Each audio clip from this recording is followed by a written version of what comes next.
Okay.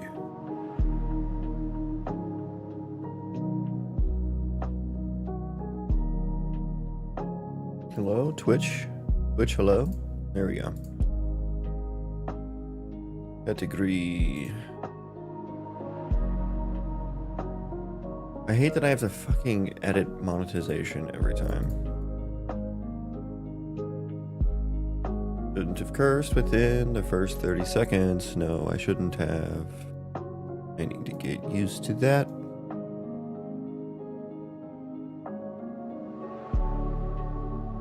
Apparently no bueno. Apparently that is no bueno for advertisers. You know what? Who needs them anyway? You know, it's kind of funny.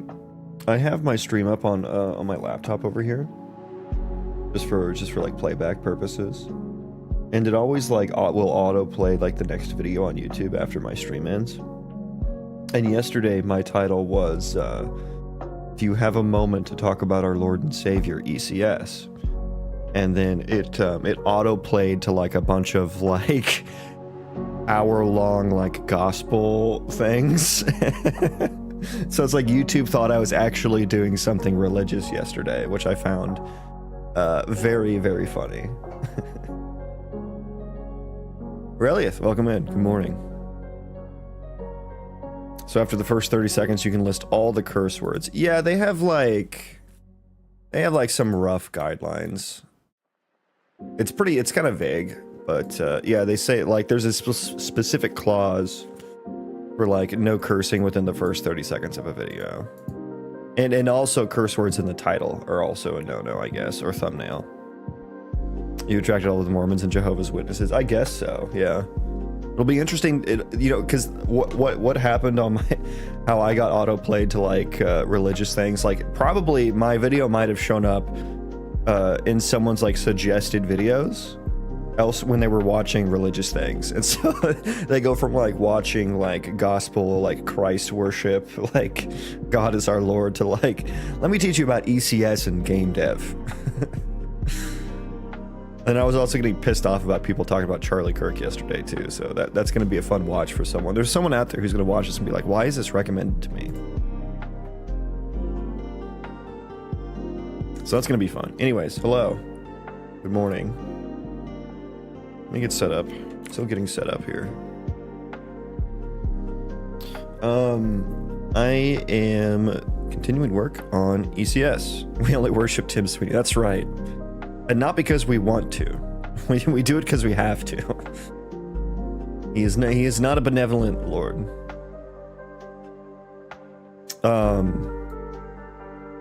Yes. ECS. So I kind of gave in, and we're back to command buffers. I know, like I literally have like tried every bit of ECS architecture, ripped it out, and then put it back in. So we're just snapping all over the place. Are you going to open your gaming company, or do you have one? I'm not really worried about it right now. I'm just having fun. That's how I'd like to keep it as well, as much as possible. Because once you do that, it's like serious, you know? Ugh. You have to like create a roadmap and shit, and you have to... Gross. I just want to sling some code, you know what I'm saying? But yeah, I'm putting command buffers back in, but this time they have blackjack and hookers. No, but this time it's going to only be for adding entity data and removing entity data, and I guess destroying entity as well. But I don't do that at all. We'll need to do some stuff like that though, but... The command buffer is so back. It's not for editing data. It's not for editing data anymore, which is the key part. That was the part that was fucking up for me last time I was trying it. Bro, please take Claritin or Allegra. Is my audio fucked up again? No, audio should be fine. Why are you saying that? Don't make me think my audio isn't fine.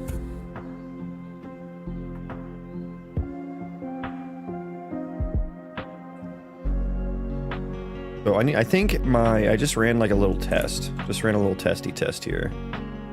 And my playback commands is not happening as frequently as I would have thought. So I think I think this is not happening properly. It's perfect. Thank you. I appreciate that. I appreciate your feedback in an actual useful manner. Just watch. Bye. Okay. Thank you. Thank you. Yeah, I'm wondering if like this. Let's throw a breakpoint. Throw a breakpoint there.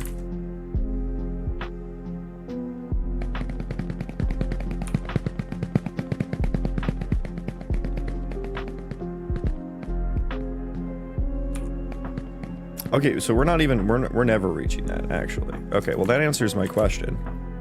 That does answer my question.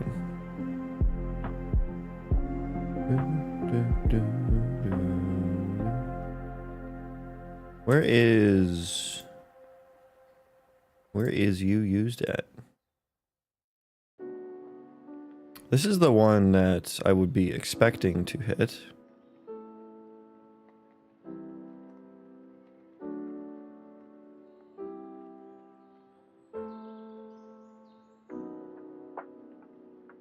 Okay, so why aren't you doing nothing? Huh? Breakpoint.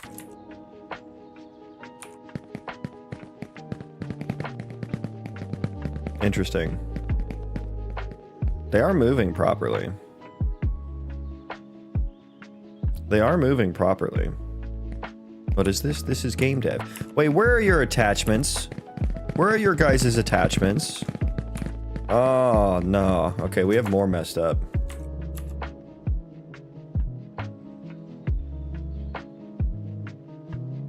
Now would be a good time to insert an ad. Thank you. Thank you.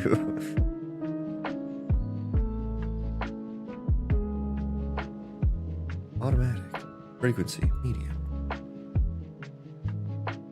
Okay, usually it pops up and tells me.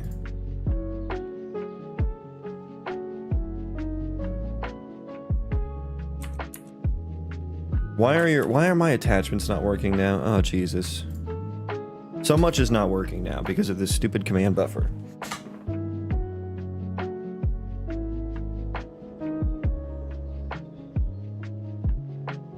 Ability system, ASC. I'm wondering if my ability system info is wrong. Is this pirate software? No, never worked for Blizzard, so sorry to disappoint. Yeah, we have the ASC there. We have the ASC. Oh my god, is that Tim Sweeney? Holy shit. Bro, who's out here making random accounts just for memes?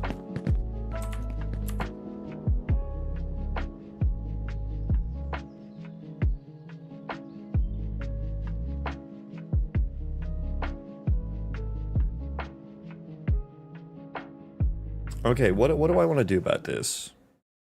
So, the command buffer, what it does now is, anytime I want to add entity data, the archetype of an entity changes and I need to move data around because of it.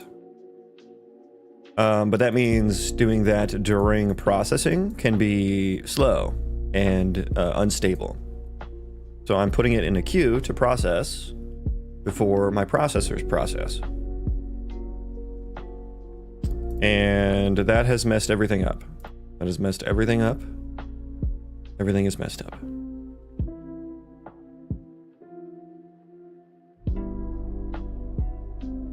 And I thought I could do something like this. In queue add entity data. They don't have attachments, which would be my representation processor would be the one who's controlling that. So there's a lot that is wrong here. We're also never reaching the removal of move to data, which we should. We should hit that at some point.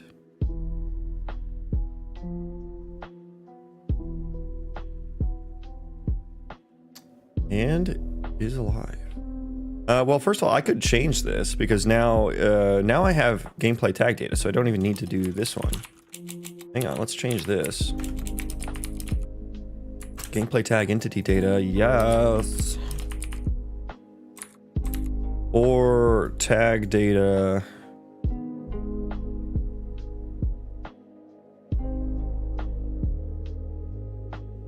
Wait a second. No, this is the, oh, that's on death. Wait, I thought I removed entity. I thought I removed this. Hang on. I didn't read this very closely. Keep that the same for now.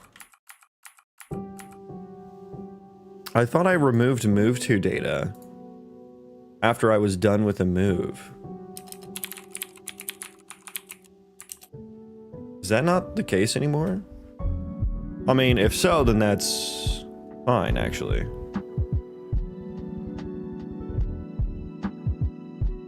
If so, then that's fine. I thought I removed it somewhere. Move to task. What do you know here? What do you do?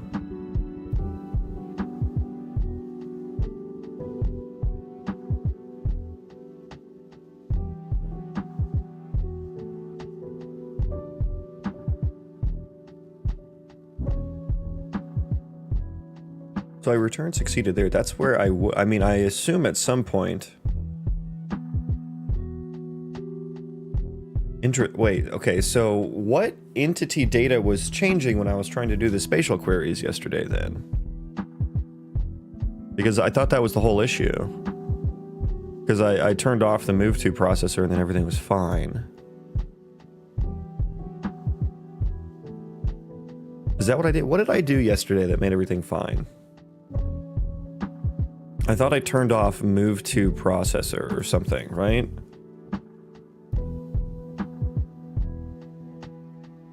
Is that what happened? Move to processor, what are you doing? What are you doing here?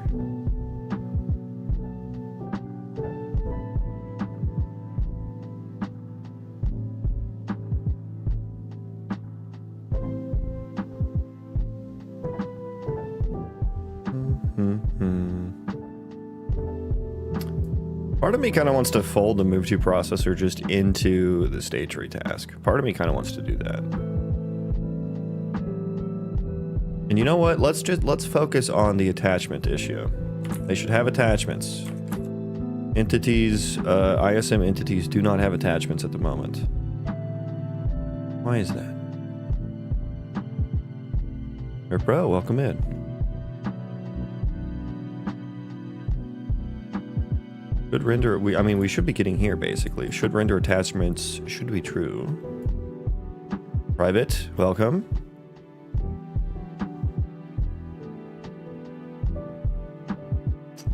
Okay. Can I just take a little peeky-boo in here? No. So it has said rendered is true. Okay, so that makes me think that attached data is not proper. Yeah, attached data is not proper.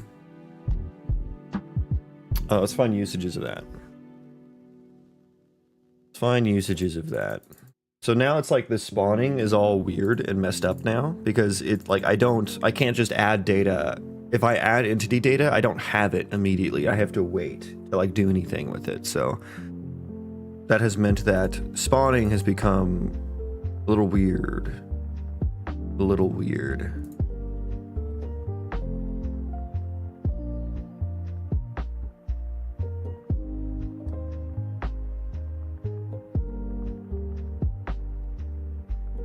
Attach data. It's all in representation processor.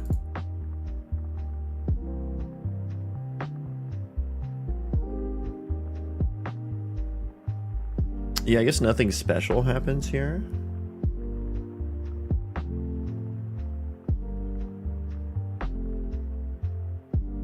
Attach weapon. That might happen.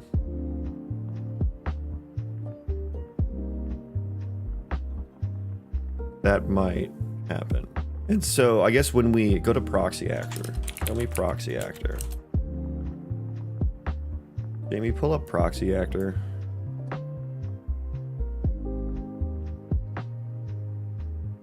What software do you use to stream? I want to start doing stream to stay consistent. OBS plus se.live. That's my stack. My stream stack.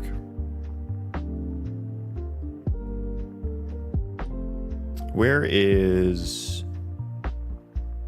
equipment? Equipping. Equipment component. So we spawn equipment component, equipment data. That should be good.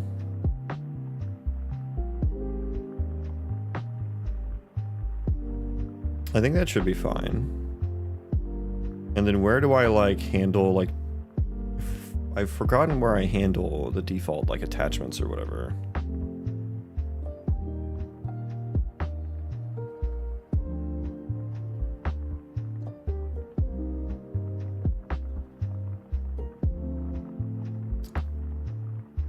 I've never been to any interview. I am thinking of applying remote internship. Any advice from your 10 years of experience? For the interview specifically? I would just treat it as a learning experience. Like, don't go in with the mindset of like, I really need this job. I really want to land this job. You know, I'm gonna be really upset if I don't get it. I think it's just gonna make you nervous. Just go into it with the mindset of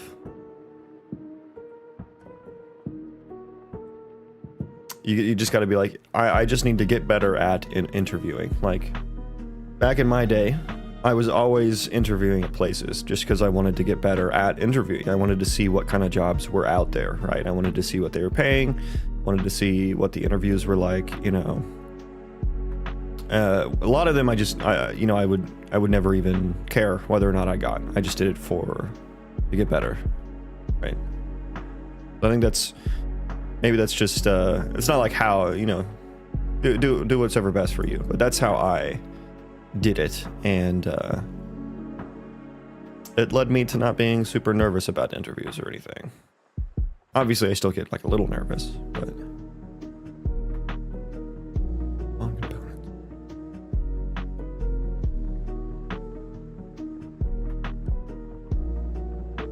and then as for like applying and getting the interview, like you should, it's really difficult today, but like you should tailor your resume to the job if you really want it, right?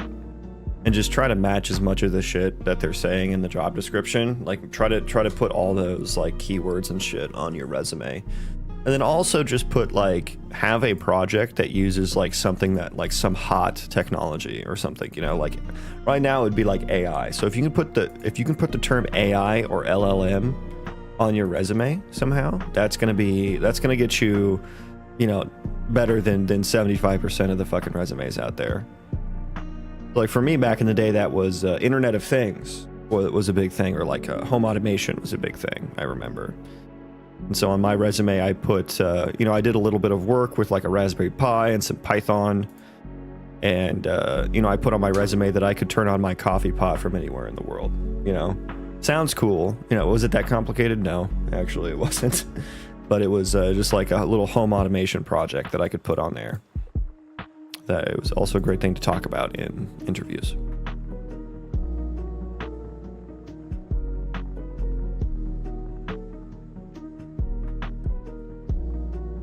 Dwarf from YouTube here. Hello, Dwarf from YouTube. How many accounts do you have, Dwarf? How many accounts have you created?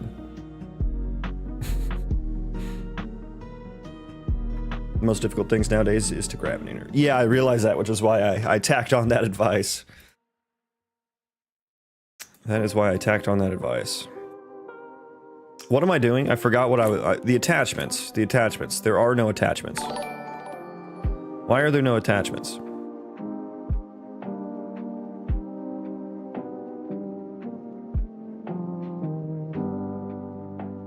Add entity component. Do I use that? Where do I use that at?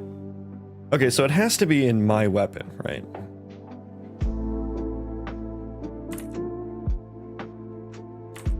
Are we breakpointed? I think we are. Yeah, attached data is null at this point. I knew it. Oh, wrong one.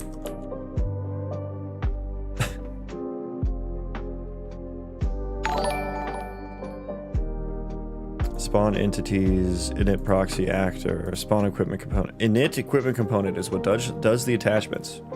I see, okay. That's a long path to get here. All right. That makes sense, though. That makes sense. Yeah, so none of that's going to be valid at this point.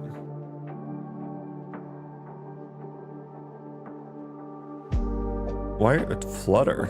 This is game dev, my dude. What are you talking about?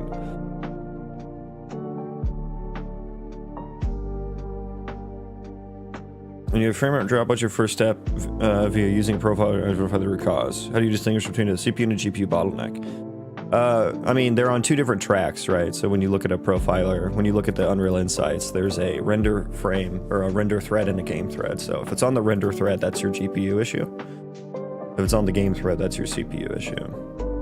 You can also run the command stat unit is the command. It's C++ wild. Why is that wild?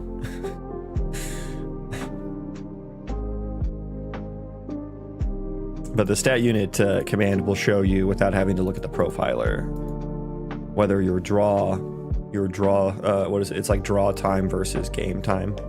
And that'll be the difference between GPU and CPU.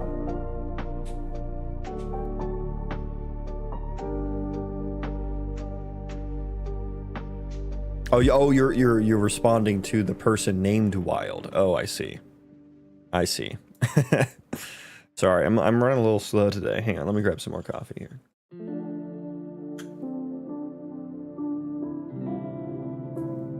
Yeah, so what do I want to do about this? I can't just grab ad hoc data at this step, and it's causing a lot of issues with the spawning. I wonder, I guess initializing the, where's the spawner at? Initializing the proxy actor, I could maybe do that.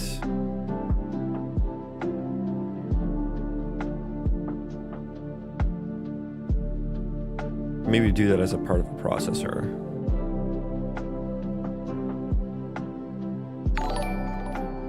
How are you going to prevent colonies from despawning without sacrificing the performance?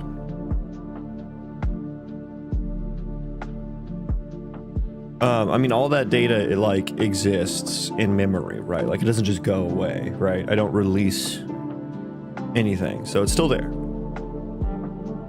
There's not really much I have to do about that. Like that just kind of like by default works, if that makes sense. Like despawning things actually takes effort, right? Cleaning things up, you actually have to write it to do that. So with what I have now, I just have to do nothing and then it stays there, right? I mean, the more impactful, the more impactful thing is like, how am I able to keep it there without it affecting performance? The answer is instant static meshes. And also, Dr. Elliott was showing me some cool stuff. He was also showing me some cool stuff about the render scene and how you can spawn meshes without ever having a component, which is very, very cool. That will make things much more efficient. So I'll have to play with that after I'm done here, basically. Is it good that I have started with Python, or should I change programming languages? That's a pretty good starter language, I think. I think Python, JavaScript, and Java are probably the three. It depends on what you want to do, right? If you want to do web dev, go JavaScript. If you want to do backend dev, Java or Python, there's some backend in Python. Python is kind of like an all-around language, right? There's a lot of different stuff you can do with Python. But I would personally pick one of those three. Like, don't pick like PHP, right? Don't pick fucking Perl or Ruby, because like there's just not that many. Don't pick Scala, you know, like those aren't good languages to learn, because there's not very many jobs for those. And I wouldn't pick C++ either. Although I know Zed would disagree with me. I literally just heard him disagree with me yesterday in his stream. And he's written books that teach people, so probably listen to him more than me. He's a guy over on Twitch, Zed A. Shaw, and he writes the learn blank the hard way, like learn C++ the hard way, learn Python the hard way. He writes all those books, which are like, they're popular books. Like those are, I have heard of those books before. So it's pretty cool. He streams and stuff. But yeah, he raided in a couple days ago. We raided him yesterday. I'm not a book man myself, but I respect the craft. Real programmers code in assembly. That is true, yeah. That should be your first language. MIPS, yeah. C#. C# is kind of, I don't know. I feel like that's, it's like if you want to work at Microsoft or on Unity, you can learn C#. those are your options for C#. And it's a bit more than that, but.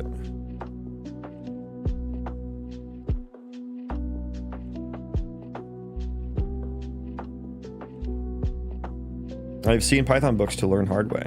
Yeah, you've got Zed's books. He streams over on Twitch.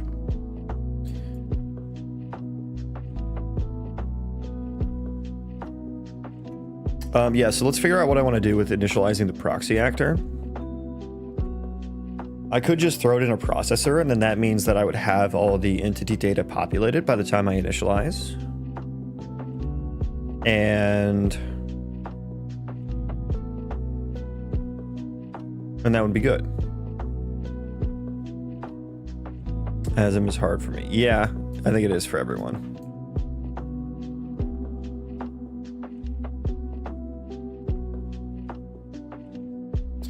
Oh, I don't want to do that though. But this is just going to have so many issues. So let me look at, is there an issue with the inventory component as well? Maybe not. God, we just have to do so much. Grip gear. God damn, this is so nested. Handle equipped, right?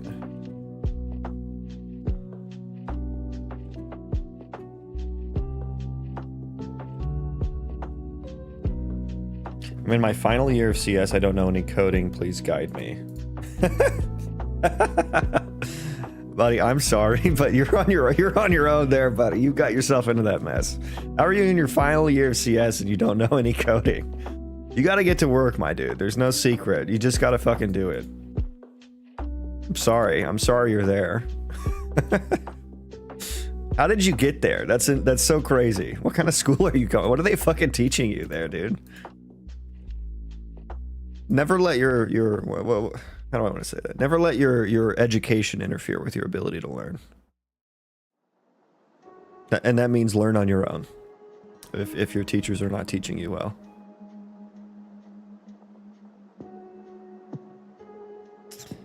Oh, the equipment component. What do I want to do?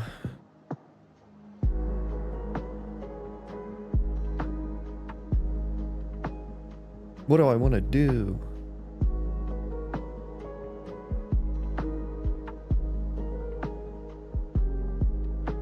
I could just like initialize the proxy actor within. I might just pick like representation processor or something. Oh, I don't use proxy data in here, do I? It's already got so much data that it needs.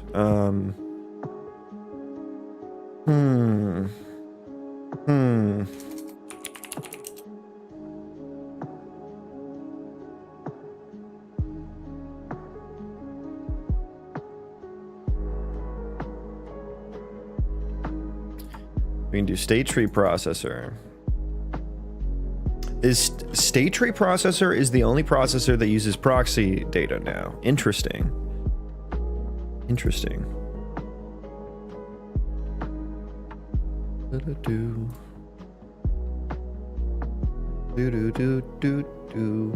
I wonder if I should just write something that like applies these immediately or something.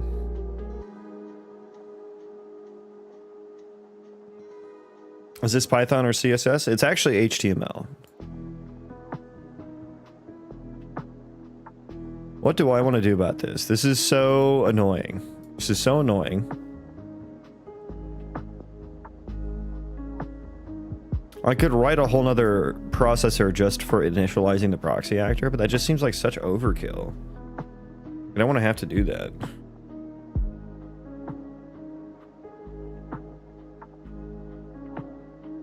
And they exist in a queue, so they're gonna get applied like one after another. I was already kind of thinking about writing a system where when I add entity data, like it applies all the data for an entity at once rather than like one by one. Because when it does it one by one, it literally has to move it through each archetype that one by one data creates. And that's just like a lot of effort. It works and it's fine, but it can get a bit more efficient, I think. Do I want to do that right now? I mean, that would kind of help, I think.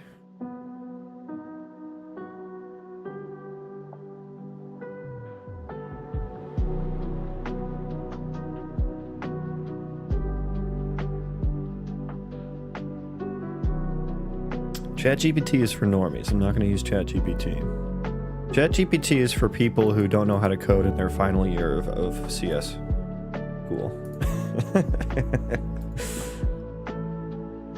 This is something I want an opinion on. I don't want ChatGPT to give me its opinion. Or guess at what I should do, rather.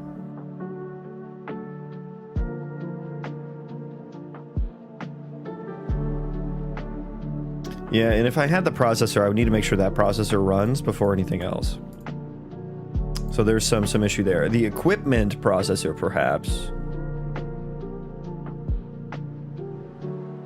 The equipment processor. Do I still have that stack? Yeah, let's look at that. So you go spawn equip. We init equipment component there. Maybe I could just call that somewhere. I do use it. Yeah, well, stop using it. Stop using it.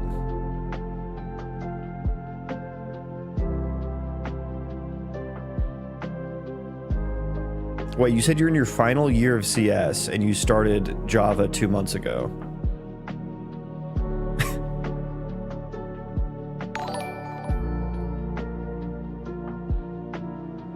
I use ChatGPT for ideas, not to be lazy. I like that kind of mindset. Yeah, I think AI can be great for some inspiration. I use it as well. I'm not saying like, you know, I'm not purely anti-AI. I'm just anti people coming in here and just be like, use AI the second that like I take more than a minute to think about something. that's yeah. Why are you thinking so hard? Just use ChatGPT.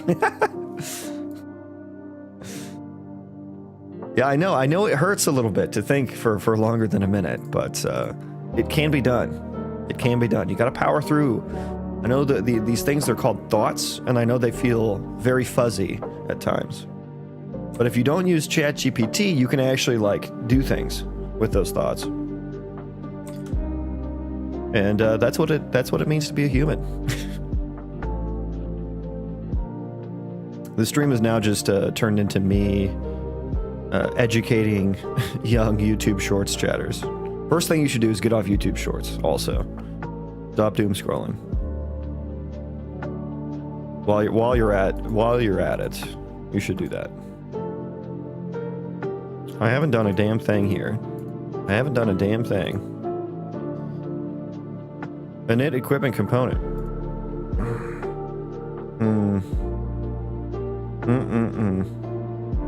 I could like...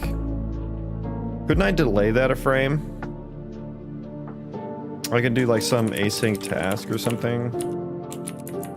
Now, if I do an async task on the thread I'm already on, can that delay it till the end of the frame? Let's find out. Let's find out. Maybe that's a little hack that we can use to do it.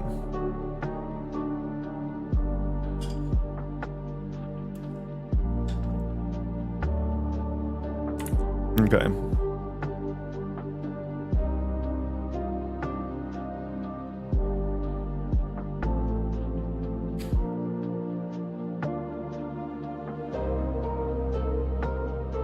All right.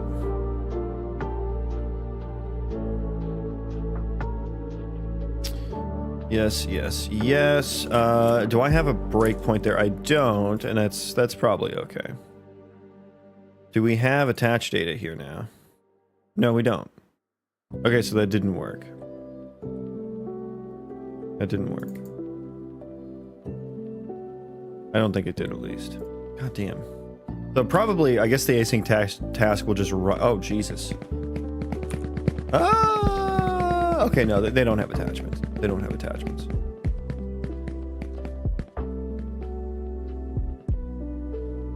F, okay.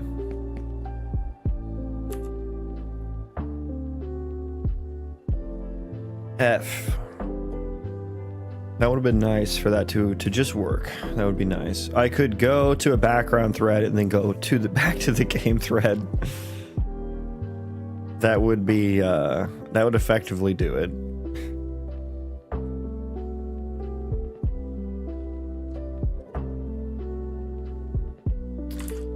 Yeah, I don't so let me take a step back and kind of explain what the issue is here. So, or I'll just talk about what I'm working on, I guess, too. So, I'm working on a video game, obviously. As a part of my video game, it's a RPG Colony Sim Roguelite, and it's got procedural terrain, and the world is very large. It's very large. And I want to run the whole world, right? Like, I want the whole thing to be running, or at least as much as possible. Which means I need a way to run thousands and thousands of NPCs very efficiently. In comes ECS. This is a data-driven architecture to do so. There's some very specific things you have to do as a part of that architecture, as a part of getting those performance benefits, right?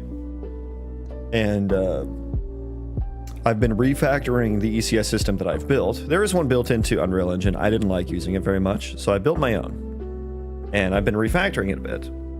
I wanted spatial data queries. So a lot of my processors, which are things that just like run over archetypes, an archetype is an entity that has a specific set of data, right? Like there's all these different little data pieces, and the different combinations that those can be in are different archetypes. And so that's fine. That's all well and good. Now the issue is whenever you add or remove entity data at runtime, then the archetype changes and you have to move the data around to the different archetypes. Why do we do that? It makes iteration very efficient when we get to the iteration part of it. So the moving data around makes it unstable. So that makes spatial data queries a little bit harder because I have to maintain a spatial data grid. You know, for instance, if I want to do like an aggro radius for these entities, for each entity, I need to iterate over each other entity and check if they should aggro that entity, right? Without any spatial data query, I would have to iterate over every other entity in the world, every single other entity in the world. That's very inefficient. So I did build my own little chunk processor that divided the world into a 3D grid and partitioned the entities into each one. That way I only needed to iterate over the local ones, but the way I did it was a bit inefficient as well. Because I wasn't doing it as a part of my entity subsystem. It was kind of like outside of that, so I was still having to do these kind of ad hoc data lookups, and I wasn't able to iterate efficiently over the nested loop, the nested entities. And so I wanted to kind of like build the spatial grid part into the entity subsystem itself, such that I can actually do efficient iteration. Okay, you with me still so far? I'm getting close to what I'm working on. So doing that nested loop and maintaining that spatial data grid is difficult and inefficient when the data is changing all the time. You know, the adding and removing of entity data when they change archetypes. That makes it a pain. I was trying to do that yesterday and I was hitting bugs. So in comes the command buffer, which is what I'm working on right now. The command buffer, it's a queue that you add to. You add a command whenever you want to add or remove entity data. So whenever you need to add a new piece of entity data or remove it. That way it gets processed at a certain part in the frame, not while processors are processing. And that way your data is stable during the duration of your processor's processing. That's important, makes it efficient. The spatial data grid, won't change during the lifetime of a frame. That's good. That's what we're going for. But how I wrote all my code before, particularly with spawning these things, is what I'm dealing with now. When I spawn things, I go through and I add all that data and stuff. So this is me, like I have some assets that I use to like build out the entity datas, I call them archetypes as well. But like here's like, this is like what you can see. I like select the different kinds of data that I want when an entity spawns, but I need to add all those and I need to set them up. Some of these pieces of data require some setup, like my attachments, right? My equipment component. I need to like for what equipment I want on the entities, I need to attach that. And attaching that requires entity data. Now the problem is, because of the queue, I no longer can just add data and then have it immediately and then make edits on that data, which is what I do for spawning. I have to queue adding the data, put it in the queue, and then wait. And I have to wait. How many NPCs do you run here? I'm just running this is 2,000 right now. This is 2,000, just for testing. Is it out yet? No, oh no, oh no. Doesn't even have a name yet. But yeah, so now I don't have immediate data, and that means I'm just gonna have to change how I spawn things. And it's not like a difficult thing to solve. Like I said, I could just create a new processor and initialize the proxy actor, but it's just it just feels overkill. None of the solutions feel good. They feel a little messy. They feel a little overkill. They feel a little unnecessary, you know. I don't like any of them. So that's why I'm like sitting here struggling with this. Like, it's not that I don't know how to solve it. I do. I just don't like any of the solutions. And so like specifically what's happening now is like when I spawn the data, I initialize the proxy actor. When I initialize the proxy actor, this is where I add like components and stuff, including my equipment component. Now, I have some defaults on here, character defaults. This includes the default equipment. Great, default equipment. When I initialize, I need to call init equipment component, and that will equip the default equipment. But as a part of that, we get all the way down to my weapon. When my weapon gets equipped, it calls attach weapon. And then you can see here, this is where it will try to attach the entity. Or it'll try to attach the attachment. And it's not going to be there because this attached data is queued up. It doesn't exist yet on the entity subsystem.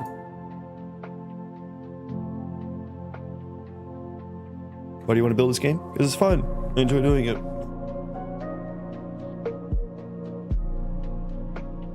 How Total War games and RTS games utilize so many entities on the screen. This exact thing that I'm working on. They use ECS as well. That is primarily how it's done. Their units do share like things for like, I think like there's a lot of shared pathfinding specifically. Why are you guys all stuck? All the green guys are stuck. Okay, there's a state tree issue as well. Interesting. But see, there's just so many issues that are popping up due to how the changes happened.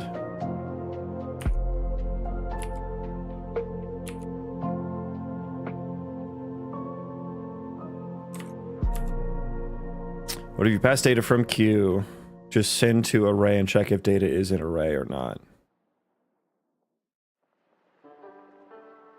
Not quite following what you're saying, but I think what you're saying is why can't you just check if it exists or not? I do. I check if it exists or not. It doesn't exist yet. So I have to find a better a better time to call it. And that's what I don't like any of those solutions.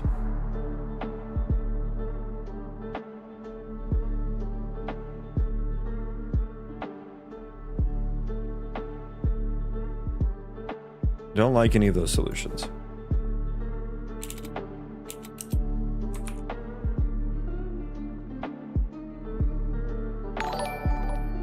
Thanks for the subs today, guys.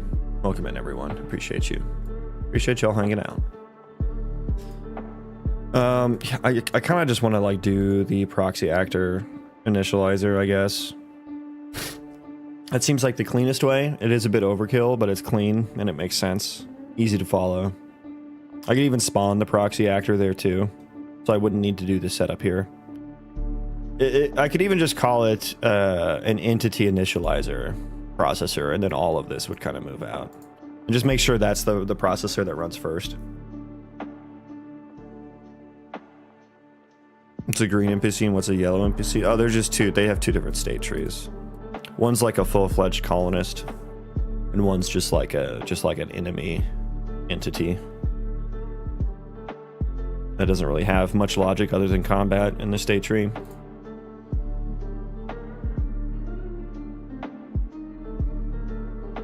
Yeah, I guess I'm gonna write an initializer processor. Kind of don't like that I'm doing this, but it seems like the cleanest way forward.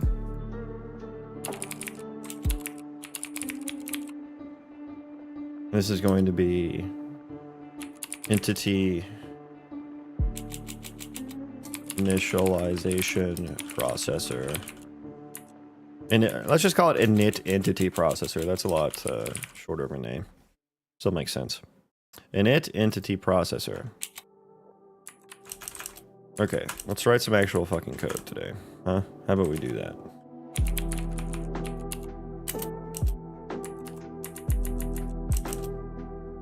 Okay.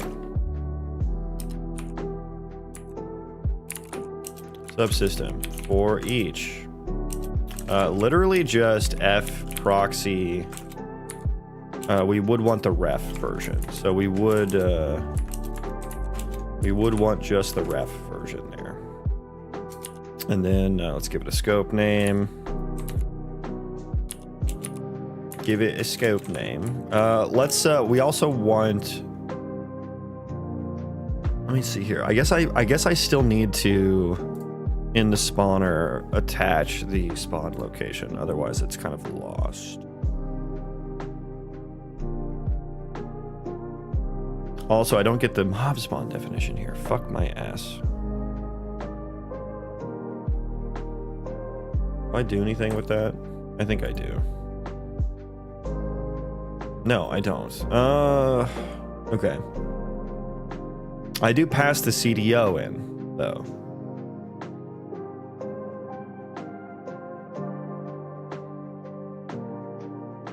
Wait, what am I fucking doing here? Getting a blank pointer? Wait, how is that even working?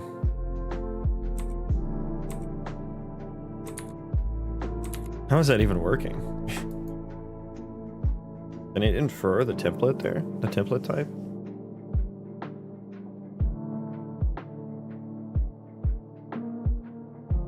I could just add another piece of entity data. I would need to like register it and everything too. Like a piece of initialized data. Maybe this isn't so clean anymore.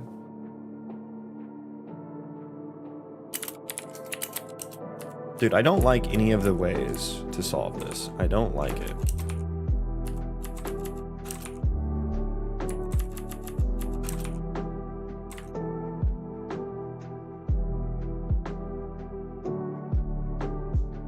Yeah, I could create a new piece of entity data. All this just to like get up-to-date data. Ugh. Ugh.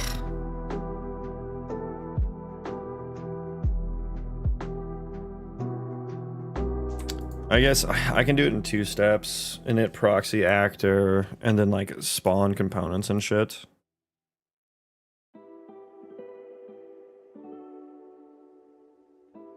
So we can split this into 2 parts, I suppose, is the cleanest way at the moment.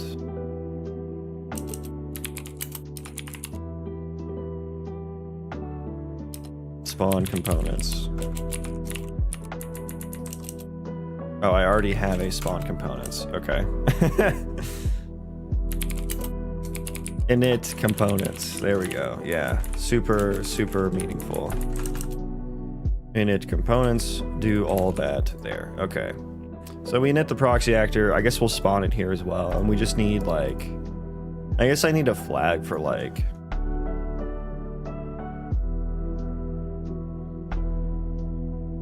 Actually, I don't really want this to run if there aren't any, so maybe I should have a piece of entity data. That way it won't even run.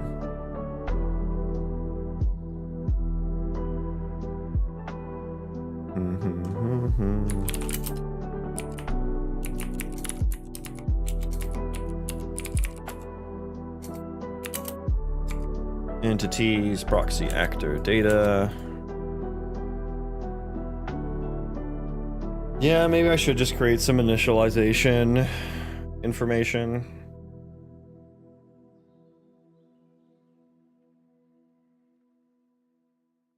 God, I don't like this. I don't like this. I don't like it. Do do do do do do. I could just like re-add the data within here, which feels weird. Especially if there's multiple weapons, that's just going to overwrite things. So no, we can't do that. We can't do that.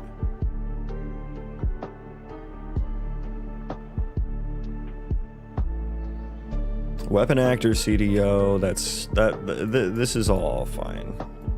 It's the attached data and avatar data.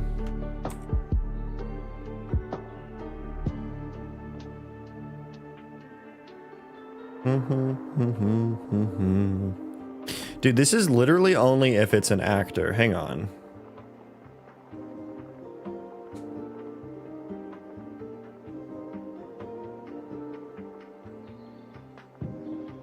This is literally... Is this only if it's an actor? No, it's just checking the default object.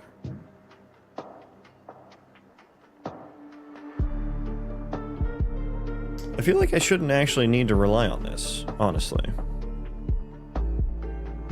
Actually, I kind of feel like I shouldn't have to rely on that. I guess the bigger issue is that they never got added to this attached components thing.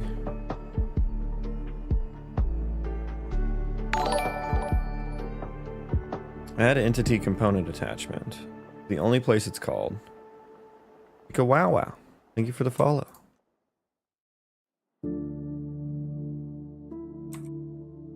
So we just create some like bare bones attach info.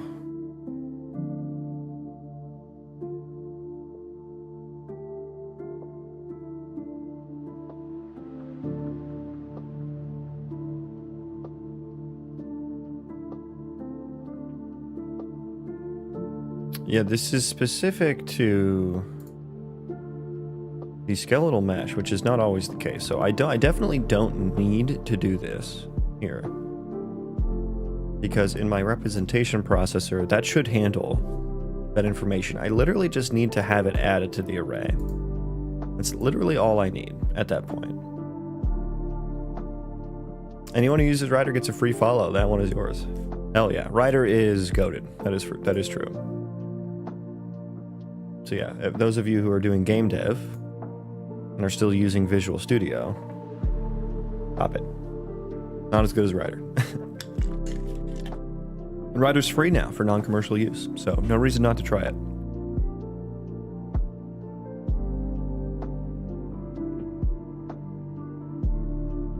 So, okay, that's all fine and good, but I still have an issue of proxy actor not, it doesn't have attachment data. Give me one moment.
Ari Arbinson. Said years ago the Unreal Engine isn't free. It cost 1 license of Visual Assist. He's working for Epic now, but back then he was like, okay, cool.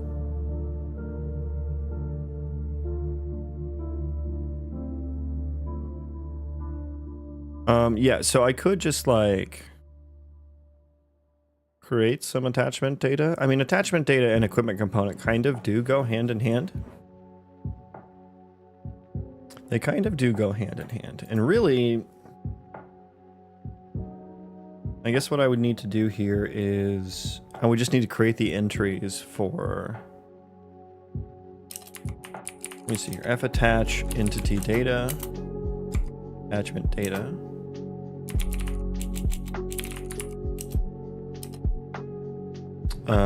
Equipment component, we can just do equipment component. Default equipment. Equip entry. Which is a what now? Equipment slot, and here let's structured binding that. Equip slot, and what's the other one? The soft class pointer of my equipment. So the equip. The equip slot and the equip.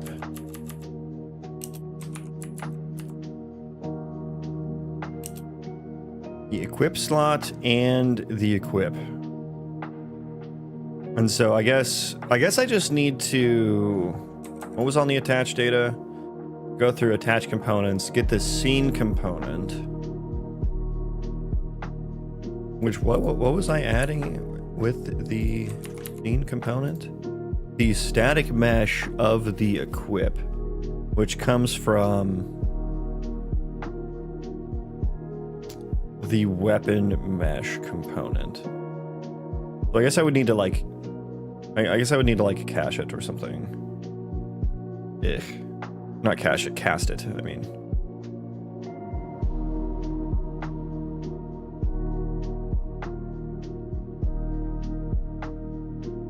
So I would need to basically just initialize all those entries. Weapon actor CDS. So I would need to like do this basically. Don't know that I actually care about that other stuff. So we'll see. I just want to see if this works. This doesn't feel very clean at all. If auto weapon equals cast, yeah, give me that. Grip dot get.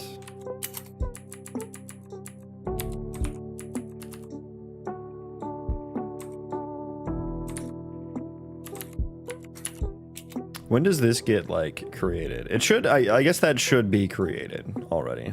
Reconan, welcome in.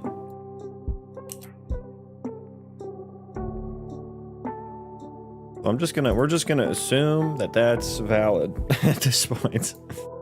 Just to see if it works. Add component attachment, weapon mesh component. Which is and then I would need to get static mesh. Wait, do I need to actually get the static mesh or just the?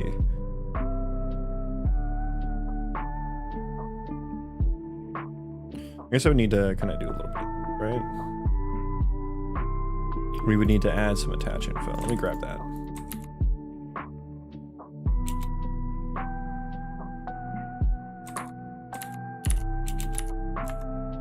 Static mesh component, which is weapon mesh component. I don't think I need any of that at the moment, because that will get populated, I believe. Right, attach socket name. Let me find that.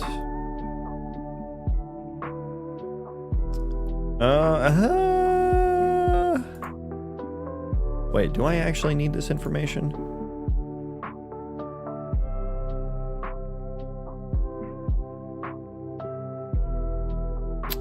Maybe I do actually need this information, after all.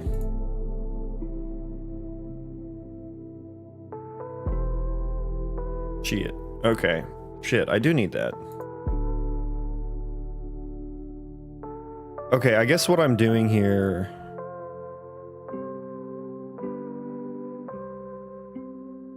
I think I'm getting the...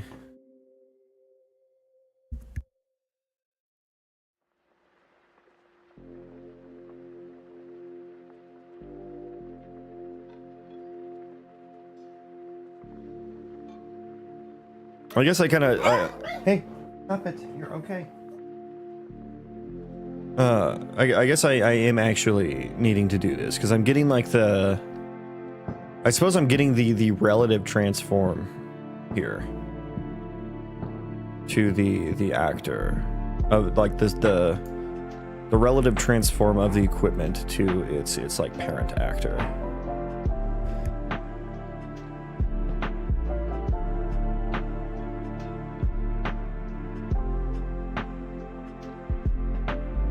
So I guess I do need to do that.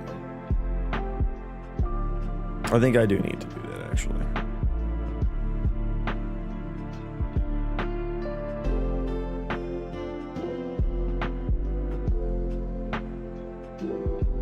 Bro, fix your bugs first. What do you think I'm doing right now? You think I'm not fixing bugs right now?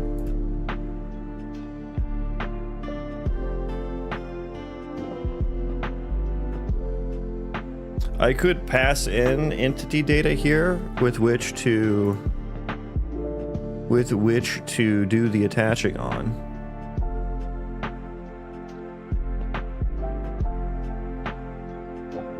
But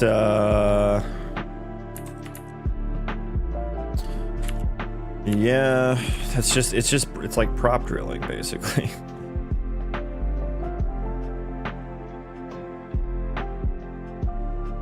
Okay, now I'm kind of back on the initialize entity train here. Kind of back on that vibe.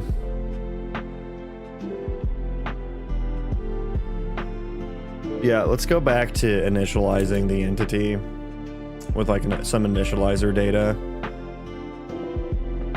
And that way I can do all of the proxy actor initialization there. Okay, so let's create a new piece of fucking entity data. Let's do it. We're just gonna do it. Just bite the bullet. I should have done this, you know, fucking an hour ago. Init entity data.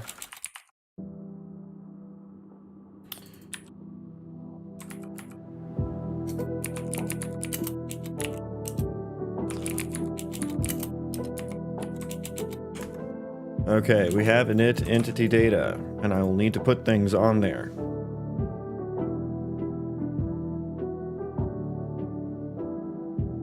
Like the CDO, the U entity archetype.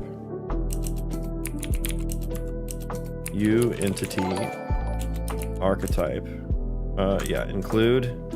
You can be a T object pointer archetype. We'll need to add that. Thank you for the subs. Welcome in. So add that. We need to register it as well.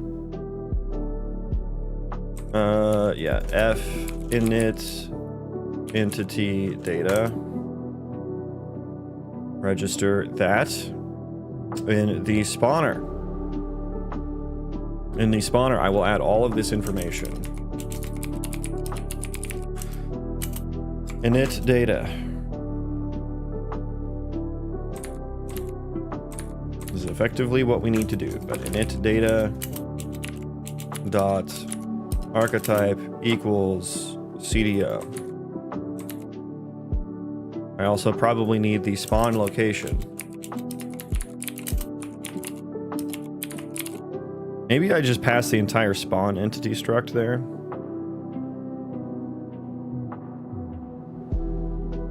No, that's a little too much. Yeah, just spawn location is fine. Init data spawn location equals yes that. So then we can initialize the location data as well.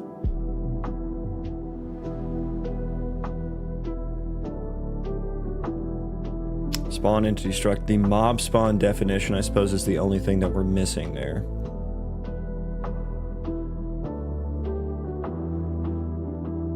Oh, the proxy actor. Well, that should be proxy defaults.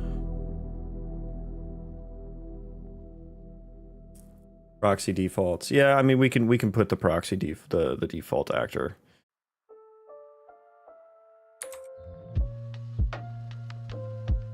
But that's on the CDO. That's on the CDO, so we're fine. The mob spawn definition I'm not actually using for anything. Spawn into destruct mobs. How big is the mob spawn def? 40. Okay, we'll handle that.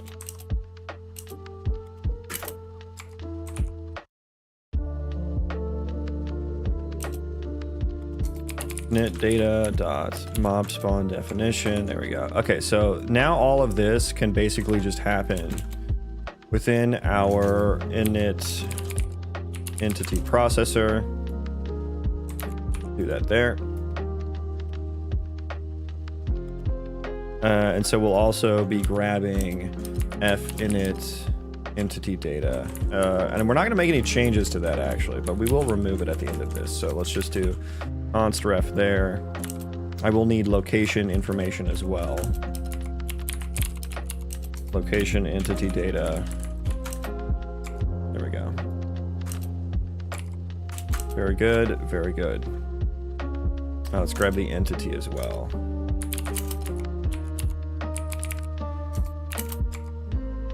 Okay.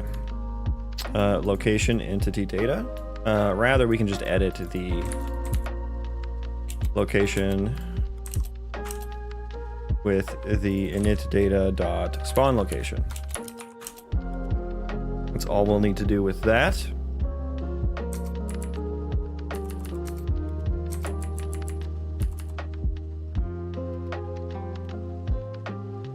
Init data dot archetype. There we go. So we have the proxy defaults, and then we can add this to the capture list. That's what we can do first.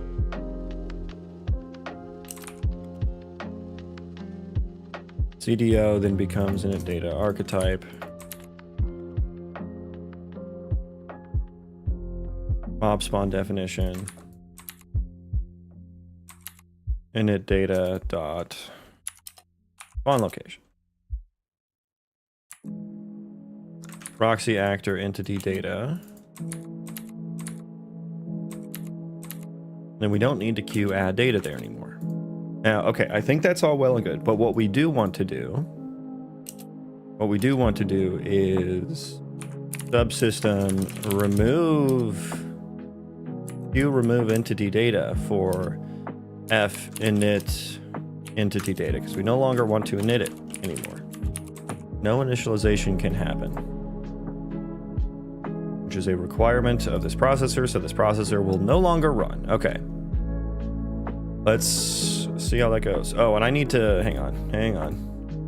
I need to revert a couple of things here. Hello, please.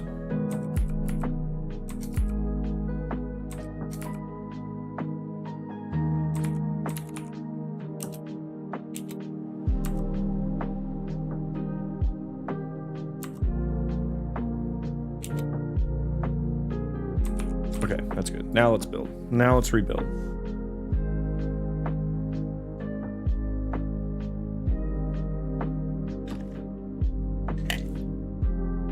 Oh, right. I hate that I need that on every piece of entity data that's registered, at least. Can I grab one from a different piece of thingo? Give me that.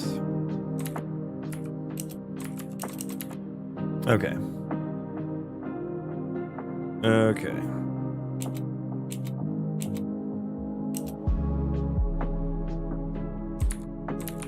Okay. Try that again. Okay. Yes, I am working on a game. It is Unreal Engine. It is C++.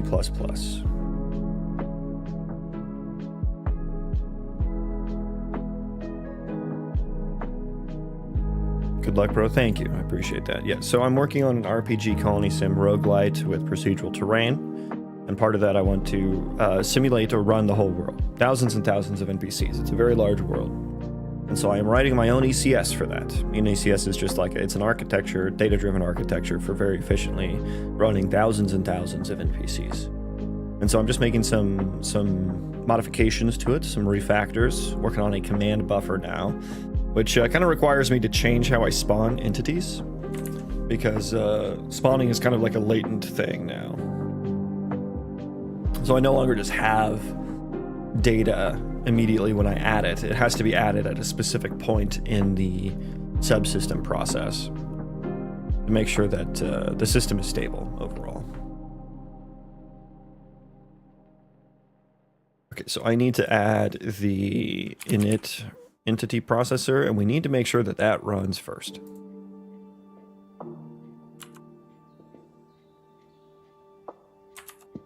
And I don't need to add any of the data. Well, I should have actually gone through here and...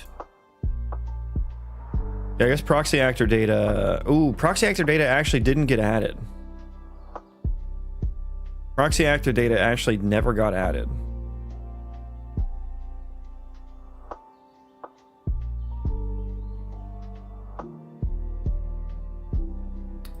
F. Yeah, a lot of them don't get added until a couple frames later, actually.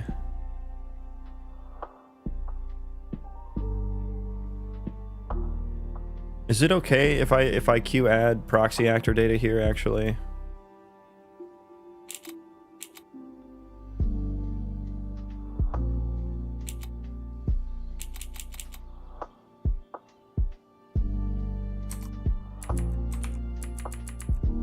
I think so.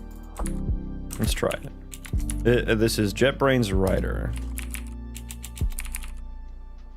You add entity data, proxy actor data, well, entity, proxy actor data. Thank you. Okay, let's run live coding there. Okay. Okay, so now that should be dandy, I hope. Cross your fingers, pray for me. Pray. Okay, yeah, skip that. Okay, they have attachments. They don't look right, though. They are quite motionless. Are we moving and grooving? Actually, it does look right. Yes, it is a JetBrains IDE.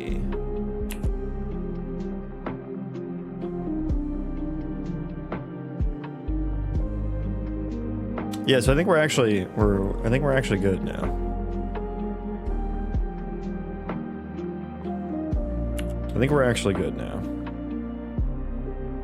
I feel like spawning kind of actually happened a little bit more efficiently as well. Yeah, let's oof. Uh-oh. What do we have here?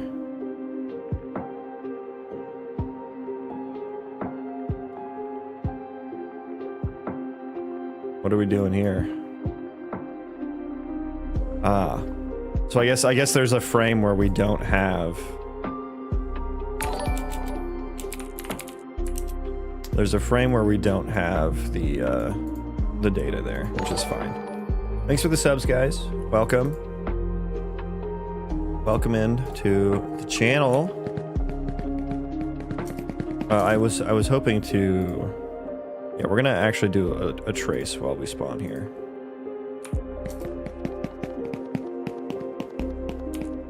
So it's like super laggy during spawn. Spawning things is kind of laggy. And I would never spawn this many things all at once, so... Yeah, I think it happened faster. I think the spawn is actually happening faster. It's still laggy, but it's the overall spawning is finishing faster. So where did spawning... I'm gonna guess this is where spawning started to happen, this big blippy boy here.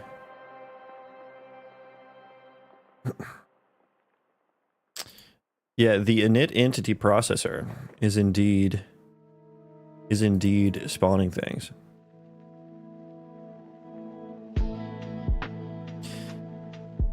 Yeah.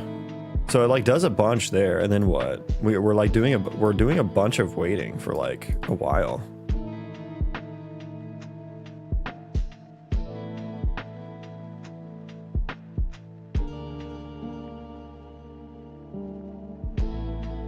Yeah, what happened in between there? Nothing happened for a while.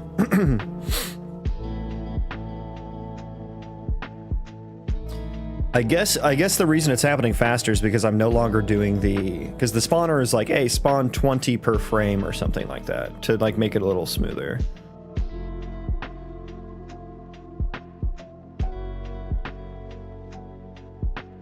Spawn entity, yeah, like max num to spawn per frame. Unreal Engine takes quite a toll on your PC. Not really, no.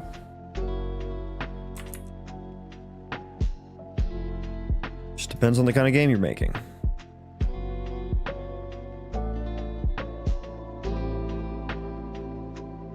A lot of misinformed Unreal Engine takes out there, so don't buy into that.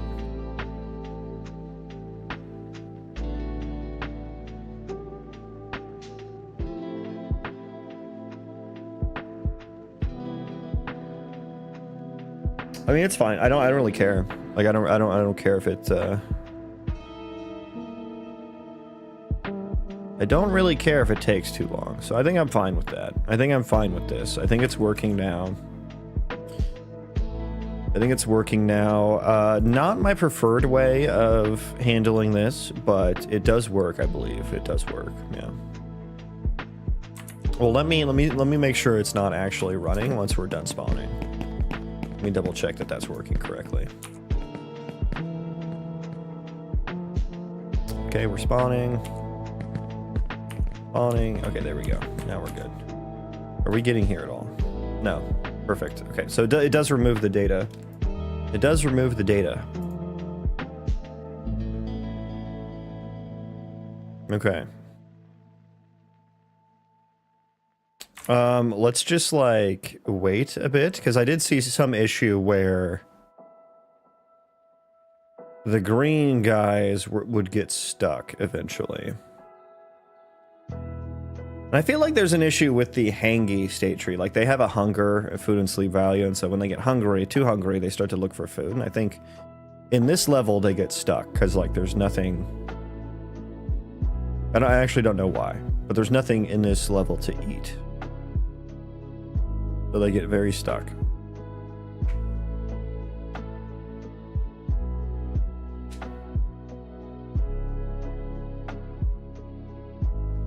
We're just gonna wait for a little bit here.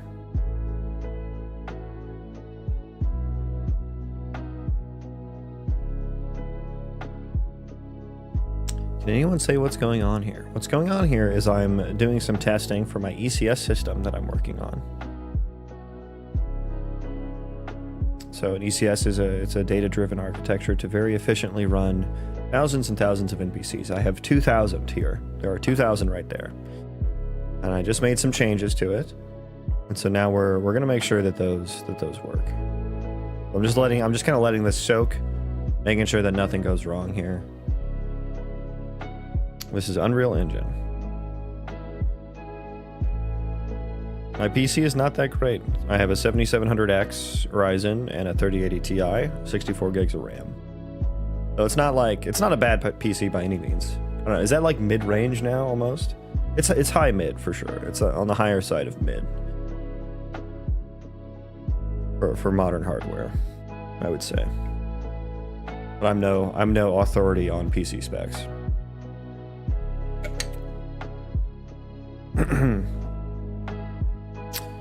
Yeah, I was reading a thread this morning on the gaming subreddit about how bad Unreal Engine is, and it's just like so many misinformed people out there about Unreal Engine and how bad it is, and Unreal Engine is the problem. And I'm not going to sit here and say that Unreal Engine is perfect and has zero problems, but like in terms of performance, sure, they can do things better, but like so many people just think that like slapping Nanite and Lumen, first of all, they think Lumen, I saw someone say Nanite and Lumen are things, but what they were trying to say is that Nanite and Lumen were things that you turn on and it makes development go faster, but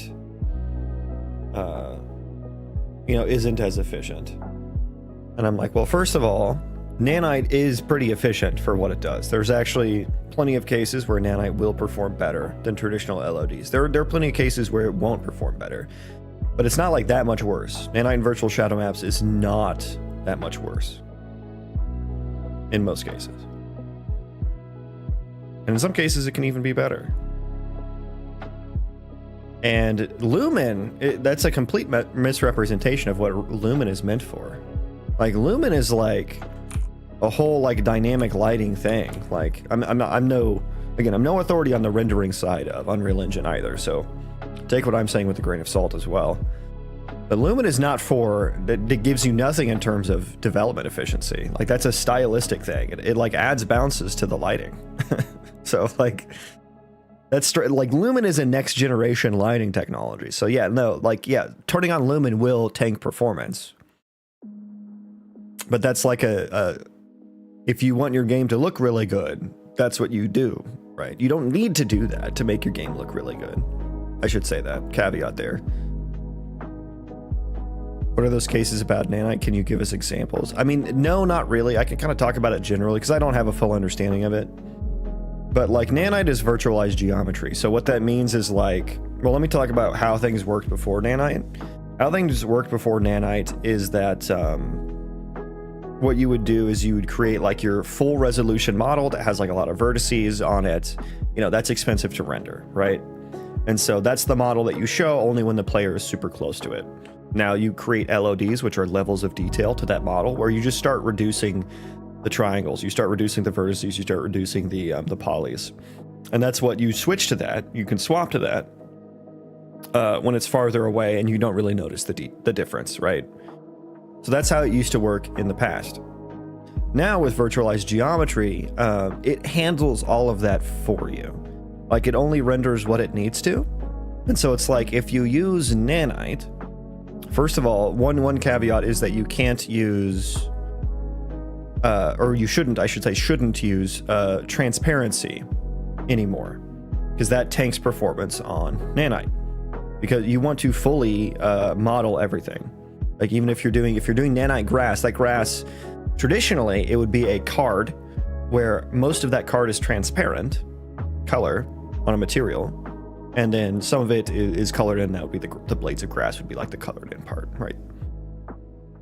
And so, like one thing to make Nanite more performant is to not use translucency at all, transparency. And you want to actually model those blades of grass and put polys on the blades of grass, right? It's like the old way is like each polygon has overhead to it, but with Nanite, that's not really. Like, there's more to it, and more that I don't understand.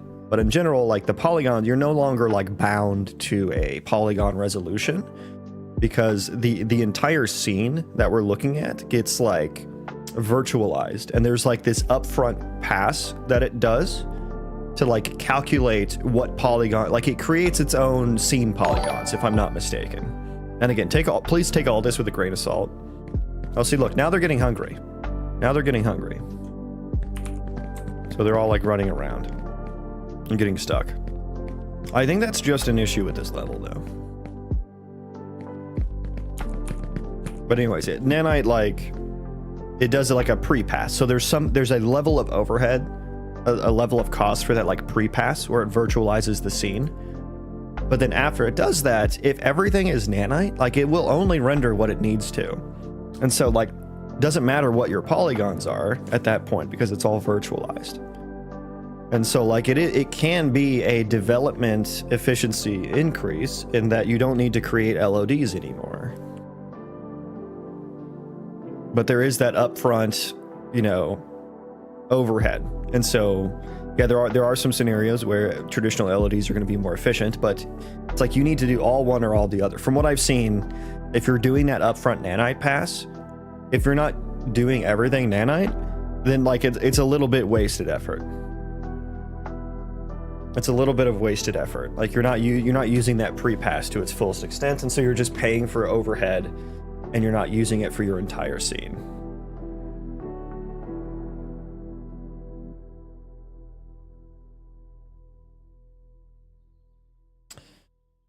To my understanding, what Nanite does, rather than pre-computing full LODs for the whole model, it renders polygon clusters that individually LOD themselves based on what the camera needs. Yeah, I don't know the specifics of it. We can turn on like the Nanite visualization here. Which, where the hell is that? We can look at like here's the clusters, right? This is the nanite.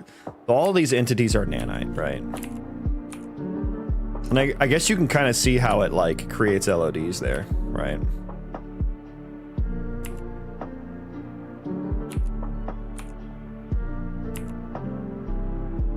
Did you see Hell's Us landscapes? They have so much foliage. They use UE5. Any idea what they are doing for the foliage?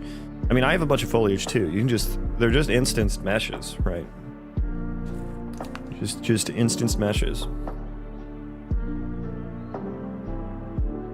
And then they probably just spent time optimizing it, making sure they're using the right assets and whatnot.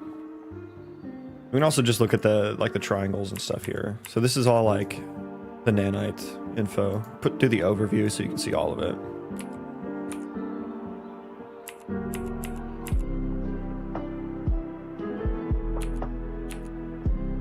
Why is there some overdraw on these guys?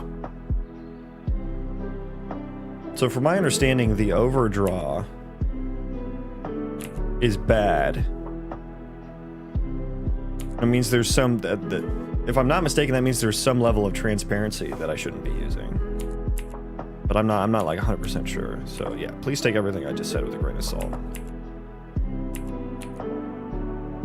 Yeah, for me, I'm gonna say I'm not gonna use Lumen, but I will probably use Nanite.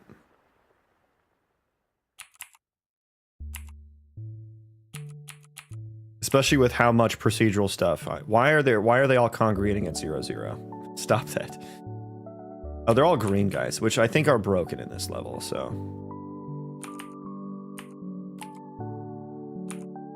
Kind of mind-blowing that they're not even AAA. Well, I mean, this is just an example of like, this is why UE5 isn't inherently bad, right? Like, Hell's Us team clearly spent time where they needed to, right? So, UE5 is not inherently bad. Look at Hell's Us. Look at Expedition 33. Look at fucking... what other games have come out? I don't even know off the top of my head. But I'm sure there's a bunch of... fucking Mortal Shell. Where's Adder at? I'm sure Mortal Shell runs great. Haven't played it, but I'm sure it runs great.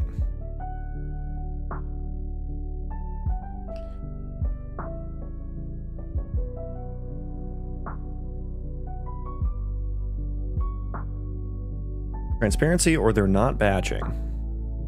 Yeah, I like I said, I don't fully understand Nanite. I do need to do some more looking into it. I can't imagine that these are using any transparency at all.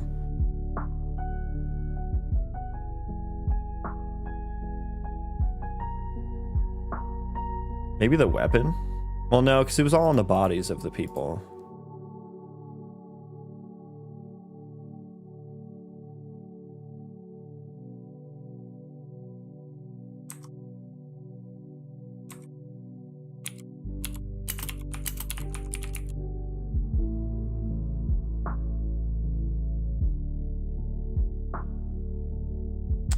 Find parents.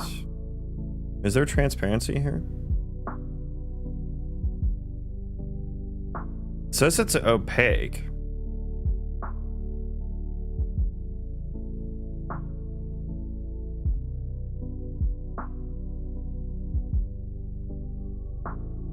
See, I don't know. So yeah.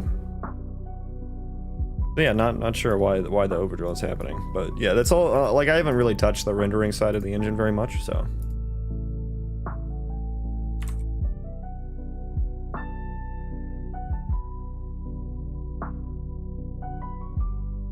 These are paintbrushes at the end of the day, and we're the painters. Exactly. That's a great way to look at it.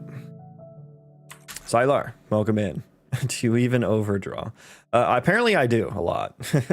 And like none of the meshes I use, even though I have Nanite ticked on, like they all use transparency in my world. So, which we'll show that real quick.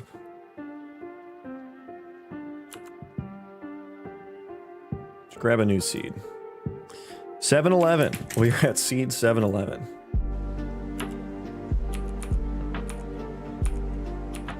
So there's my terrain. And yeah, all the meshes are nanite here. And there are a lot spawned.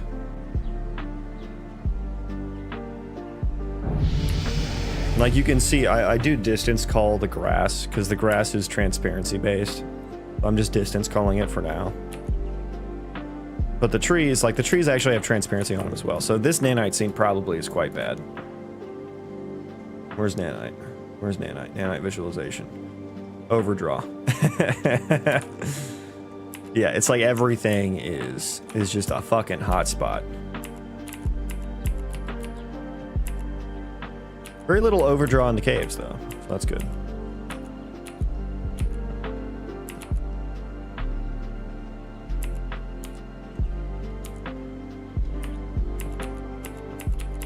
You like lubricating the dev process.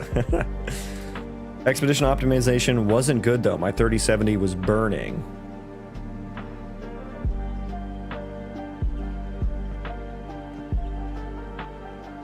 I mean, what frame rate were you getting? Were you getting 60 FPS with a 3070 on a brand new game that looks amazing? I mean, on a 3070? I mean, that seems fair to me.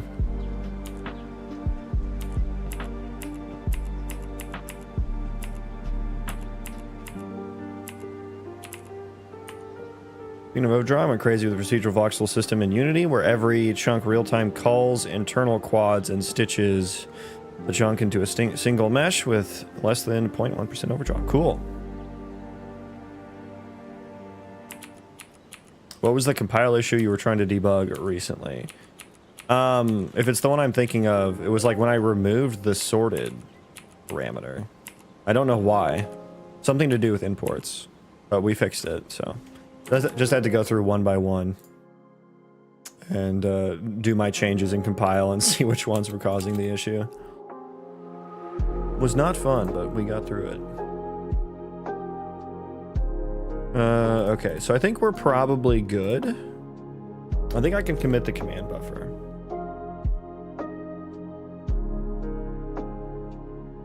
I think we can commit the command buffer here. Okay, let's say, what do I want to say here?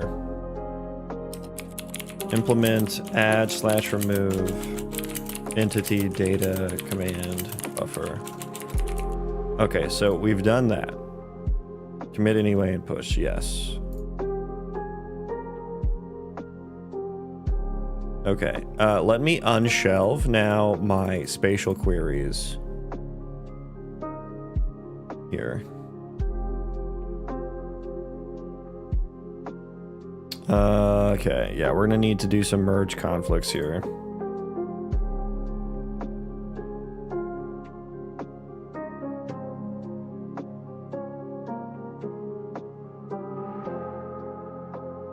Playback commands. Oh, Jesus. Okay, hang on.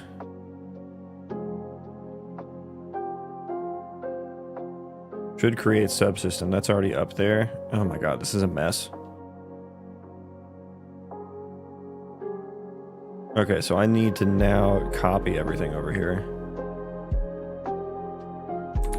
And put it over here. Yeah, put it right there. Remove entity from spatial grid. Put that there. Destroy entity. I guess that's fine. Oh yeah. X that. We put that over there.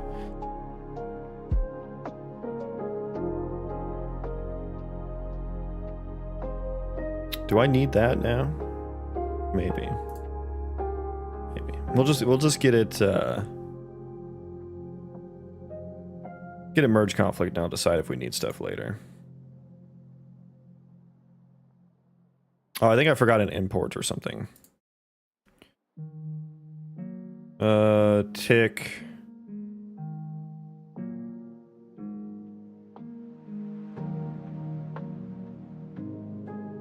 Process entity, playback commands, sure. All of that information. That. Not that.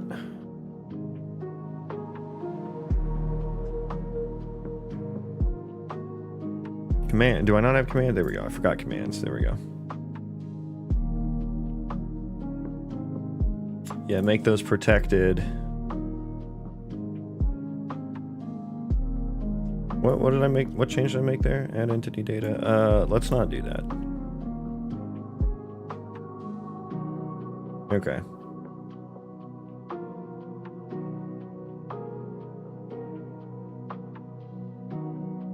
Are we good? Changes. We are very much not good. I see some boo-boos. We just need to import, yeah, location data. I guess let's just rebuild and see how it works here.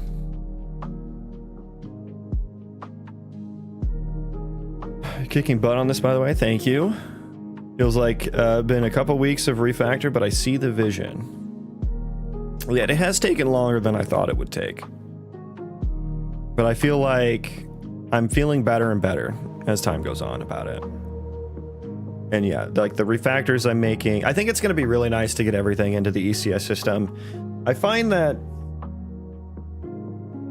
I kind of had like this thought the other day, like with the ECS system, there is a specific way that I have to do things. Like I shouldn't just be doing I shouldn't just be creating components and actors and just U objects and then just like kind of attaching those together however I can, or you know, in a way that makes sense. Like everything should be a piece of entity data. There should be a processor where logic, business logic happens, or gameplay logic happens, right? But I actually kind of like that in a way.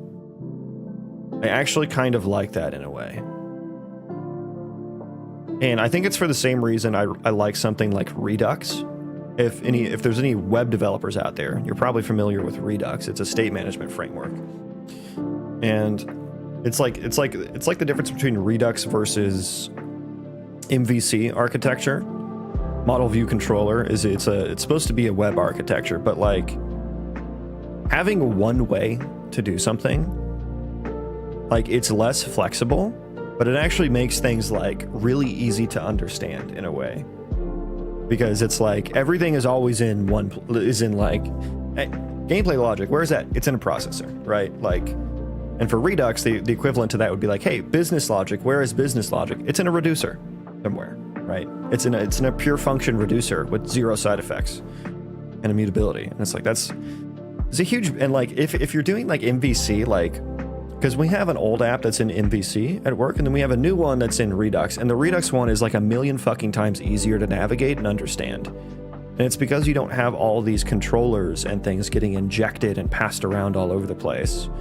It's like you try to follow code in an MVC architecture, and the C in MVC is controller, which is like business logic, but it's just like the controllers inject other controllers, multiple controllers take in multiple models, and it turns into a web. And it's like, yeah, you can just spend the time to architect that correctly. Not sure that business logic should be in the reducer. In Redux? I can 100% assure you that's where it should be. Business logic should be disconnected from framework. I don't think you understand what Redux is if you're saying that. Framework in detail. I mean, business logic has to go somewhere. Whether it's MVC or a reducer, you have to put it somewhere.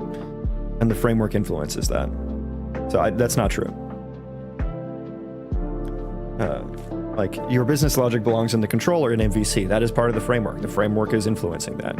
Like not having your business logic, not having your framework influence where your business logic is going to lead to an even bigger mess, because it's like you're not following the framework at that point.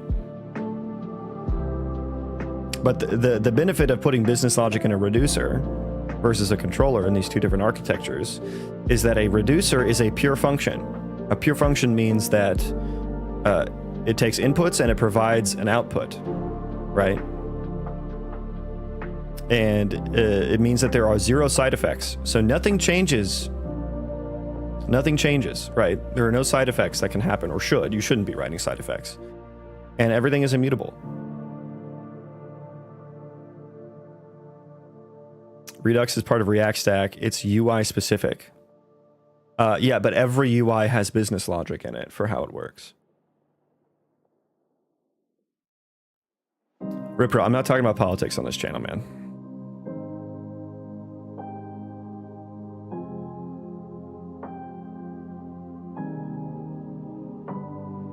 But the point I'm trying to make is that in these architectures that give you more freedom, it actually creates more problems because that freedom requires you to architect it well, and it requires a lot more diligence. And even on a team of, you know, really good engineers, one of our apps is a mess because of it, because it's like everyone draws the line somewhere differently, you know, on like, oh, this belongs here, and like the, you know, separation of concerns and principles of like, you know, single responsibility and stuff like that, like those are actually kind of subjective when you get into it.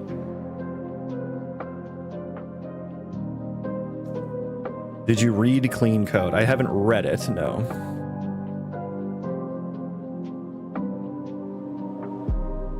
Data-oriented design is kind of nice because you're like, oh, this file handles everything that's processed this way. Refactoring things is trivial because, well, you're just like, oh, I want to do this item be consumable, so I add a consumable data component to it. Yeah, but it's just, I mean, like, I think the reason it is refactorable and it is easy to understand is because there's one way to do everything. Like, there's one place everything has to go, right? Business logic should be physically separated from the framework according to clean code. Yeah, I mean, I don't fully agree with everything. I don't know all the tenets in the clean code doctrine or manifesto, but I do know that I've seen some of them over the years and I've been like, yeah, I don't agree with that. And business logic being physically separated, like there's even some subjectivity in that. There is some subjectivity in that statement. And it's like you could argue a reducer is physically separated from the framework.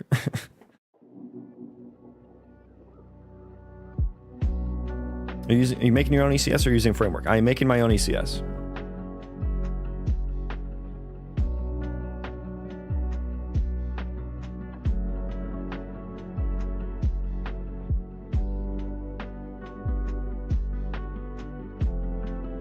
Meaning what? Just like strict binding? I assume you don't mean strict one way. I'm not sure what you're responding to. I wish I knew what you were responding to.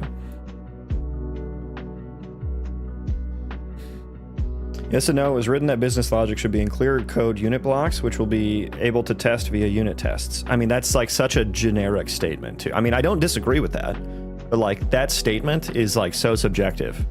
Like there's no, that statement, like you could effectively just not say that statement and the world is no different because of how subjective that statement is. Do I need to be good at math to do programming? No, you can do web dev. Web dev doesn't really require that much math at all.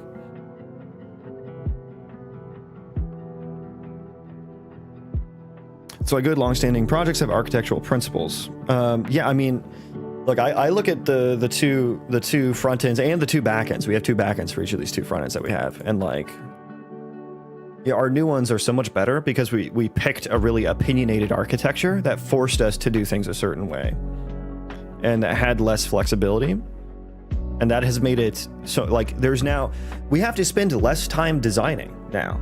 Because it's just much more straightforward as to where things need to go. Where it's like, if you're in this old like MVC approach, it's like, oh well, this logic should go in this controller. Well, no, we should do a new controller about that. Well, we need these two controllers to talk to each other. Okay, so we should make an oracle for that. And it's just like, I hate dependency injection. I hate anything that introduces spooky action at a distance or lowers locality of behavior. And I understand you have to accept some of that to make progress, but locality of behavior is like the most important thing to me. And Redux is a lot better at that.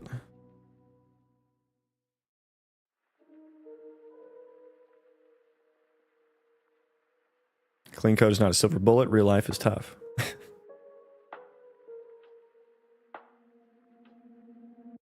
Here's your data, here's your system. Yeah. I mean, that's like, there's very little design that needs, like, I'm just looking at the two worlds that my team are in. And we have to spend much less time designing things in our new app because there's less ambiguity, less subjectivity. We don't have to like worry about how things are injected all over the place and where X should go or Y should go. Like we don't have to worry about all these solid principles, right? I forgot what it stands for, but it's all like the object-oriented shit.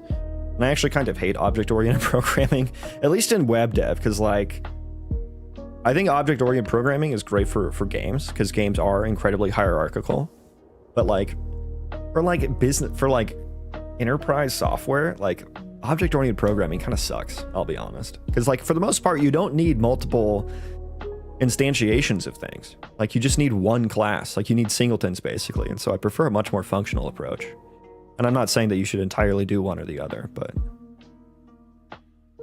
you know, I've worked on teams where it's like they've put an interface on every single class almost, and even though there's only one of them. And it was like, oh, it's like so we can decouple it and we can pop things in and out. I'm like, well, yeah, but now it's just a fucking pain in the ass to work in this fucking app now, because I have to like having to like learn an app that has like interfaces on every class is such a nightmare.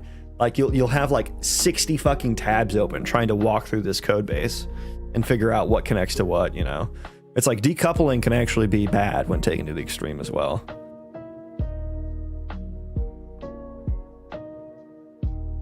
You should be able to delete React dependency from the project and business logic unit tests should run. Yeah, I mean, Redux does not inherently require React. So that would be true for Redux. Fully separated can mean a lot of things. Most of the time it just means it exists on a separate domain layer. Yeah, that's probably more realistic than like the hardcore, like physically separated. You should delete. I'm like, I don't know. That's not realistic.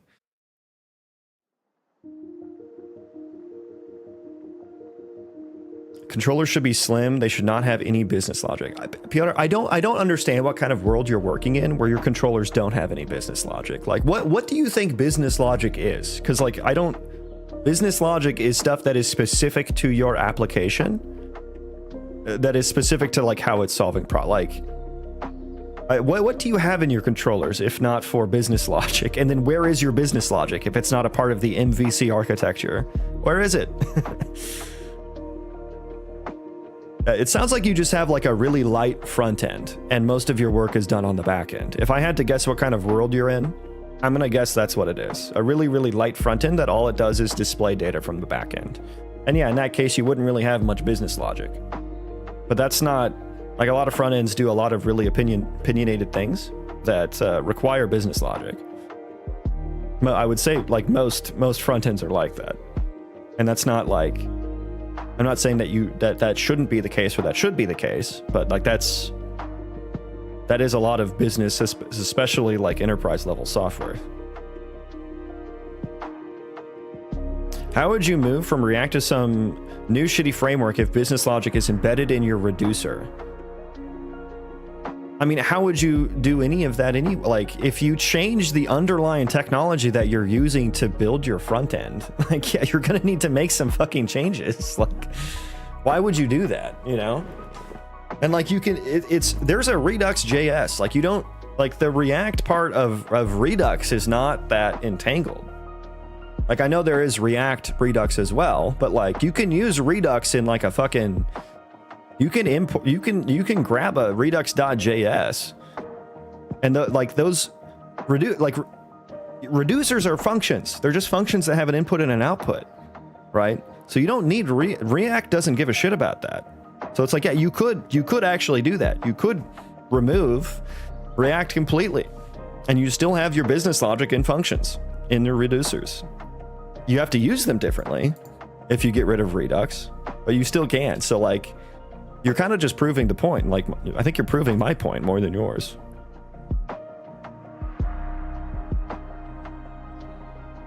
That synthetic inflexibility is crucial. That's a great way to say that, I think. Got rejected by Amazon for ML applied scientist 1 after 3 rounds of interviews. Oh man, that sucks. I'm sorry about that, but I hope you learned a lot. I hope you learned and you can get better. You know, apply again in 6 months or whatever. Single responsibility, open, closed, list, substitution, interface, segregation, dependency inversion. You sound like a Java dev. You sound like a Java developer. Eliminate the need to think. I call it DMP, dumb monkey principle. Hey, dude, I 100% agree. And I know there are people out there that don't agree with that. We're all dumb monkeys. The less decision dumb monkeys allowed to make, the better life will be. 100% agree. Couldn't agree more. And I believe the same thing when it comes to like process as well. Right? Because I've heard people just say, oh, less process, just hire better people, do better hiring. Like that's a stance that companies take. Or it's like, yeah, we don't really have a strong process. We just hire really good people. But then it's like, okay, now everything is on the individual at that point. If the individual fails, you know, we're fucked, kind of. If you have a better process, like you don't have, I'm not saying you shouldn't hire good people. Of course you should. But like, if you have a better process, it don't change your stack on a whim. That's the real answer. I agree, 100% agree. But it's like, if you have a stronger process, less is on the individual, which is just better for fucking mental health as well, I think. Even if you're the greatest developer in the world, like having less on your shoulders is positive. Business logic is located in services or domain models. My dude, what is the difference between a service and a controller? What is the difference between a domain model and a model? It's the same thing.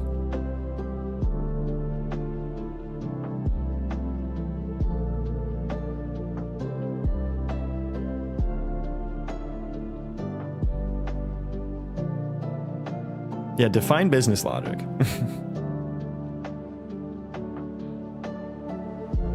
Clean code dictates that your business code should only be dependent on your programming language and don't have any other dependencies. I mean, dude, that's true for Redux because reducers are pure functions.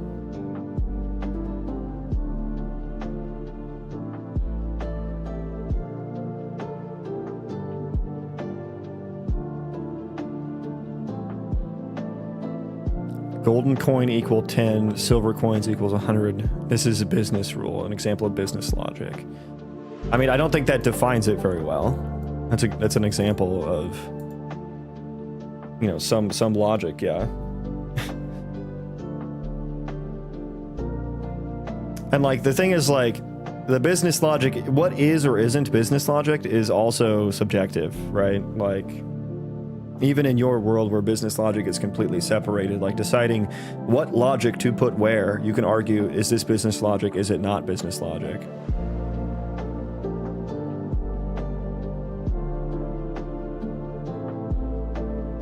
As a domain model, because we can confuse domain model and database table model.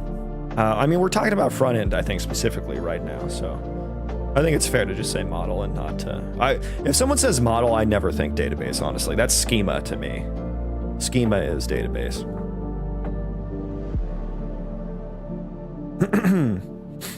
But anyways, let's get this figured out. Let's get this little compile issue figured out here. Enough ranting about Piotr, I'm gonna take a guess and say that you like Angular more than React. Am I right? Eventually matching entities. Okay, that's an array. So we need to. I think this is just the issue here. It's subjective, yes, which is why I don't like the frameworks that, you know, that require the programmer to make the right decision, right?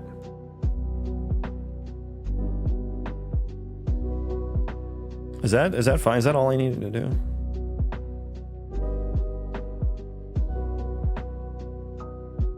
I should probably make a type def out of that. Yeah, I should probably make a type def out of that so I can change it. No, I like React. Okay, fair enough. I have gone to bat arguing because I use Angular for my job. I hate it. Like we re-implemented Redux in Angular Dart. And that's the world I'm talking about. Angular using Redux with less dependency injection is way better than our old Angular, you know, services, which is, it's MVC, right? It's an attempt to be MVC. Okay, let's see what happens. Let's see what happens. We're probably just gonna crash immediately. No, we're not actually. Why are they doing that? React isn't a framework, but a library. What's the difference? What's the difference between a framework and a library? I would argue the difference is quite subjective. Okay, so this is like 100% working a million times fucking better now. Like this was crashing yesterday, so all I did was unshelve it, and now it works. That's kind of pedantic. Yeah, I don't really think... Yeah, I don't think the distinction between the two is very important. A library is less opinionated, you know?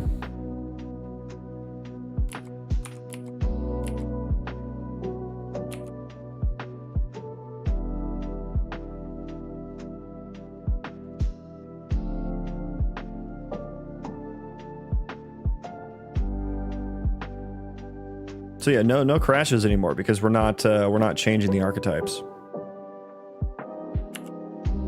Let's see what I guess. Let's do some tracing here. Yeah. Oh yeah, but what I was saying, I've argued with a lot of people on like Reddit and in other like Twitch channels about React. I think React is just strictly better at scaling than Angular, and everyone's like, oh my god, no way, Angular is so much better at scaling. I'm like, dude, I work in the largest Angular code base in the world. My application has 770 transitive dependencies that are brought into it that it doesn't actually use because of how convoluted the dependency injection hierarchy is. It doesn't scale very well. It makes code splitting very, very fucking hard. Our bundle size is way larger than it needs to be.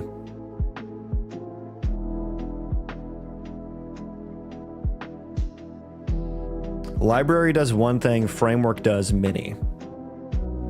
Even that is so subjective. Like you can reword the things that it's doing and come up with many things or bundle it all into one. And that's the same thing I feel about like principle of single or what principle of single responsibility or whatever. Like you can just reword the responsibility and make it a single thing. You know?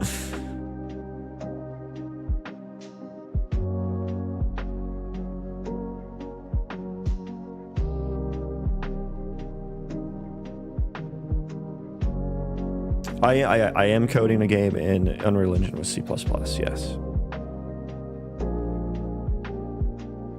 Okay, so we're running peachy keen here. Do Angular devs pay more for therapy than regular devs? They might.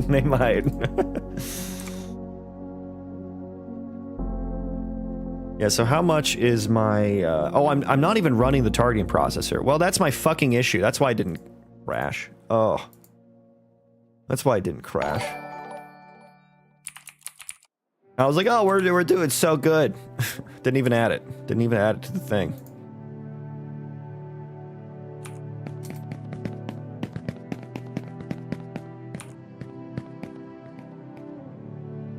No, they can't afford it. Got him. Yeah, I knew there was like a salary joke in there somewhere. But I think they get paid similarly. React and Angular devs. Okay, this still fucking happens. This still fucking happens. So we still have the same issue. Even with our command buffer approach. Why? What is happening here?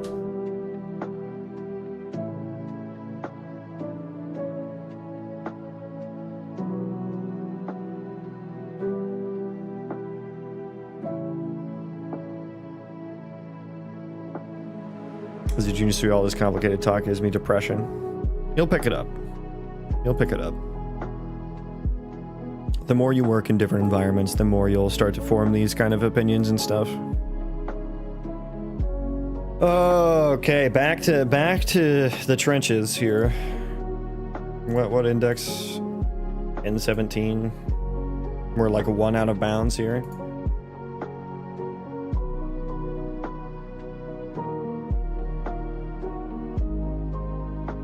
It gets so much worse. Yeah, we need you to have that green guild new I'm gonna change everything, why don't we just do it this way approach. You know, whenever some new person gets hired and they're like that, you're just like, oh buddy, just wait.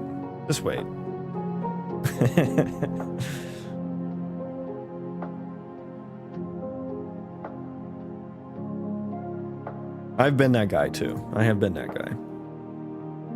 We've all been that guy at least once. Or girl. Oh, Jesus. How do I want to fucking do this?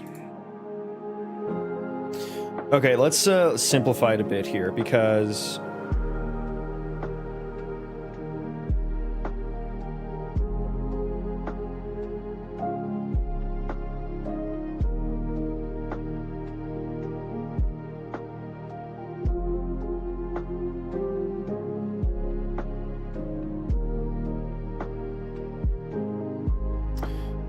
yeah, let's reduce the complexity here a bit. Okay, so we re-implemented the, yeah, so we put it back in here. Okay, that's fine, that's fine.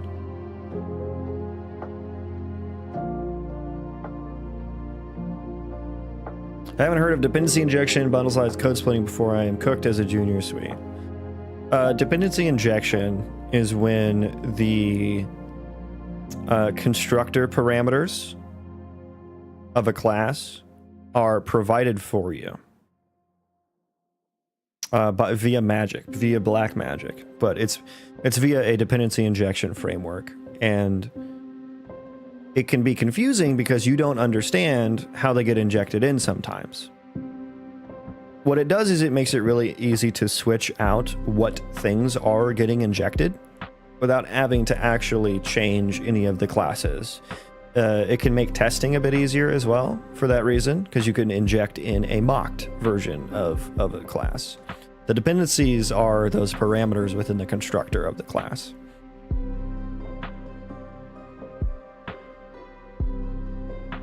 And it's really just kind of, it's spooky action at a distance to a certain extent. And, you know, when used sparingly, it's not that bad, but it's like the more you use it, the more complicated it gets, and the more difficult it gets to like navigate the code base and figure out where things are getting injected from and which version of the thing is getting injected. And you have to manage this kind of dependency hierarchy. So it becomes a lot of overhead. But what it gives you is flexibility in popping things in and out. And, you know, enterprise software loves dependency injection. So like, you know, anything you use in Java is probably going to have some, Java or Scala is going to have a lot of dependency injection. Everything on the back end is probably going to have some level. Anything that's not like a simple CRUD API and that actually needs to do some work is probably going to use some level of dependency injection. Angular uses dependency injection, which is a front-end framework. Bundle size is the size of the code that gets sent to the browser when the user requests your page, your website. And you want that to be small so that your website loads fast, right? The larger that is, the longer it'll take to load. And in today's day and age, when we're using things like React and Angular, these are SPAs, single-page applications, which means that, you know, we write all the code and we send all the code to the front end, or to the browser. And then we just let the browser render it, and then we do like AJAX requests, which are just your ad hoc RPCs and stuff. That is contrary to server-side rendering, where each page on your website hits the server calculates what needs to be shown on the page, and it only gives you exactly what is needed to render or to show on the screen.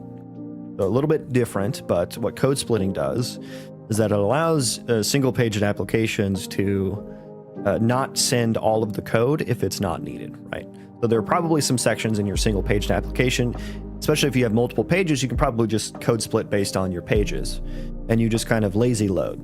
You lazy load your dependencies, and then they'll come in as they need to, and it doesn't really, it's not a bottleneck for your first load or your initial load time.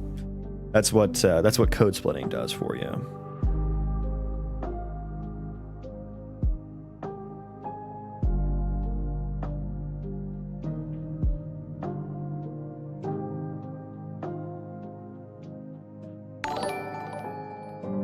You'd make a really good Coursera instructor. Yeah, I don't want to give away I don't want to make people pay for my knowledge because I haven't paid for mine, so it feels a little hypocritical.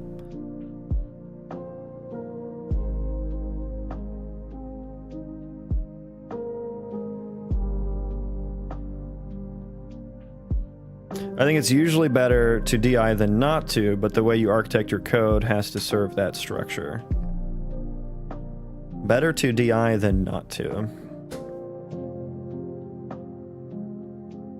I don't know. I'm not convinced about that opinion. I mean, there's a lot of people who are smarter than me that kind of have set the industry trends and stuff, and the industry trend is, you know, dependency injection, especially in backends. So, I don't know. Just every time I work with the dependency injection framework, I end up saying to myself, "Why is this so complicated?" At some point. It's like, dude, I just need some fucking class to call some other class. Like, why is it so complicated to do that?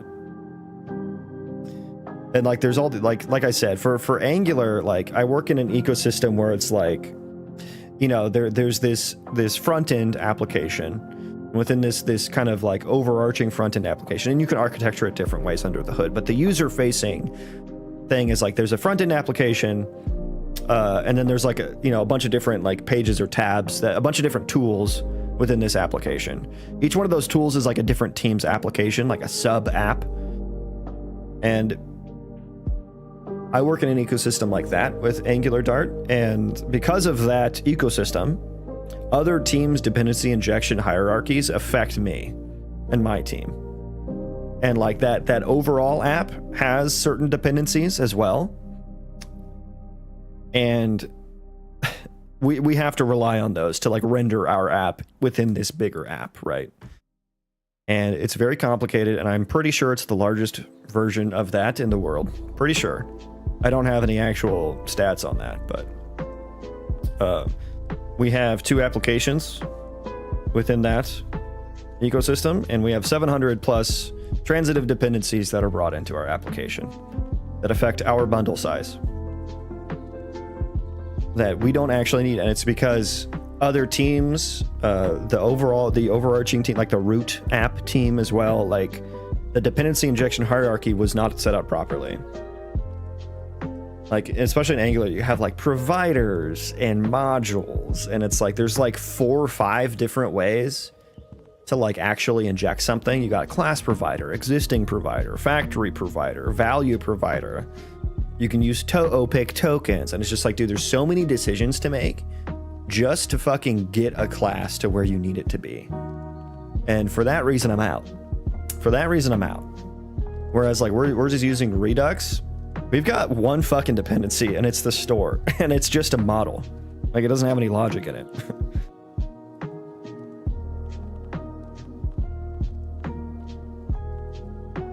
Is this a sandbox game? Yeah, for the most part it will be. It's not a framework, Mom.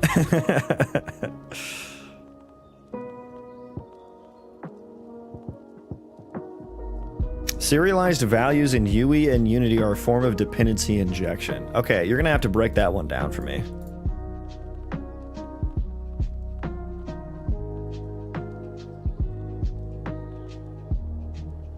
Gonna have to break that one down for me. Anyways, I feel like I've been so off track today. Unreal Engine 6, yeah. Yeah.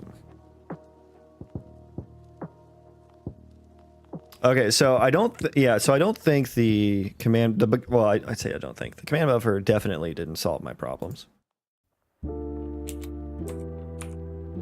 Long and short of it, and this is super OOP, so that's probably the conflict of opinion. Encapsulation is paramount for the simplicity of maintenance and debugging. Wait, what are you saying that in response to? Was that in response to me asking about how serialization is a dependency injection?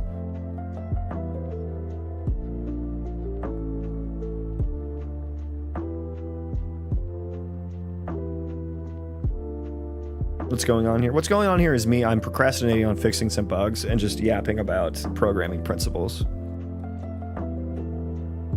So DI is necessary because you need an instance to access code because all mutability is wrapped by the object. So I think you're thinking of dependency injection in just like a very like conceptual level. Like, I'm talking about a dependency injection framework, right? Like, I think what you're saying is like anytime you pass a variable to a constructor, that's technically dependency injection. I don't know if that's how most people would think about dependency injection. I don't think that that's how most, like, for me, dependency injection is when there's a specific framework that does that for you. Like, if you are not manually writing that code, that is dependency injection.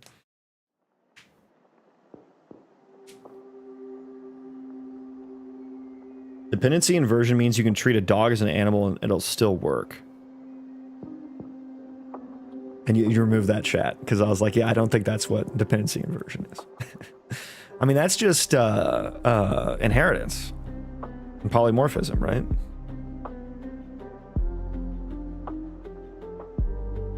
What's the best place to learn Spring Boot? Google. Google.com.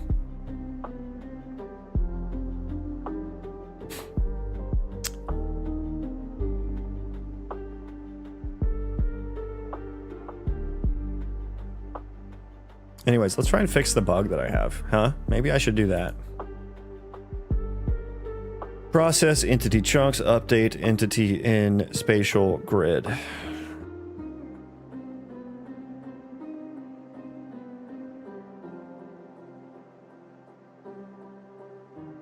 Now I have to remember all this code that I wrote like yesterday.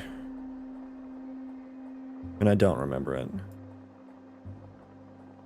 We're doing this one anywhere. So we're doing this in the add entity data. And maybe let's not do that. Because we're gonna process... We should be processing after the playback commands. We are. Okay, yeah. Process the entity chunks. Which we might as well just clear out all the chunks, right? Like...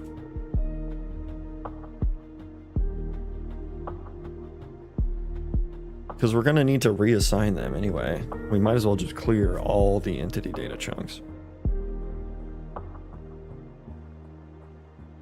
Let's change this order. Update entity and spatial grid. Let's put that up top. I can actually read this a little bit better.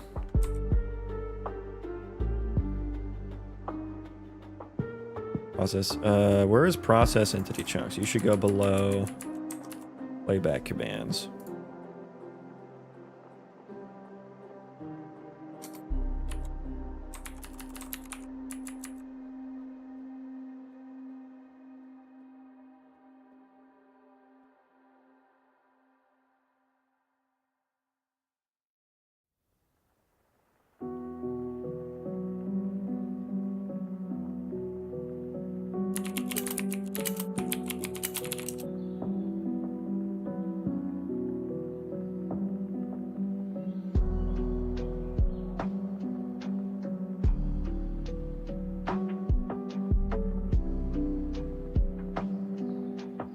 Hang on, I'm looking up a meme.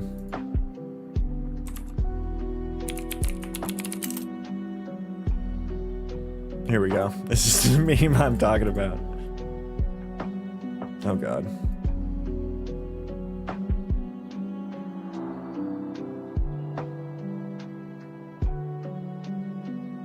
This is me. I'm on this side now. I've been through this bell curve. This is how I started. I did start this way. I was like, why is this all so complicated? It's like, no, you have to do it solid. View controller model, fact pattern. I will just write code that solves the problem. Keeping in mind locality of behavior. Like, I think if you need to know what this stands for in order to write code, you're not working in a very effective framework. Is that a hot take? If you need to know what any of this is, you're working in a brittle pattern that is going to get infringed upon at some point. Probably multiple times. And over time, it is going to break down. And it will require a lot of maintenance and a lot of refactoring to keep it in line with these principles. And it will require someone who's very diligent. Are you Zen master at coding now? No. No, I'm not.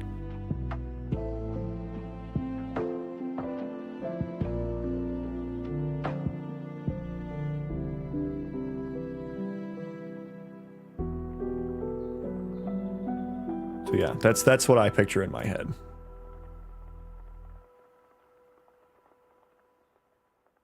Update entity in spatial grid. Yeah, let's fix things. Let us fix things.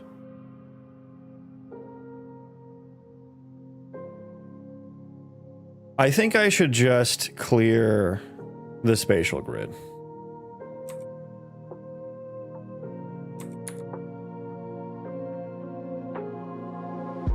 And the chunk map. I think I should just clear it every frame. Because the archetypes are going to change, possibly.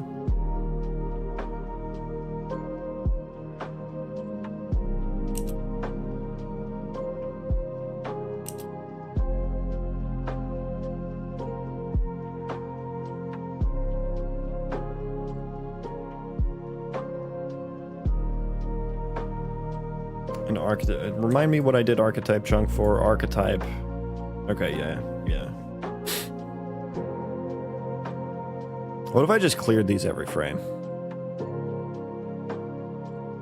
I clear them at the beginning of process entity chunks.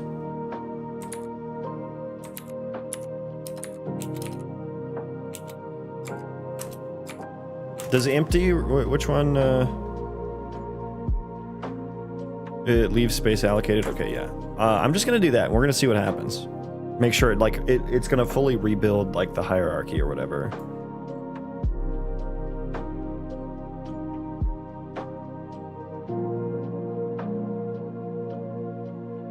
Let's try that.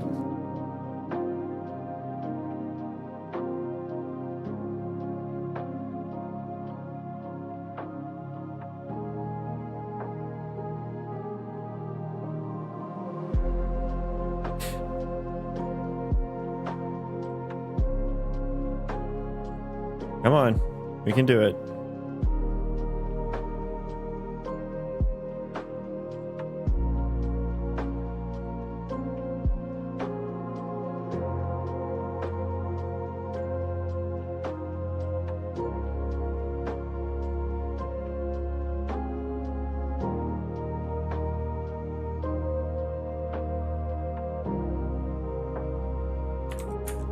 Okay. Pray that this works. Pray that it works. So I can figure out my issues.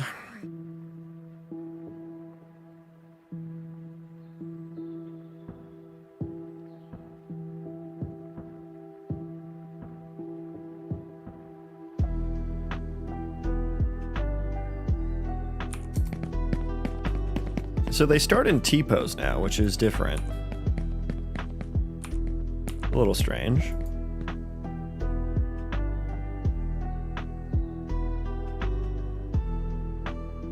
Yeah, okay, so we're running without crashing now. Wait, do I have the targeting processor in here still? I do, okay, so, wow, we're running. We are running, guys. So that did fix it. That did kind of fix it, I hope. Okay, let's trace. Yeah, I am losing about 4 FPS, 4 or 5 FPS, which honestly for running the targeting processor is kind of a small price to pay. I'm wondering how much of that overhead is from the chunk processing now.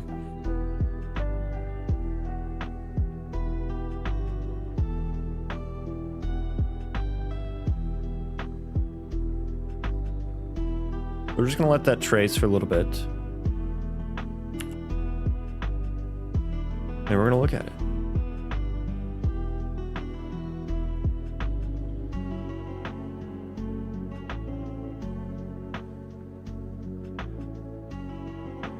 Targeting wow, that's insane. Down to 14 milliseconds. Okay, so for context, the aggro processor, where is it? Aggro processor might not even be a blip on here. So I have a targeting processor and an aggro processor. They used to be the same. I split them apart. And when they were the same thing, it took a full 2 seconds to run. That's an eternity. You know, I was having to run that on the background thread because it took so long. The targeting processor now runs in 14 milliseconds. What an insane fucking improvement. What an absolutely astronomical improvement here. Let's make sure that's running correctly before I get too excited.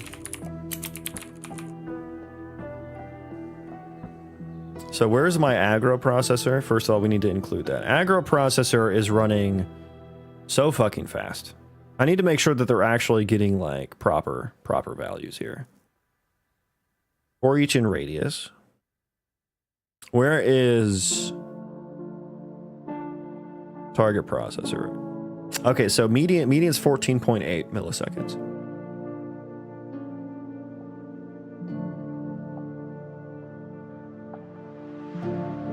Will NPC disappear at a certain range, or will they freeze just in like Minecraft? They will disappear, but they will keep running. So that's the whole reason I'm doing this, is to make a really alive world where it's always running. Obviously, if they're far enough away, you can't really see them, so I don't need to render them, right? So they will disappear from being seen, but they'll still be running. They'll still be moving around. They still have full-fledged state trees and pathfinding and combat. That's like that's the whole thing I'm trying to do here, which you know, not a whole lot of games do. Not a whole lot of games do that.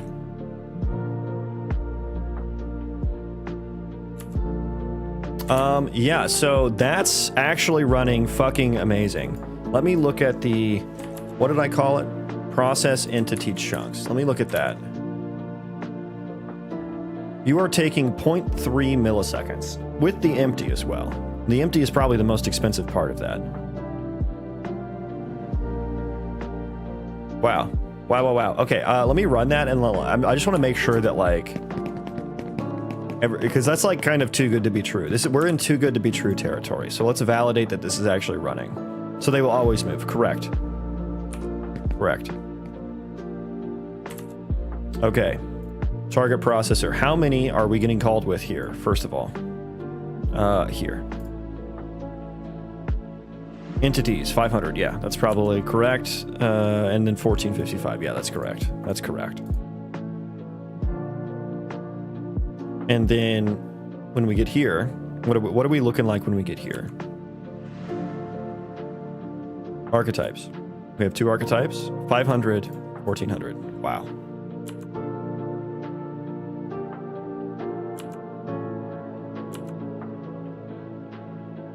So I guess I really need to make sure that things are in the right chunks, because I actually right now have zero way of knowing which terrain chunk, or not terrain chunk, entity chunk these entities are in. And if this is actually, you know, doing things. Let's check here. Are we actually like getting here for things? Yeah, we are. And so we should be getting down here. Yeah, for some of them we do get down there. So yeah, we're running, baby. Yeah, we're running. Yeah, we're doing it. Let's look at aggro processor. That's running so fucking fast. It's running so fast. Aggro processor is getting called. Yeah, we are getting called. Wow. Oh, guys, we're doing it. We're fucking doing it.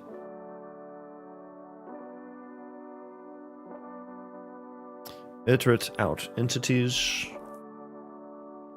Origin rages. Yeah, how do I test this, you know? How do I test this?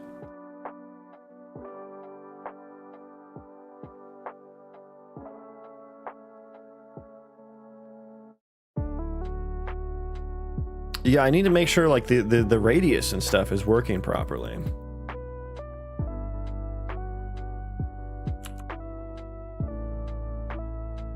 Okay, let's try this. Let's open up enemy archetype.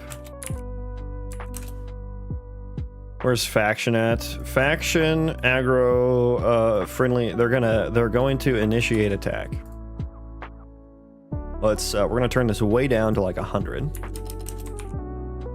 And they should start attacking. They don't. And we got some guys that are T-posed. Why are you T-posed, sir? I don't think the actors spawned correctly. Okay, let's debug.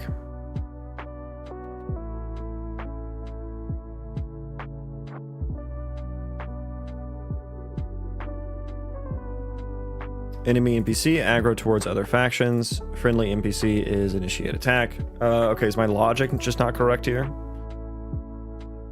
This faction is enemy. Oh, this is enemy to enemy. So yeah, they're not going to attack each other.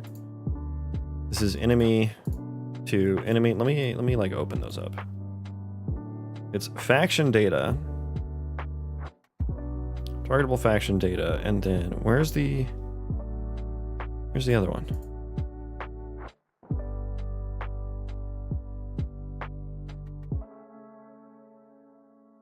Okay, I have to manually check faction data, I guess. Or is it in this? It's in this. Okay, here we go. Enemy to enemy, enemy to enemy. Oh, here we go. Friendly to enemy. So I need this one to be enemy. The first one should be enemy, the second one should be friendly. Enemy to enemy, enemy to enemy.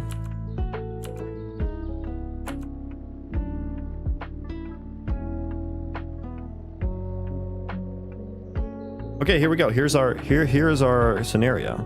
It is initiate attack.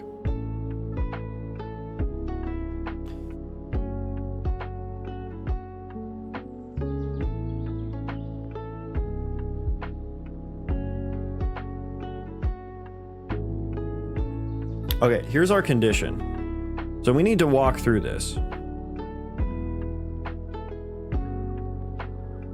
Rather, I guess I can just put a breakpoint here. Like we get here. Yeah, so enemy to friendly. Yeah, so they are getting this, and I guess like put that there, right? Targetable entity 93, that's 93.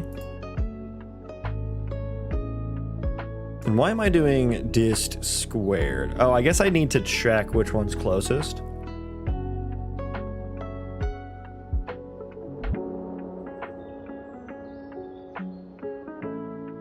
Oh, I am checking. It has to be closer than the old one. Yeah. And so we should get here. We should be adding the aggro. Yeah, okay, so we do add the aggro. Oh, yeah, they have a lot of aggro in there. They're okay, so that means the aggro processor is the issue. That should be setting the current target.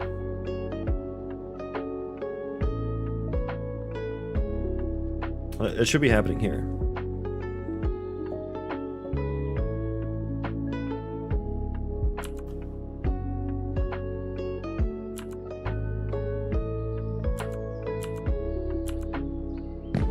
It never happens.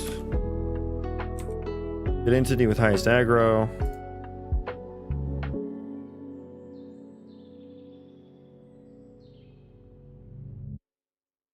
Oh, I should initialize this to -1. Right, okay, because it's never getting hit because the aggro level is 0. So let's initialize this. F aggro to -1. Init to -1 so that new entries with 0 aggro are considered. Yeah. I think that was our issue there.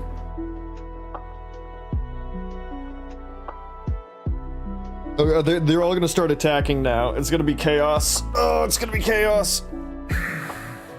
I hope. We're hoping for chaos here. Chaos means good. Chaos means bug fixed.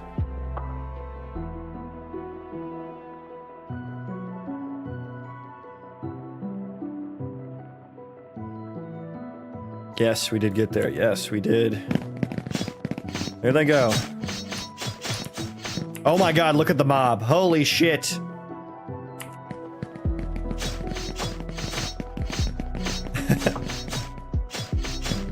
Look at him. He's like, I'm gonna fuck this guy up over here. They're not attacking the closest guy. And there are plenty greens that are left that they're not attacking. So I think there's some... I think there is some issue happening. Yeah, like those guys should definitely be attacking him.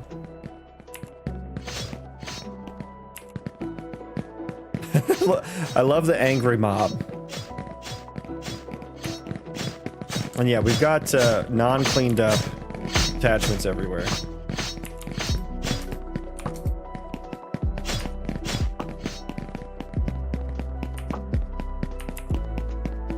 Interesting that combat caused that. Did combat cause that, or did death cause that? Yeah, they're definitely not going towards the closest person.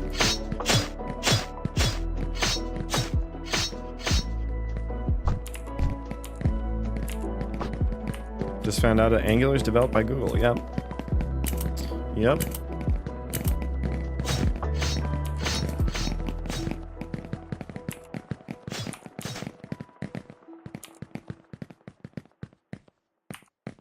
Oh, the attachments are not properly processing with combat.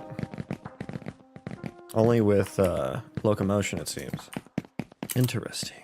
Interesting.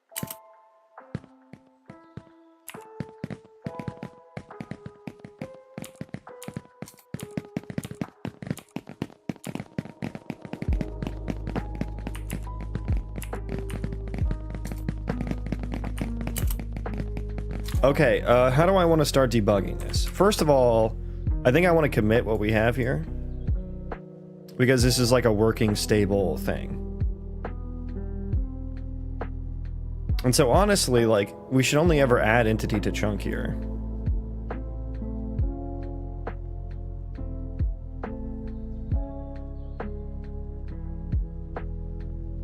We don't need to do that anymore. At least we shouldn't. Shouldn't need to do that anymore. Let's rebuild to make sure.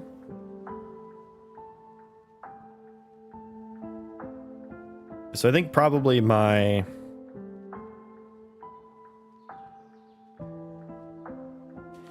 radius in chunks. So let me think. Chunk size is like 2000. Location to chunk coordinate. Floor to end.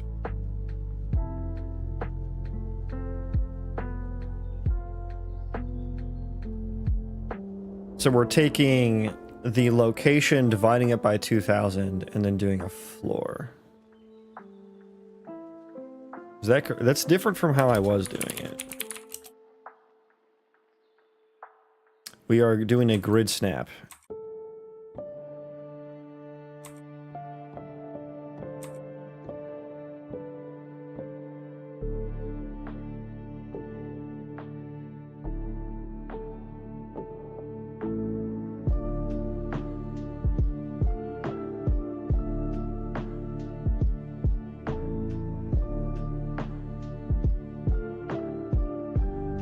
Pressing E to talk while committing first-degree murder is innovative. Yeah, I need to turn it off during combat.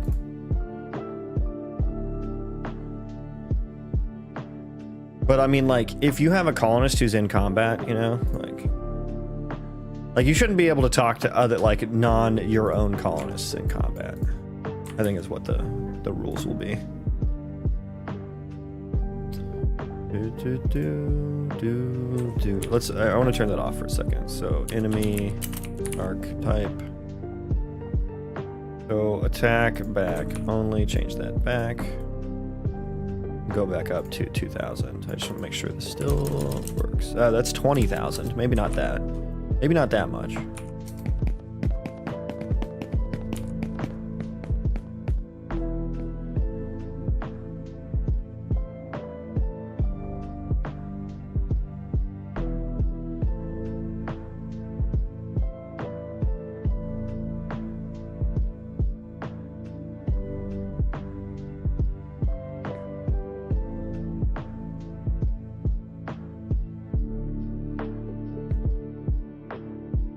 Okay, I think we're good. I think we're good.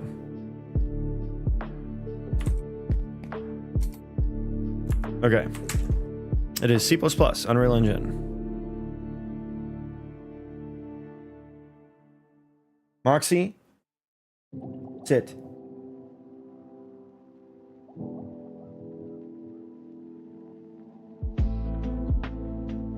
Okay, so that's good. We can remove the archetype 1. Yeah, let's remove this guy. Don't need that one anymore. Remove entity from spatial grid. We will need that, and like this one, we only really let's just comment it out to show that I don't need it anymore, right? We'll comment that out to show that we don't need it anymore.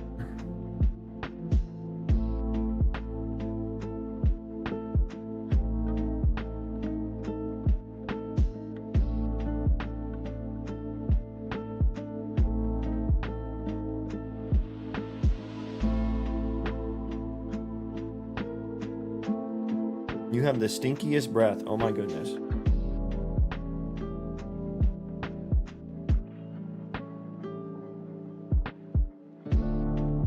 Thank you.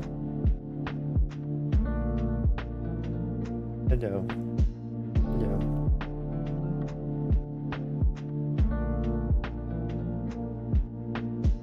There's one of the doggies. The other one is a very quiet, resolute boy, so he doesn't show up very much. I don't know where he's at.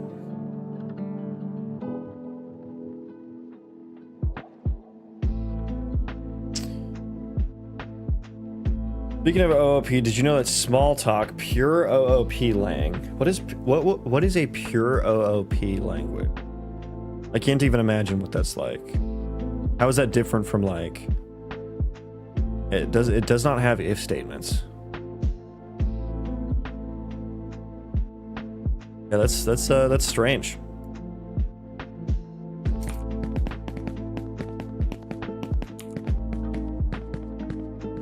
Is it like purely data driven at that point then?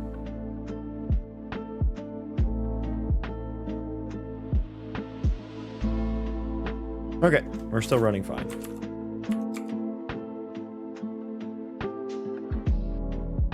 No functions. Yeah, I cannot imagine what that looks like. Which GUI library are you using to display people in the game? My brother, that is not an applicable question. First of all, so many things I need to explain to you. One of them is that a GUI library, GUI stands for graphical user interface. So that is for a user interface. That is not for rendering things on in a video game.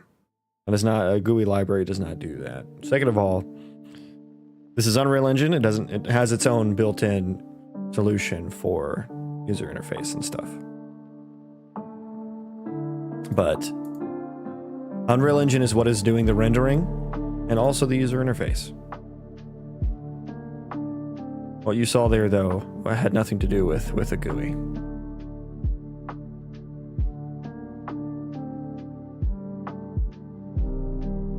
This is what Clanker Loving does to Younger Sweet. Yep. Okay, so this is good. That's committed.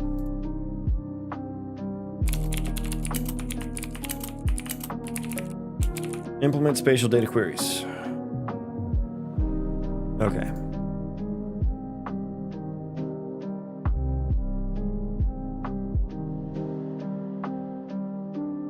Understood, thank you. No problem, no worries.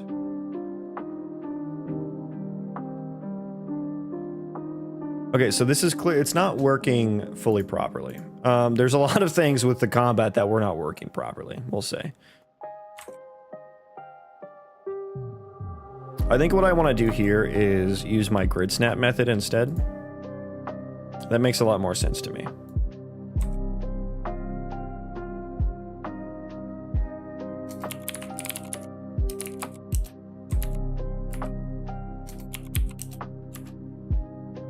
Location grid snap to chunk size.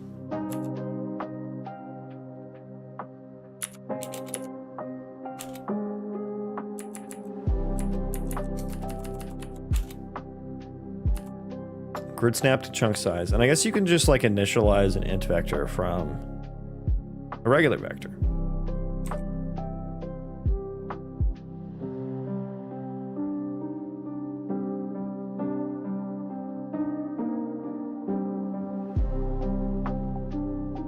Yeah, so I'm not going to store like, I guess I would never need the floating point things anyway.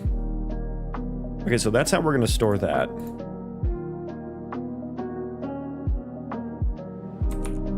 Okay, let's just run live coding there, and we'll just let's just rerun the combat scenario again. Let's just rerun the combat again. So radius in chunks, chunk size is 2,000, radius, let's say like 3,000. And so, hang on, let me do some math here. So because I know like I think my aggro range is 3,000. If I'm not mistaken, it's 3,000. We do 3,000 divided by the chunk size, which is set to 2,000. That's 1.5 chunks. We do ceil to int, so that's 2 chunks in each direction. We get the origin chunk. The origin, is that correct? In the target processor. Origin, which is just the current location. So yeah, we would, and we're using the same method there to get that. So we would get the current chunk that they're in. You know, we are not adding the origin chunk, although we would be hitting 0, I guess, at this point. Yeah, so we're doing 1, 2, 3, 4, 5. We're doing 5, a diameter of 5.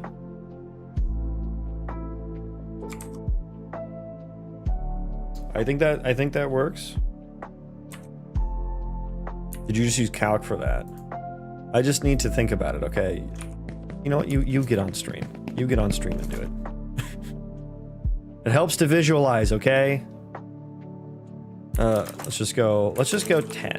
Let's just go 10. Initiate attack.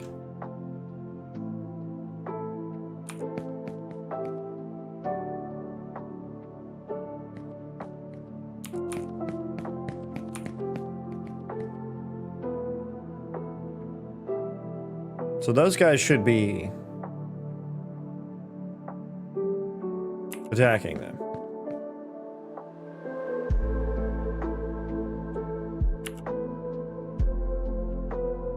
Let me look at their aggro tables here. Let me look at their aggro tables.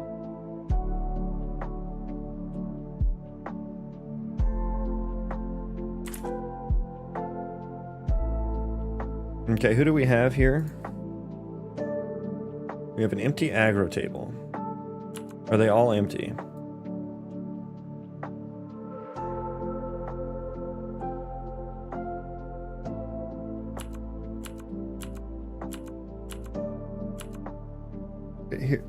Here we go. We have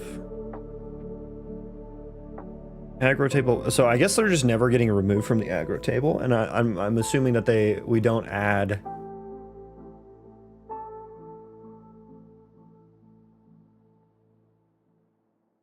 You know what would be interesting? Why no guns in games? This is not that kind of game.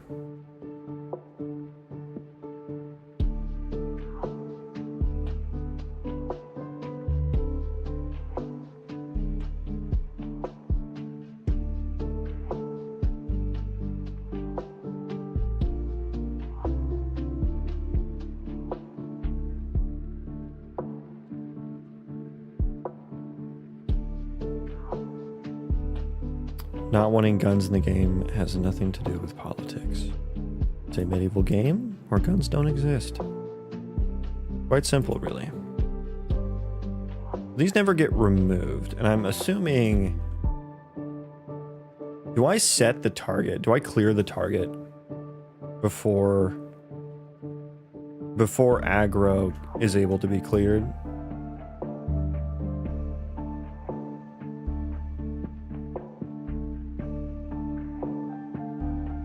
I think that's probably what happens.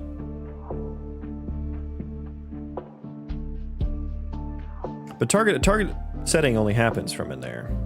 Or at least it should. Put that up here.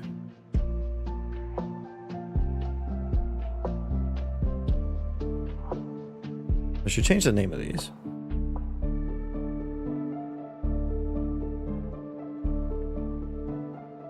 Thank you, Strophium. Thank you.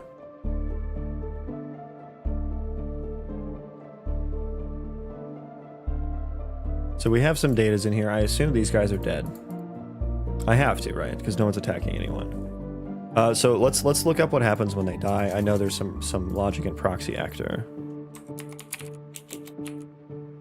Die. Reset velocity to 0. Detach some shit. Add the death stuff. Ability system component. What happens in you? When deal damage. Take damage.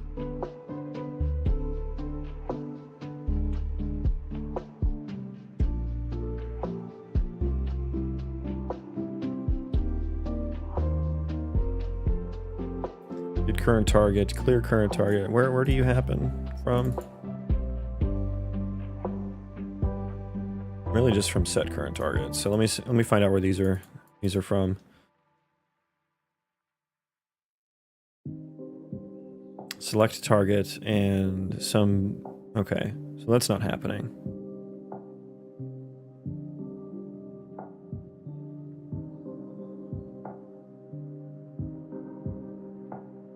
So that's not happening.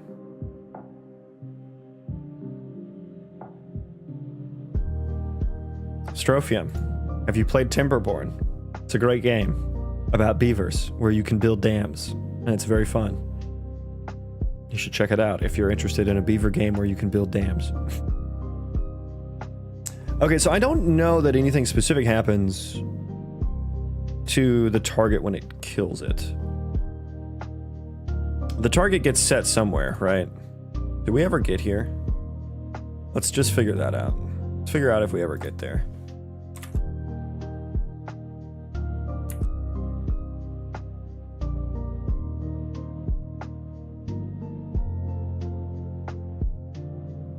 Oh hell yeah, did you look it up?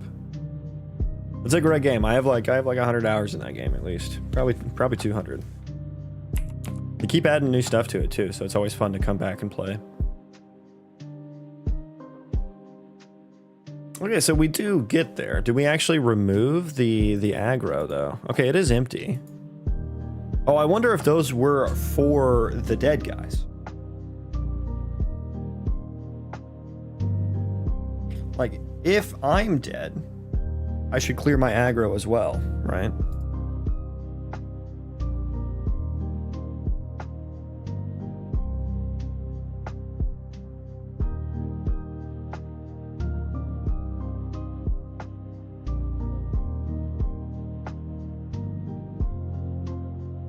What do I want to do about this?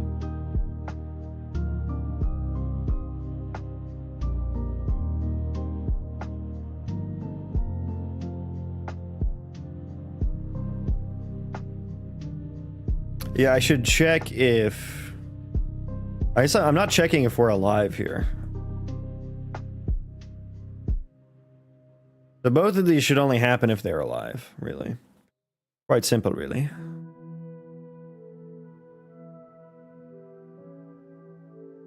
Honestly, should I just... when they die, I should just remove the target and aggro components altogether. That's probably what should happen. But I guess that does get cleared. Let's see, like, those guys should be attacking. So, hang on, what's, we will pop open the visual logger here.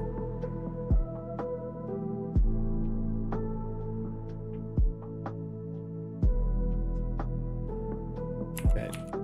Entity 2. Target entity data, there is no target. Aggro entity data. Do I have that? Do I have the aggro tables displayed here? No, I didn't populate them. Let's do that real quick. Aggro entity data. Oh, there's no aggro tables. Okay, there's nothing in this table.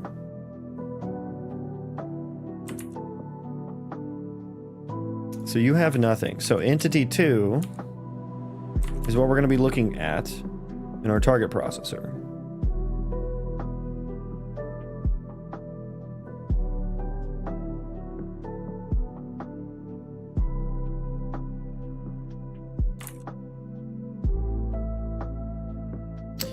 Entity, this is entity 2, perfect. First try.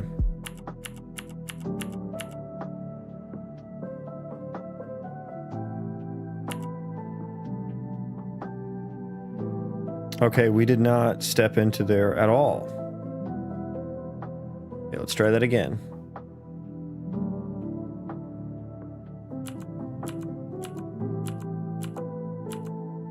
Two. Okay.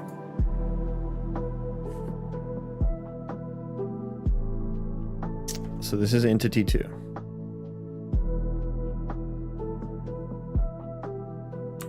For each in radius, I need to go there. 2. Origin chunk. Negative 2000. Okay. Chunks to check. Oh my god. How is that really 125? Also, why is that grid snap so weird? Why is that negative 2002?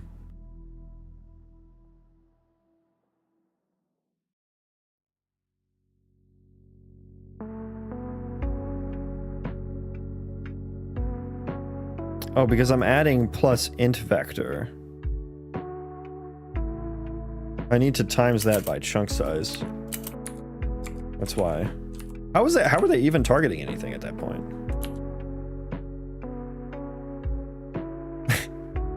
How did that even work at all?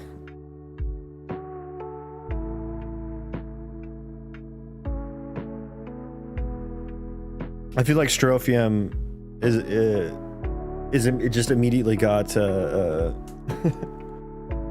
into the depths of Timberborn, which I applaud.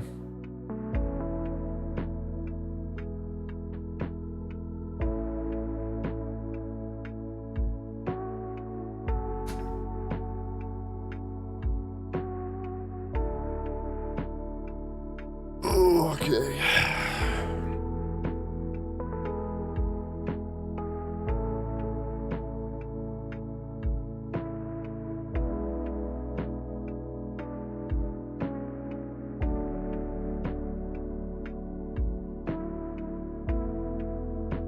Bro, why does this take... It takes so long to compile.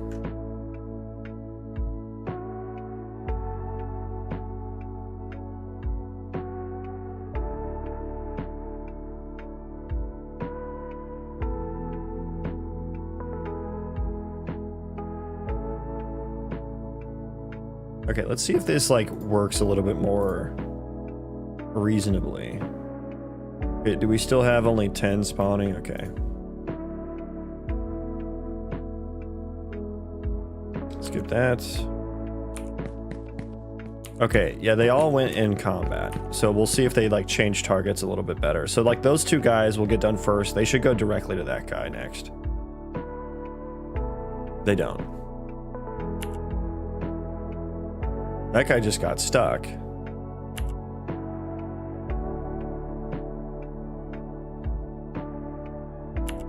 Okay.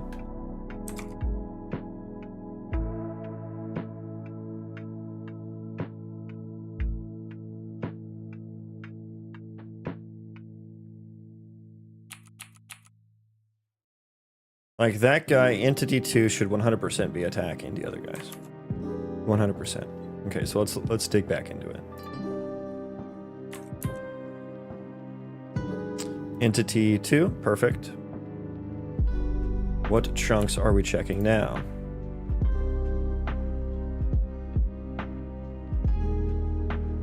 Is it really 120? Like, is 125 correct? That seems like a lot of chunks to check. Because it's 5 times 5 times 5. So, I mean, yeah, I guess that is 125. That seems like so many.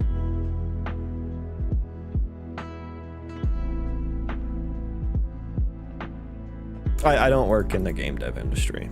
I don't work for a game dev company. Okay, but these chunks look correct now. These chunks do look correct. Let me, I guess, look at the spatial grid itself. Okay, yeah, those look reasonable. Those look reasonable. And so I'm pretty sure that those terrain chunks are in here somewhere. And honestly, it would be... No, doing it this way. No, this is fine. This is fine.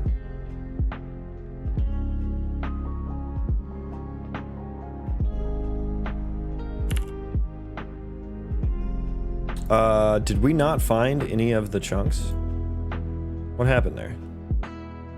This is not Visual Studio, no.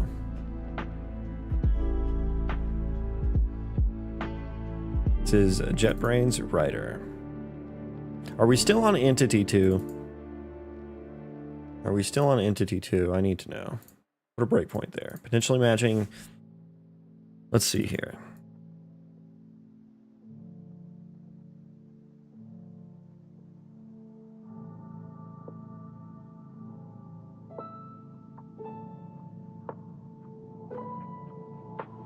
We have 23 component arrays in this archetype.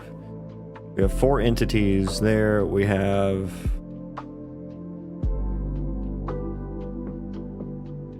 Yeah, okay, so we have entities. 4 and 6. Yeah, that does have all of the entities in it.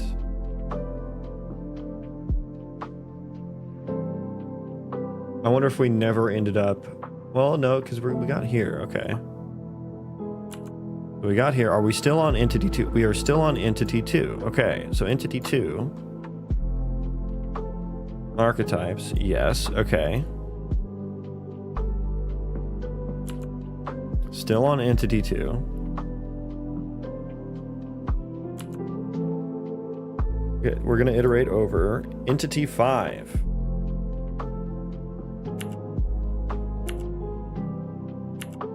Dist squared. the square distances are kind of hard to compare. What's my it's what, 9 million is the aggro radius squared. So this one should go through. Yeah. This one is in radius. I don't know, maybe it's simpler to check the faction first instead of last. Or rather, check the tags or whatever. I don't know. Oh, excuse me. I don't know. So targetable tag data. This one's dead, so we're going to skip that one.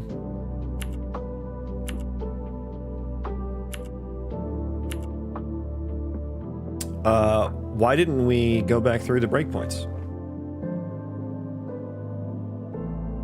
Why did we not go back through the breakpoints? What? Okay, hang on. We only iterated over one? Oh, because I hit return. That's why. That's the issue. Instead of...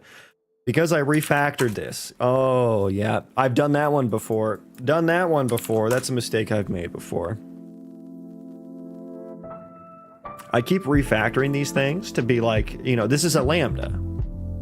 But there's a loop, right? So it's like previously the loop was done via whatever it was calling the lambda, so that's why I had return there. Because there was no continue. Continue wouldn't work. Continue would not work there. And so I changed it to where now this lambda needs to do the looping itself, and I should have changed those to continue at that point. The price I pay for using the guards pattern.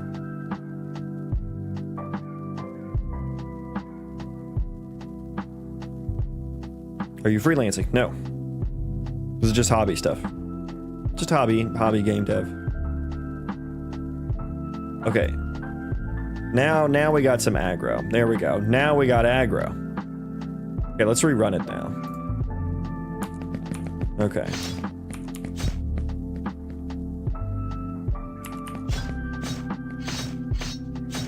I do need to fix the target. Oh, he switches target every time they swing because they will have dealt more damage. I should probably add some sort of like you know, debounce to that, you know, so he doesn't switch too much. Although that would mean taunting is not as effective. Yeah, okay, so now it's working properly. Yeah, that looks good. Now we just gotta figure out why all these fucking maces are getting left everywhere. God damn it.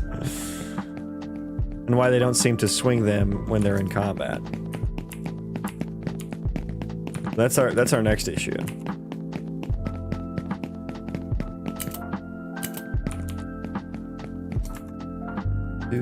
Let's run a larger scale combat. Let's do 200 in combat.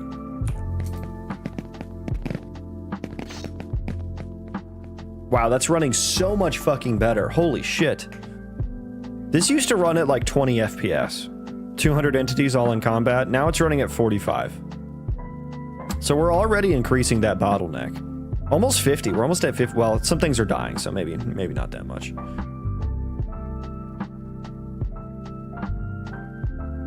That's kind of crazy. Look at the mob. The mob is so crazy. I need to do some, what's it called? Like the movement, the Boyd movement? Because they're all like stacking on top of each other. So I need some processor to kind of scooch them out a little bit, you know?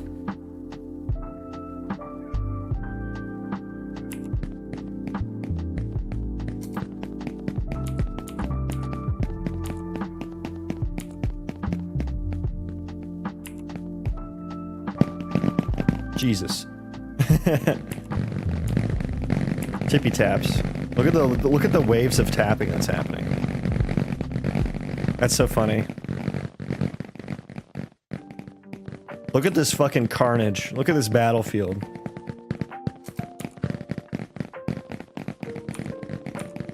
You know what? You know what I want to do? 2000. In combat. How bad does it run? How bad does it run?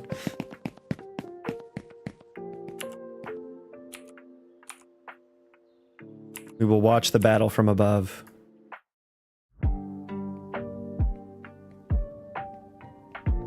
Okay, it's running very bad. It's running very bad. Bro, I'm studying JavaScript. Any advice you have to help me? Stop studying and start doing. I mean, don't take that as gospel though. You got to figure out how best you learn. And the reason I say that is because the best that I learn, I don't learn very well by studying or by following tutorials or by following courses. I learn by doing things, by building things, by applying myself to a project that I'm passionate about. That's how I learn best. Axes in the air. Yes, very good. Very good. You did notice that some of the axes are not getting cleaned up properly. It's very good.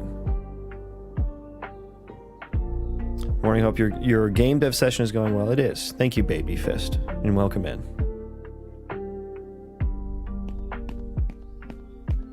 So yeah, there's a lot happening here. 2,000 entities in combat, not really possible at the moment. I like this. Let's commit it. Let's get rid of all that nonsense here.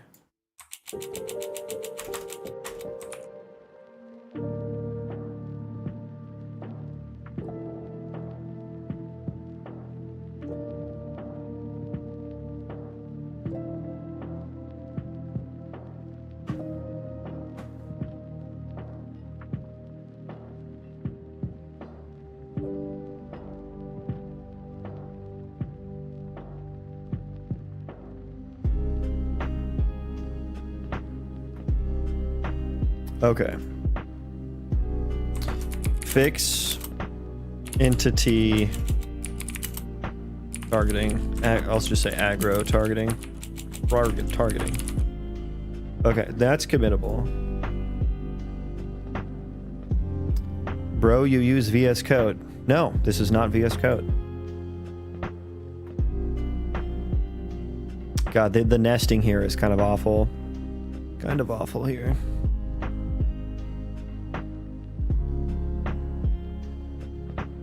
Okay, this is running. I'm so impressed with how much better this is running already. I thought I was going to eternally have to have the targeting processor run on the background thread, but no more.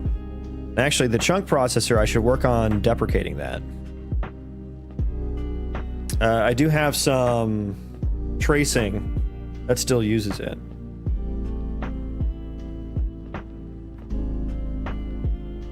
You use Vim motions or mouse? Well, considering that I'm not using Vim, probably not Vim motions. Yeah, probably not that one. It looks like Ryder. There you go. Baby Fist knows what he's talking about. It is Ryder.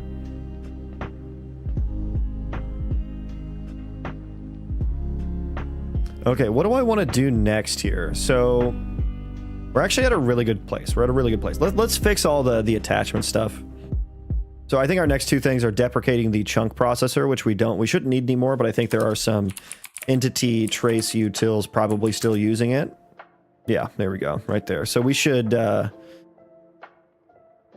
rid of that. We should replace that. And this entity query can instead be a for each in radius kind of thing here. But why no Vim motion? Because I'm not using Vim. Yeah, I know that that's kind of hard to wrap your head around.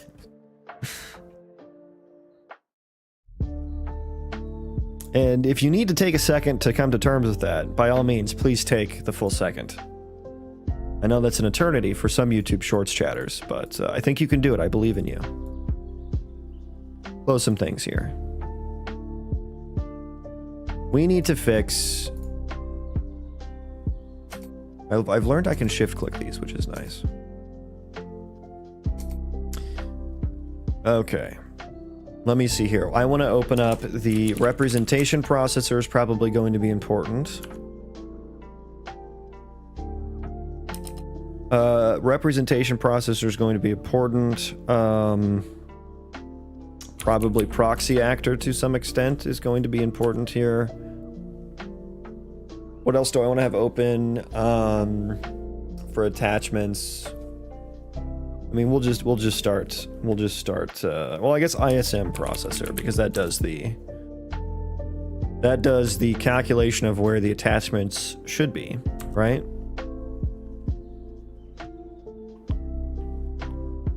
Well, no, I guess the representation processor has to look up the animation that's currently playing.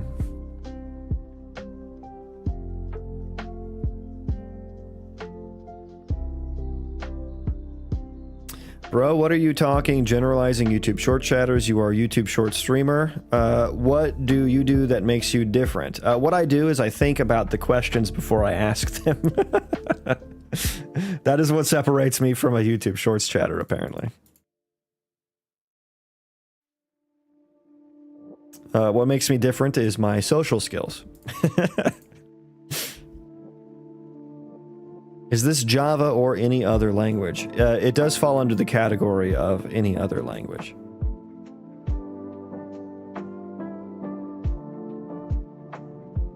It is C++, yes. It is C++.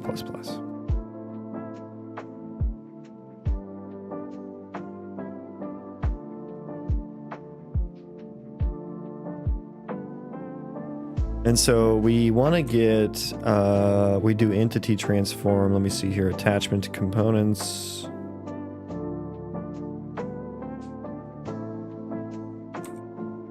Okay.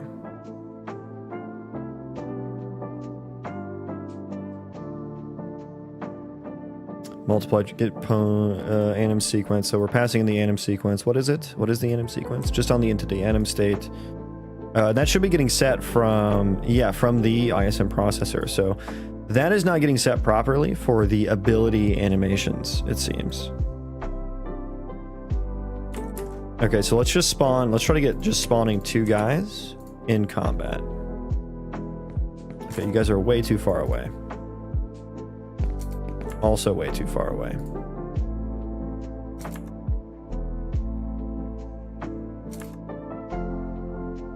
There we go. Okay, there's our scenario. Okay, why are the attachments stuck? So first of all, breakpoint here. Okay, we are getting there. Current anim. We are getting the correct animation there. Now, let's see. We maybe are just not even getting here. So let's go there. We are getting there.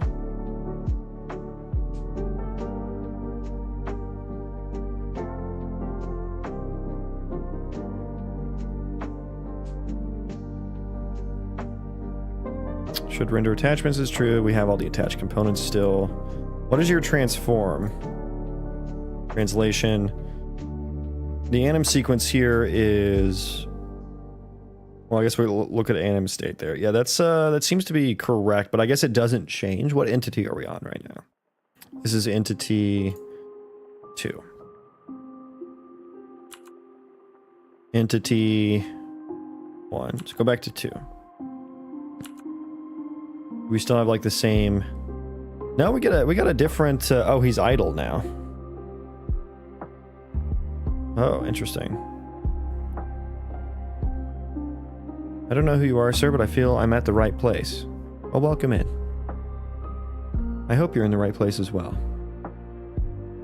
How many years of experience do you have in C++? I've only used C++ basically for this project, which is about 3 years.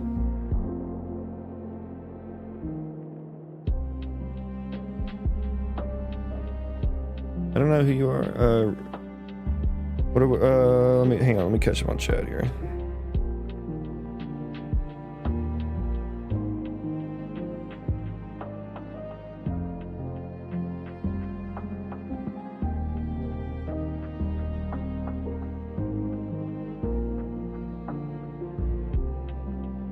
Okay. So yeah, that the anim sequence changed entirely there.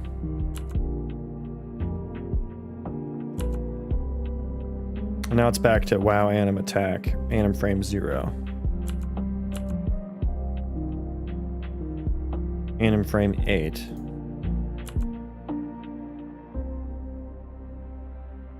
Anim frame 0 again. Oh, that's entity 1. Entity 2, 16. So we went to frame 8, then 16.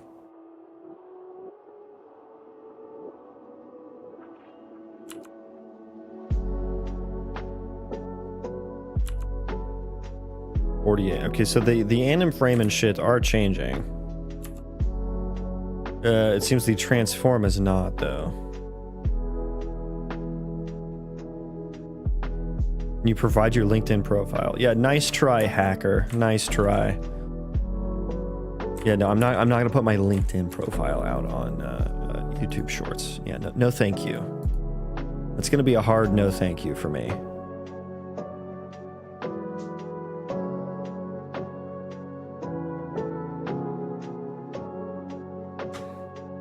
Okay, so why are we not? I guess instance data. Oh, it's not fucking valid. Well, that makes fucking sense. Okay, I should have checked that first. Okay. Yeah, that we're not even getting here. We're not setting. We're not doing. The data's right. We're just not setting it. Why? Why? Where would this be going, null at? Pray tell. Riddle me that, my own code.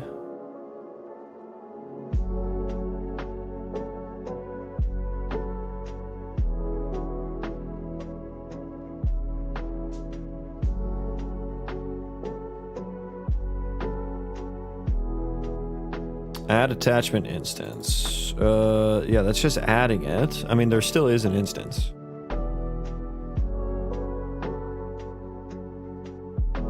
I guess remove attach. Where is this getting called from then? Remove attachments. Okay. Remove attachments is getting called here. Rendered is true.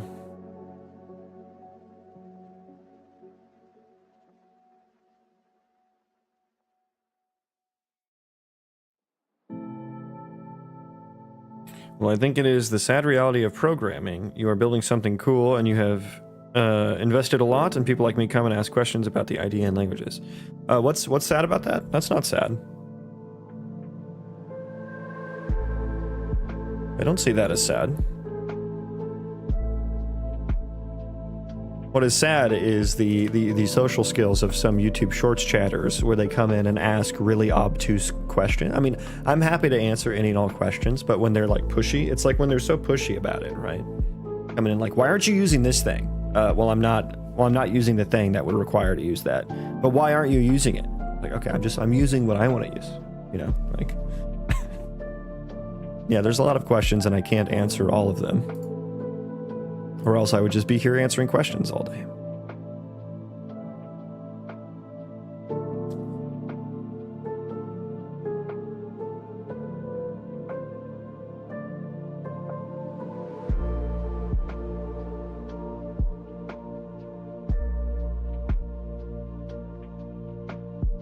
Yeah, so why are these getting removed? Why are these attachments, these attachy boys getting removed?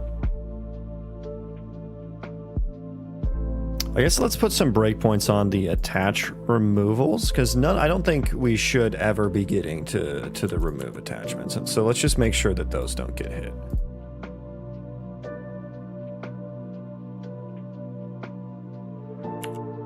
Interesting.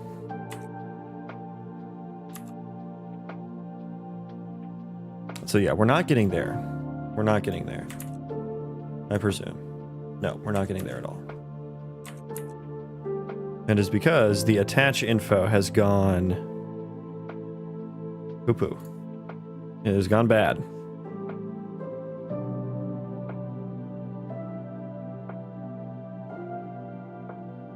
Where else do I change this at?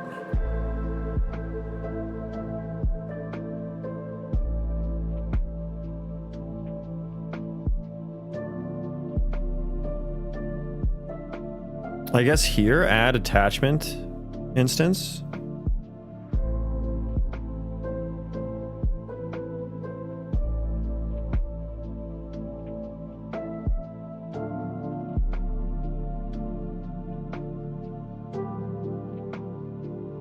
Do we get here? Like, what makes us get here such that, because that's the only place we set.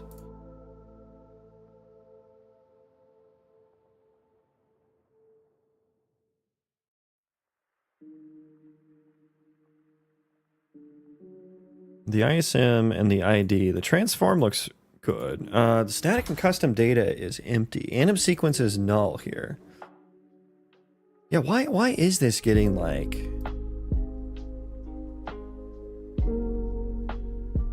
Why is that getting like cleaned up? Are we just like resetting the attachments or something somehow? God, attach components. Why are you like this?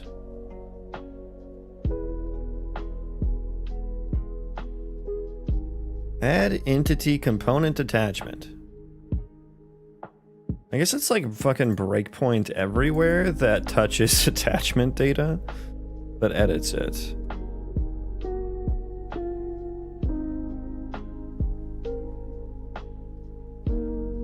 Probably not in there. We don't actually edit in there.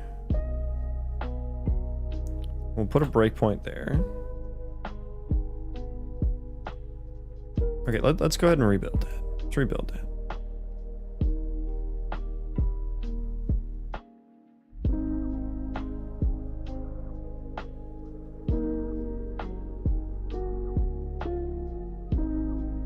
Okay, rebuild. Let me look at my calendar for the day.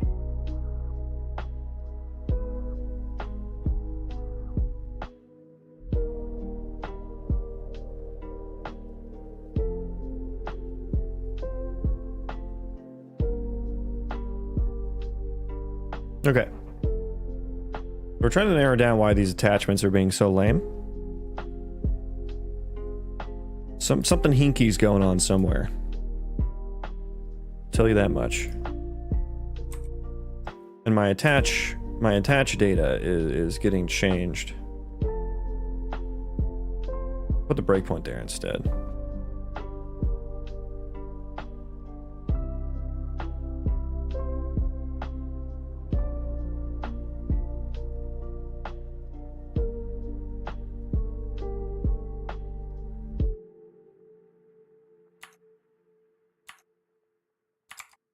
Okay.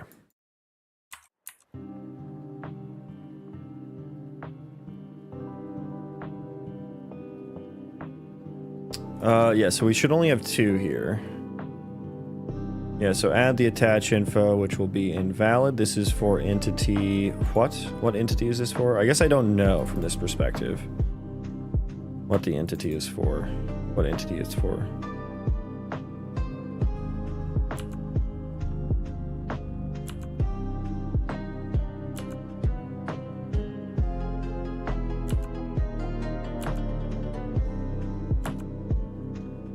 Okay, we are removing attachments here.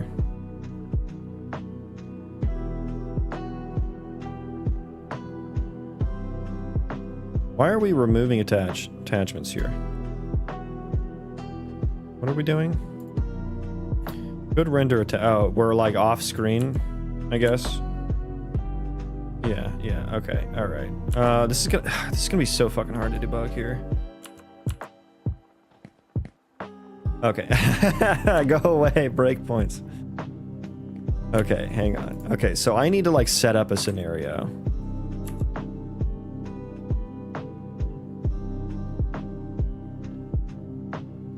I need to like set up a scenario here. Let's try to like just ham-fist it in there.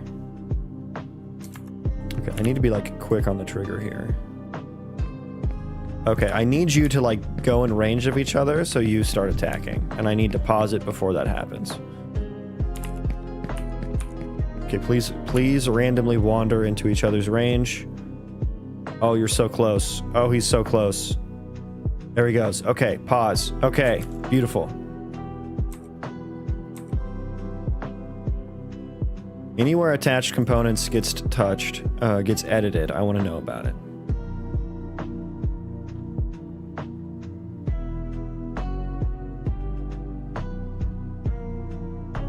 I want to know about it. Attached components.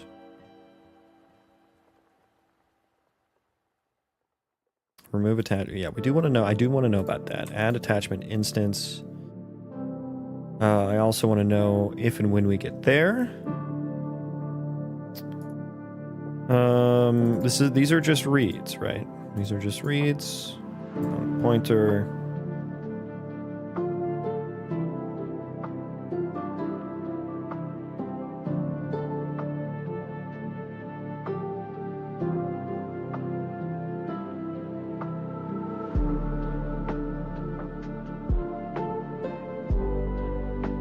Okay, I think we're good there. Let me see.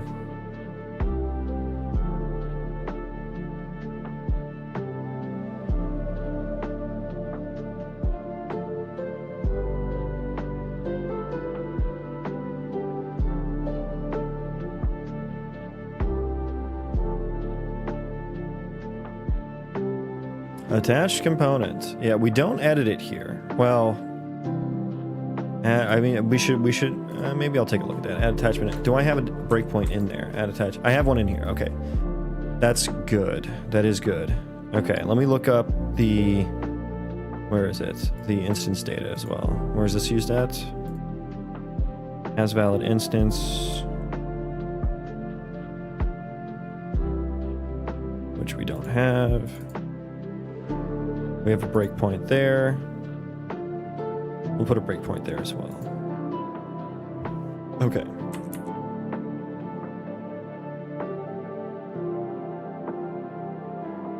Okay, we added an attachment. That's what's causing the issue. Okay. We added an attachment. And so we went through this process. Which unset, which I think unset the attach info.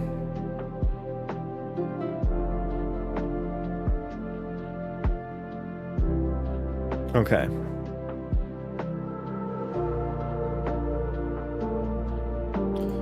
I should find or add here. Well, there's probably an even better way, which is to not. So I reattach the weapon every time they swing, I think. For the most part, I don't think it does anything. I guess it shouldn't. Is attached is false. Is that always false in the entity case?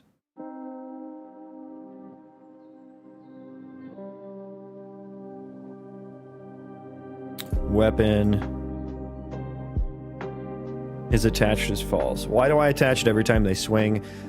Because I just do it as like a, it should be a no op if it's already attached. But it's like they could be using their bow attack, they could be using their main hand attack, you know, they could need to swap weapons for that reason based on what attack they're doing. So whenever they do an attack, I just attach the weapon to make sure it's there.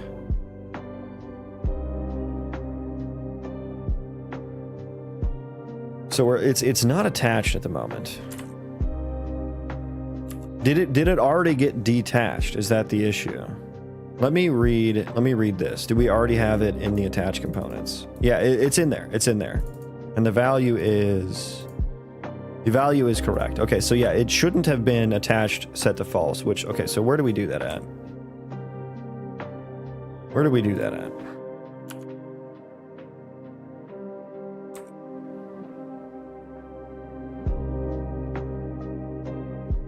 Weapon attached, weapon, yeah, let's just start there. Is attached, where do I set that to true? We set it to true, ooh, only if there's an owner skeletal mesh, okay. Yeah, I should set that also here. That's probably the bit, that's probably. The problem is he's reattaching the weapon after it's already attached, and when it gets detached, like it's calling this like initialization function, which overrides some of the information that tells my processors which instanced static mesh component and ID that this weapon is being represented by.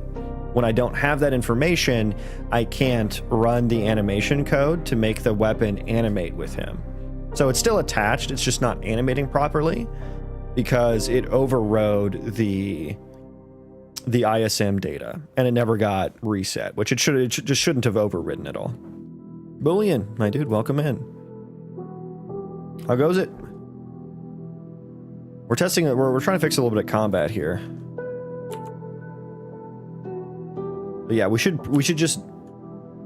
It should be a 10. Oh, it's still not working. Still not working. They're just smacking. They're just slapping each other. Wait. Okay, cool. Whew.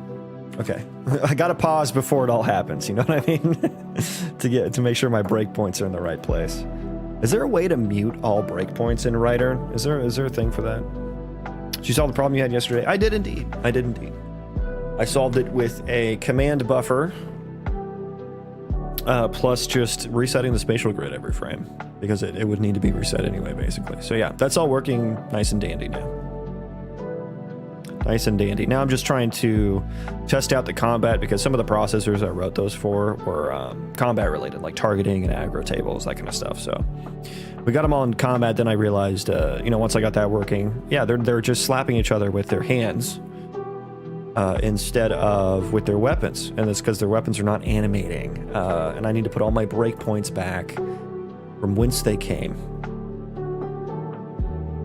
Which I don't remember where all of those needed to be.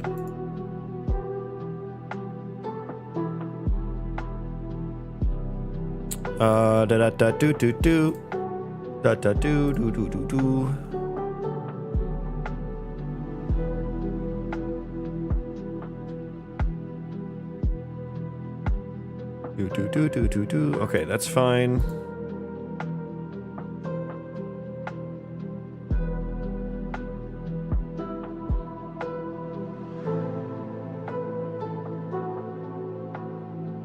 Okay.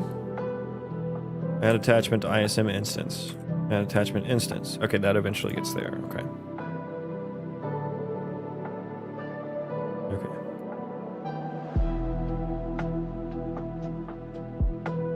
Okay.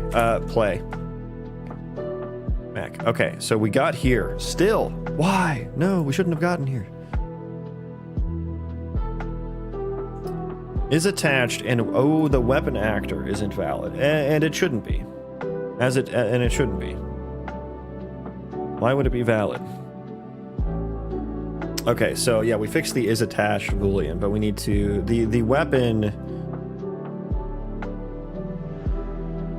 doing all this stuff. Okay, so if let's make this just like really explicit. So we're gonna say if owner skelly mesh, so if they're an actor and they have a skeletal mesh, that's the condition. Otherwise, if entity isn't if this case, otherwise if this case, and if we are an ISM and it's attached, should I check the so the ISMs are global subsystem owned and attachments get updated at the hand transform of the AI. Yeah, more or less. That's basically what happens, yeah. To reduce the batches / draw calls. Yeah, it helps with draw calls. Oops. It's for when they're far away, right? So when they're far away, all of the entities turn into instant static meshes along with their attachments. And so they're vertex animated. So they're all static meshes, but they still look like they're animating because I baked the animations to textures. And what I've done for it, and so attachments, like there's no socket anymore. When they're close up, they are actors, and so I socket them like you would normally in Unreal Engine. And that like attaches, the weapons to their hand to the proper bone that it's supposed to be, and then Unreal Engine just handles it from there. But I kind of had to rewrite that. But for my vertex animated textured instant static meshes, and what I did was I ended up having to cache every single transform of every single bone for every single animation for every single frame in that animation. And so that's a part I overrode some of the VAT plugin stuff to do that whenever I bake to texture, so I just have that cache. And then every frame, I can just do a constant time lookup in that cache for, hey, what animation is what animation and what frame is the ISM currently at, and what is the position of the bone that this attachment should be on. Set the attachment to that transform. That's how it happens.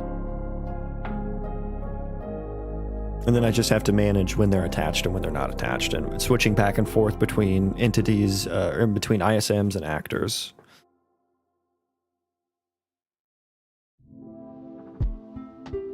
But here I need a better condition to a better early out here. So if it's an entity and it's attached, and then maybe I just need to check if this weapon exists in attached components.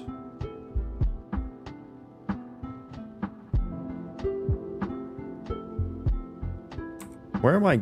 Wait, hang on. Where am I getting the? Oh, this is on the attached data. Duh. Okay, so if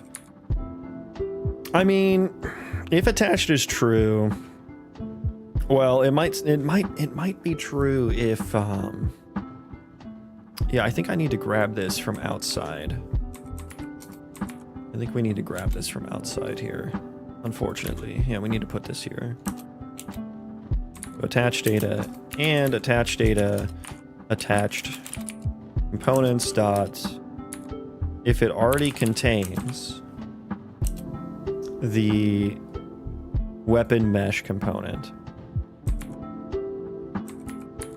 so we'll need to put that up there as well, which we need all of this information. So I might as well just go down here, honestly, if that's the case.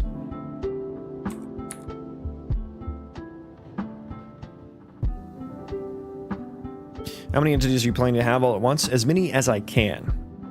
So the ISM setting the transforms, I actually have a plan for. Dr. Elliott actually found something really interesting. So you can actually render meshes without having any component, just directly using the scene instead of the world.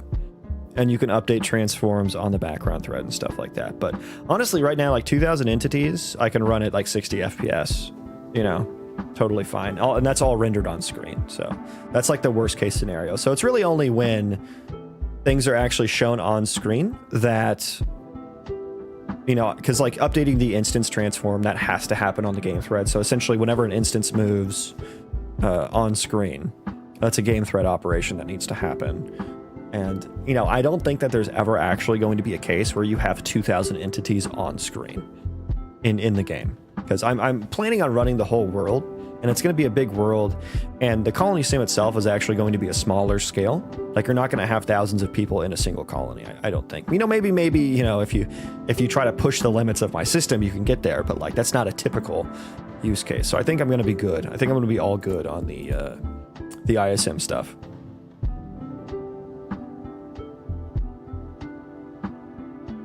On the debug panel, there should be a button with a red dot and a white line. Oh, okay. Ah, nice. Okay, beautiful. Thank you for that.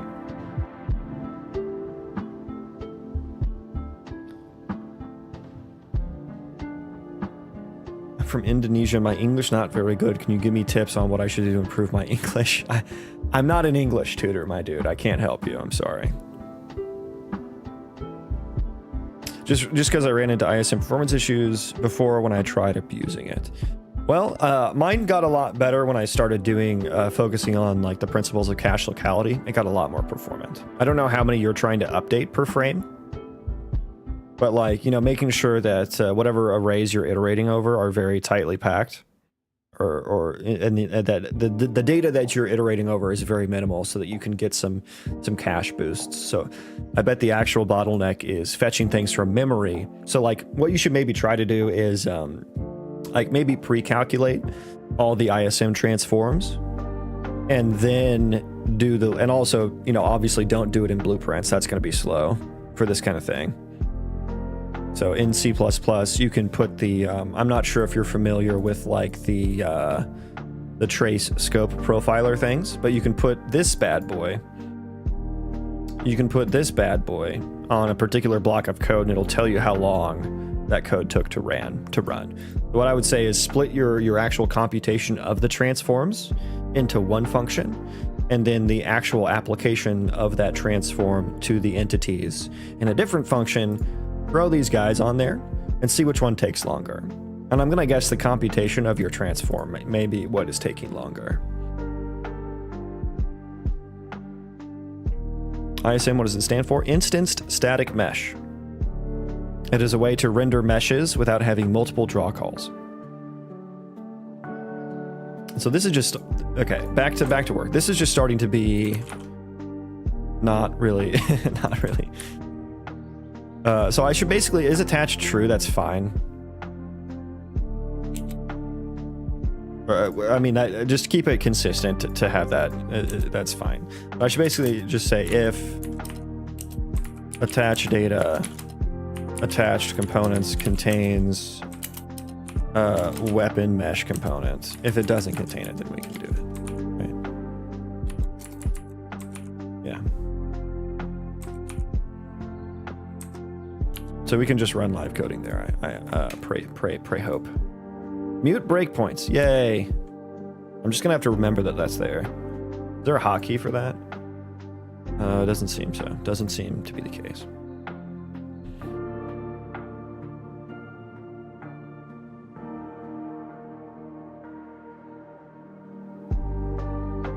Are we good? Okay, one guy has his. So I think we just need to reset that.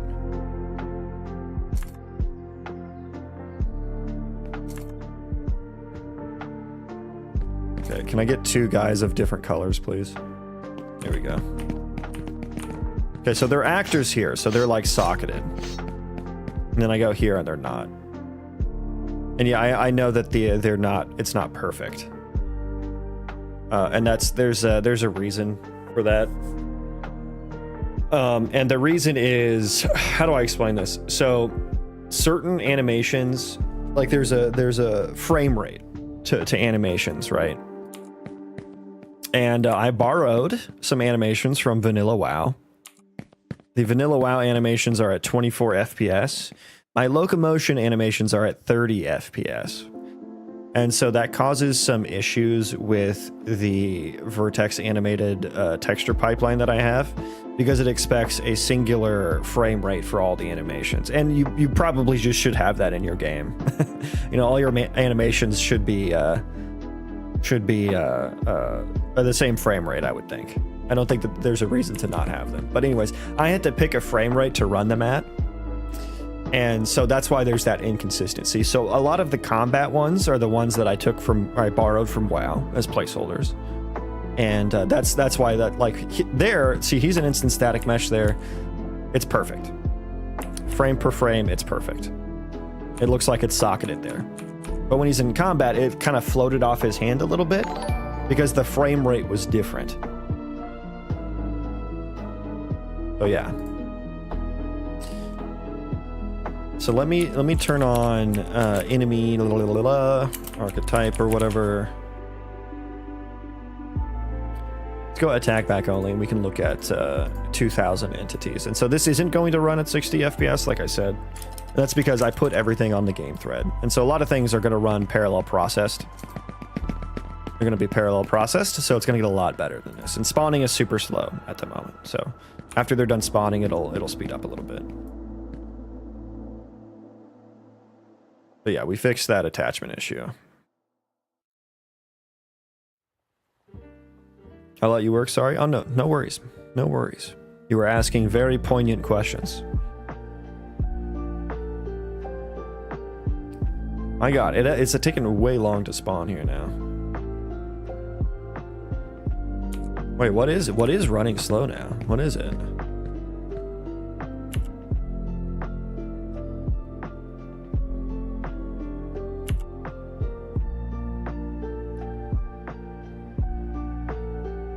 Was my targeting processor changes too good to be true? I think so.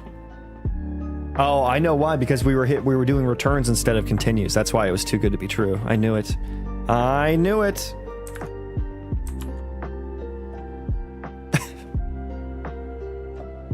I knew it. Yeah, yeah. So that fix actually, yeah, that tanked performance. Okay, but now we can see the actual performance. So that's good. And the targeting processor is very bad. Yeah, okay, so now we're okay. Yeah, that makes a lot more sense now. That makes a lot more sense now. I was like, oh my god, it's so much fucking faster. Okay, yeah, the inner iterate is very slow.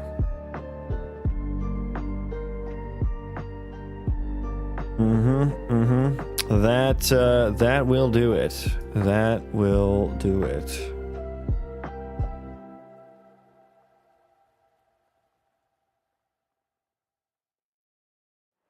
You mostly went with animation sharing. I looked into the animation sharing. And like I never got really a full understanding of it. I did like some animation budgeting and stuff like that. But that means you're using actors for all the instances, right? And yeah, the animation sharing seemed like it seemed like, I don't know, a lot to set up for what it gave you, and I wasn't even sure what kind of performance boost it would give, you know? And I wasn't even sure what the drawbacks were, because I wasn't sure, like, do they actually have to be running the same animation, like, frame by frame? You know what I mean? Like, do they have to run... is the frame that the animation is on, is that locked between the things that are sharing it? Or do you have to have the same animation running but at a different frame? So I wasn't even sure like what the drawbacks were. Okay, yeah, but that target processor is abhorrent. Absolutely abhorrent. It takes 200 microseconds for a single, but this is worst case scenario. So let's do a different test here. Let's do, give me the spawner. We're gonna spread them out. So we're gonna do a better test. How big is my world? How big is this world? How big are one of these things? 25,200. We have 1, 2, 3, 4. Okay. Whatever 25,200 is times 4. 25,200 times 4. Okay, so we're gonna spread out the spawning, and we're gonna see how bad it is now. Because that was all of them in a single chunk.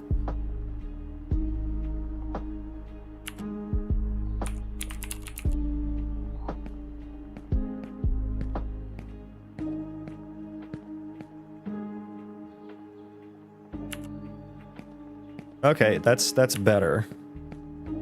That is better. Oh, they're not even... Oh yeah, they're not set to like attack back at all.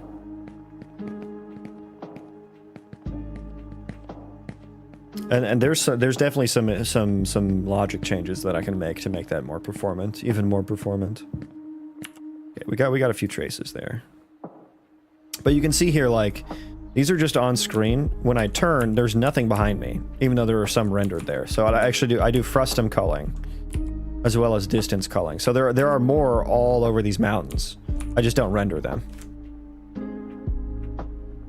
So if I go back here and I turn, like, see, there's a bunch over there, and then all the ones behind me disappeared. So I'm frustum culling as well, based on what the character is looking at and stuff. But anyways, let's look at that trace, that profile.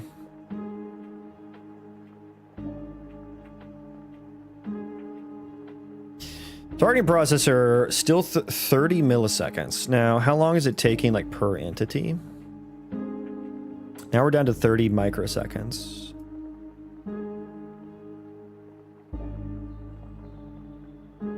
Which is still kind of a lot. There's still kind of a lot. So there's more that we can do here. Let's commit this, and this is going to be fix combat weapon attachments. Push that. Back to the targeting processor. So now we know this is actually not scaling very well. I knew it was too good to be true. I knew it was too good to be true.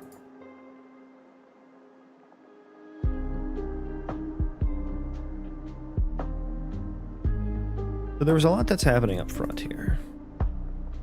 If it has a target, skip. I should also check if it's dead, skip. I should also check its faction data and skip there as well. So I should do a check here if faction data, faction dot... let's just write a function on the faction itself. Should I do that, or do I have the, I guess I have the faction world subsystem to, this is like my utils. Probably shouldn't be a subsystem, but we'll keep it there. U function, I mean, we can make it, I mean, I'm not going to use this in blueprints, but we can make it blueprint callable. It'll be static bool as any initiate attack factions.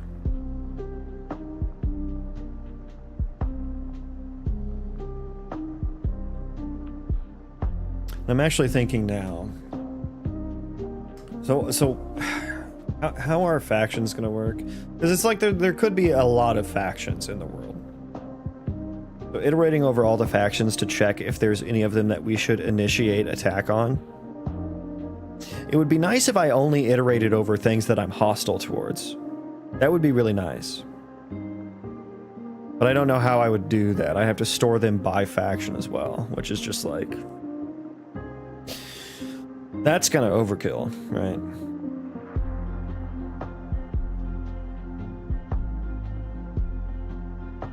So I know I can cut the number in half by just not checking, almost in half, by just checking if we have anything that we're hostile towards.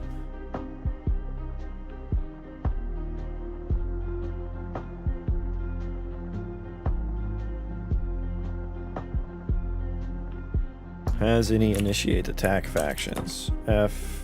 Faction, we can const ref it.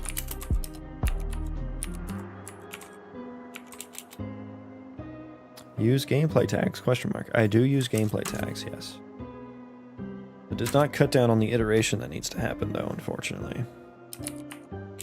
So for each faction dot aggro towards other factions, if we find one, return true, yeah.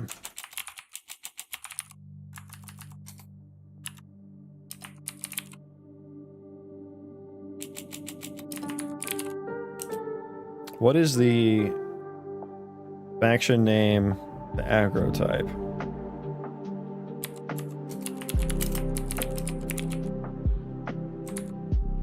God, I hate what Ryder does there.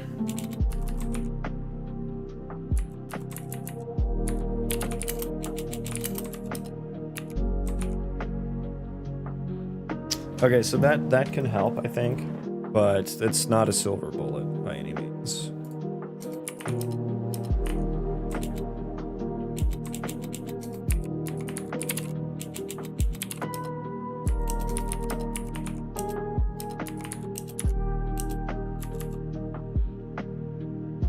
If we don't have any,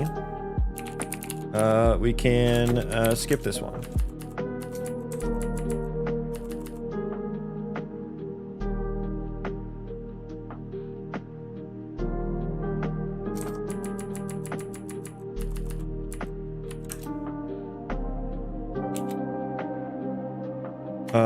Yeah, I mean, move all this down, yeah.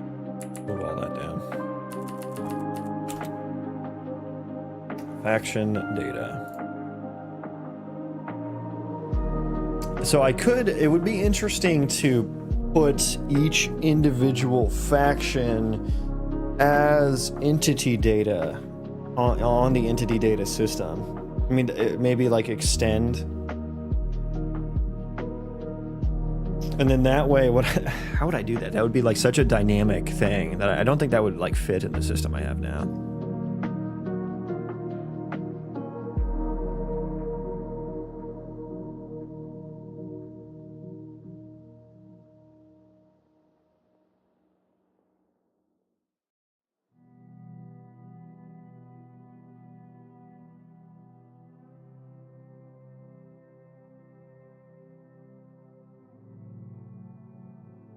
Okay, let's run that. And we'll get a trace with that. And then what I want to do is maybe adjust some of the things in here as well. Maybe move these outside this inner part and see if that speeds it up. We got to start playing around essentially and seeing what speeds it up, what slows it down.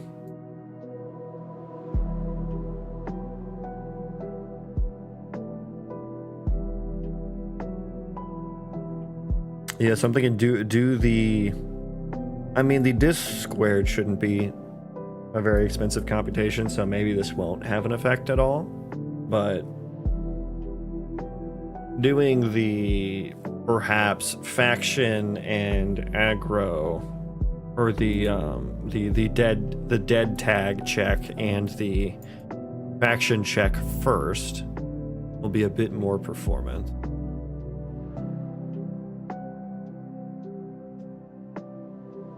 Than doing the distance check.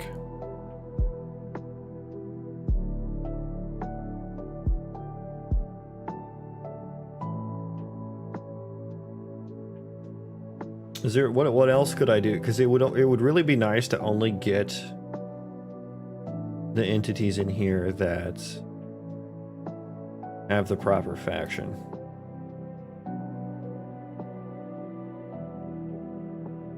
Okay, so let's change this back to 2000.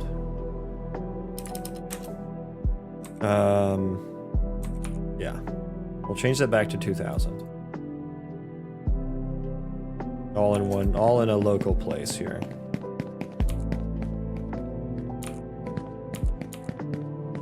And so half of the green guys don't have any well, none of them have initiate towards. Okay.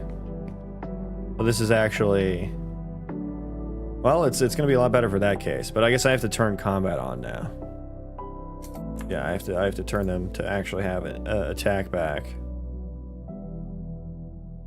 Or initiate attack. Which then at that point, yeah. We'll do that and actually... Okay, fuck it. The chaos is going to ensue here.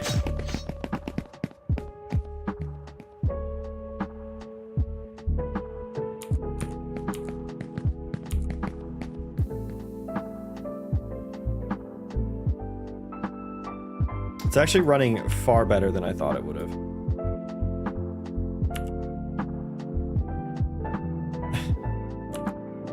Yeah, there's a lot of abilities going to be happening.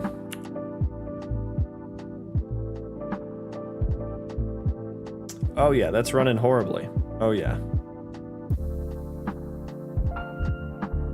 I just need a baseline though. But yeah, that's probably good for now. Okay, stop that. Let's take a peek.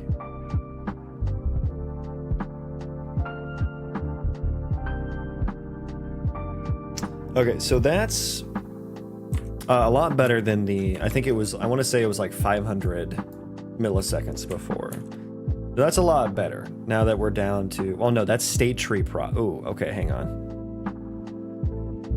Okay, so actually, that's actually really good. Right, because once they get into combat, once they have a target, we don't need to iterate over shit anymore.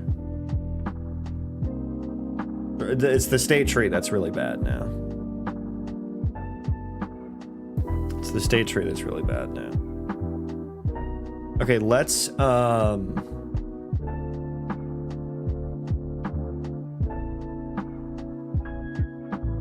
Okay, how do I want to test this? Because this is actually kind of hard. I should make another... So don't attack... Can I add a different one? Initiate attacks on themselves.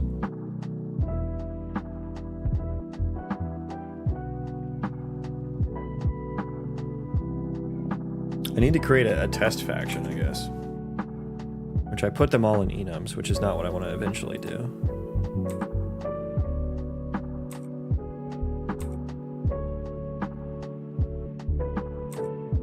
And where are my enums at for that? There they are. None? Can I do none? Yeah, I guess none would work, right? So we're going to initiate attack on none. Let's try that again.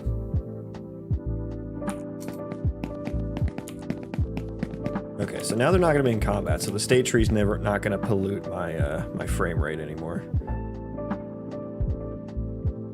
Okay, wait for them all to spawn, and then we can see the true test there. Oh yeah, and it's running bad.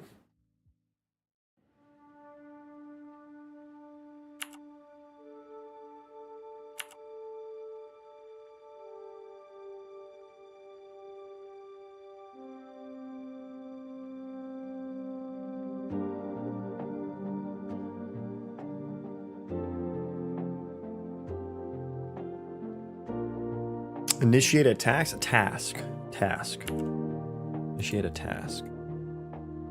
Although I will start taxing if you're not careful.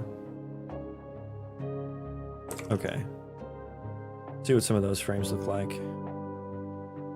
Okay, the target processor does run at about half the rate there. Okay, so that's good. But then once they have a target, you know, they skip, right? If they have a target, skip this whole thing. So it's really just like...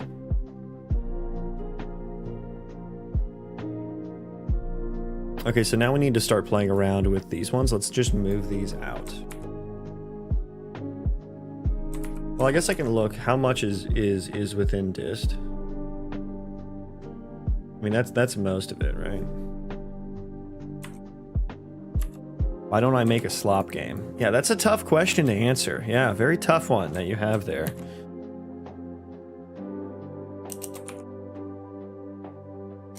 Maybe even let's do this before the self-test.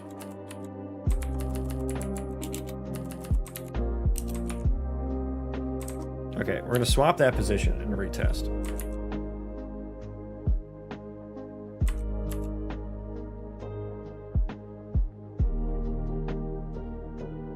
Okay, run it back. We'll see if that's any better. It was like 200 something milliseconds, right? So I was saying like 260 ms.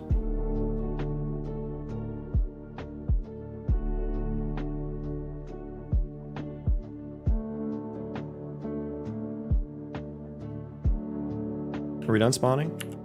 I think we can be done spawning here. Okay, running the thing. We are running. Need a few frames. Need a few frames. Okay. Stop.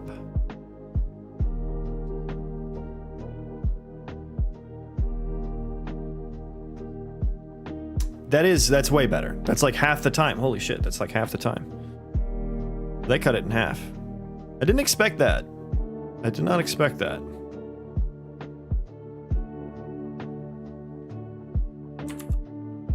So we cut it in half actually with that. Checking if they're dead. And I wonder if we can cut that even more, because it's like, it's probably more likely that, like, there's not going to be, we should start with the most likely condition first, which is the most likely condition is that there are going to be a bunch of entities in your range that you shouldn't even attack, right? A bunch of friendlies. And then the next most likely one is that there's going to be a bunch of dead people that we don't care about. And then the next most likely one is that it's yourself. Well, then we do the distance check at the very end. So location based, but like most of them are going to be within your location, I think, so.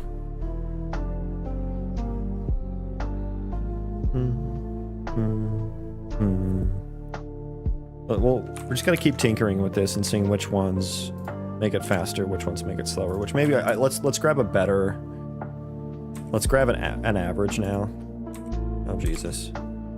Grab our averages. Target processor. 127 average, 163 median. It's going to be an RPG Colony Sim Roguelite with procedural destructible terrain and AI-generated quests. One where I want to run the entire world. So I'm building my own ECS system to do that, because I want it to be very, very, very efficient. Yeah, let's run it.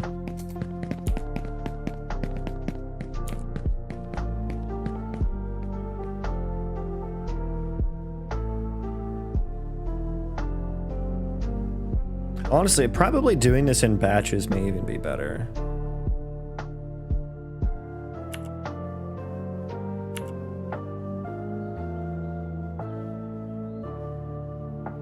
Although I would have to allocate memory and stuff for that. I don't know. I don't know if that would be better or not. The memory allocation would be the bad part if I did it in batches, because I'd have to allocate like which entities have the proper faction and which ones don't and whatnot. I think I would at least. Down to 80 actually, down to 80. Getting better.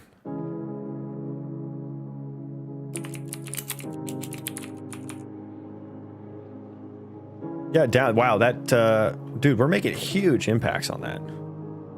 So yeah, just changing that one to first because of the cache locality. Because of the cache locality there.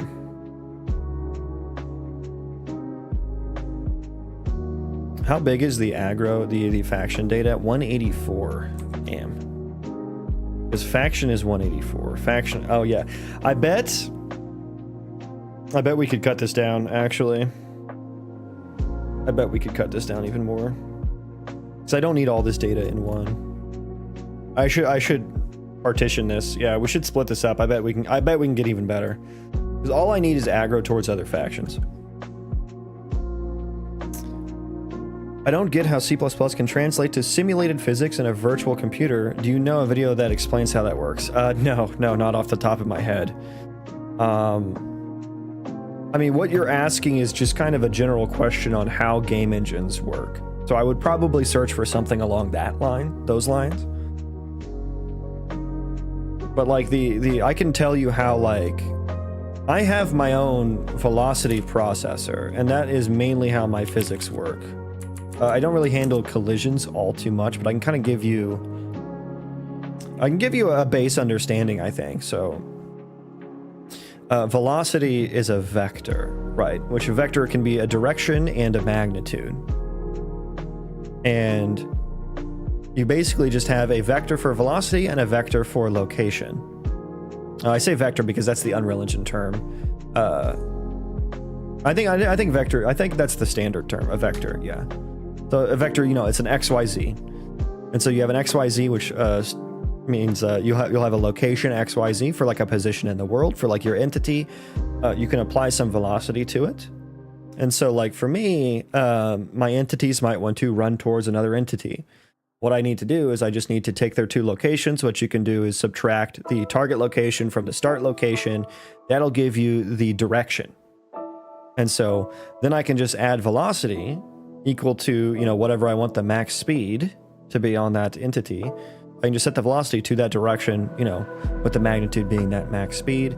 And then what you can do is in whatever velocity process you have, you take your location and you apply that velocity to the location, which when you multiply it, and then when you multiply location by the velocity, and then also you need to multiply it by the amount of time that has passed, which is your delta time, like a delta seconds, which is your frame rate, right?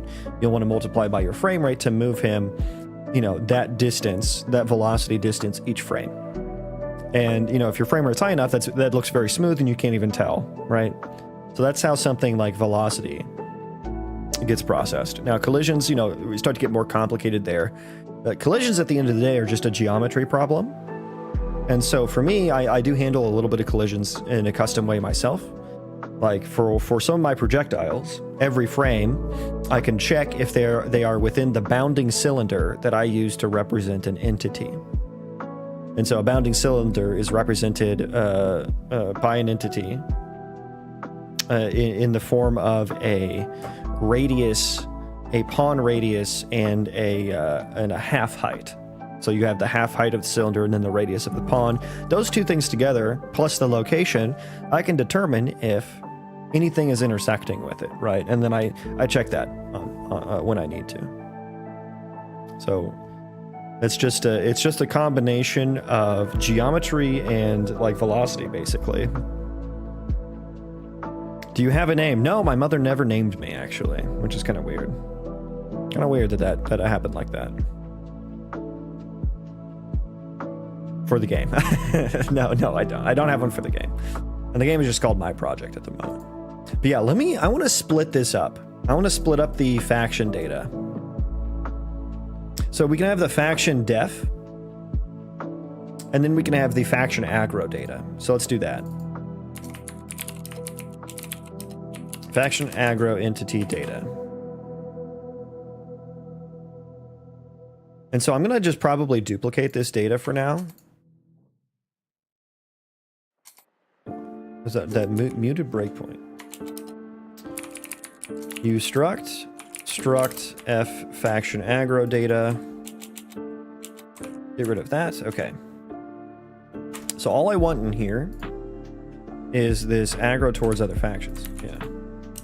Yeah. I think we could do, I guess we can't do a forward declare, but we can import that there. And what I'll do is we just need to register this with our system. Where is faction at? Faction. So we want faction f faction aggro entity data. And I think just when we initialize it, because I don't actually need to add it to my entities or anything, but like when we initialize probably the proxy actor, we can do it. Because I know faction is in here. If I spell it right, it's in here. So what I can do is we can just create a little piece of faction entity data, faction aggro entity data. We will need to import that. Faction aggro data.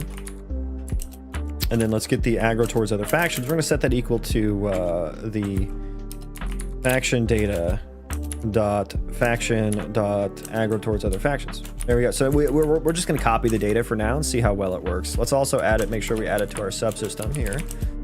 Entity subsystem, you add entity data. Okay, there we go. Faction aggro data. Perfect. Well, that's in there. And then we're going to change our target processor to operate on that instead.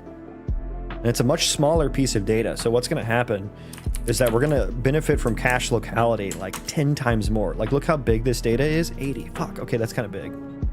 But it's 80 up from, or down from like 100 something. What was it? What was it? Faction entity data is 180. So we've cut off 100 bytes of data. That's a big improvement. It's a big improvement.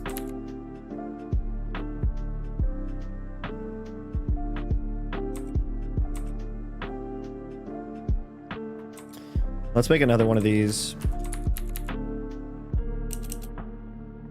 Get aggro between faction aggro. This is such a weird name. This is F faction aggro entity data. To faction. Oh, I don't have the faction name, do I? Huh. Yeah, we'll have to copy that in there as well, I suppose. How big is F name? F name is 12 bytes. F string is 16 bytes. T enum as byte. Wait, how big is that? Yeah, because we want that. Faction name. I can't see how big the E faction name is. We can do a uint 8. Maybe that helps the size a little bit. 88. Those 8 bytes. Yeah, that's better. That's better. Okay, but we will want to create that declaration. Let's make sure it's static.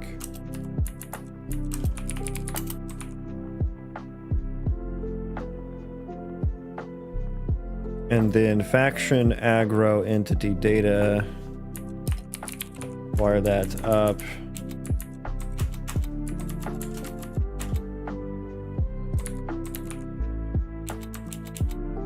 Okay, then I'll want to make sure I copy that over to has any initiated tag. So change this to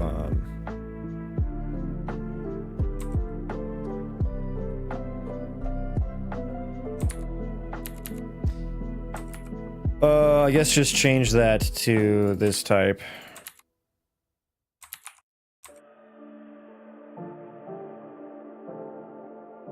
Okay, so that resolves. Then I need to go into the proxy actor and update it there as well. We'll need to copy that over, the faction name.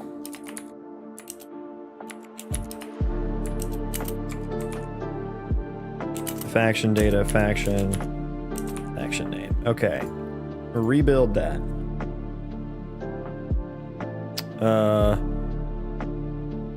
That is not a blueprint type. I just copied that over. Wait a second. I mean, I don't need it to be a blueprint type at all. I don't know why that's the case though. Yankee, thanks for the sub, my dude. It's not supported by blueprint. Fine. I don't care. We don't need that in blueprints. Circular dependency, faction world subsystem requires aggro data, which requires world subsystem.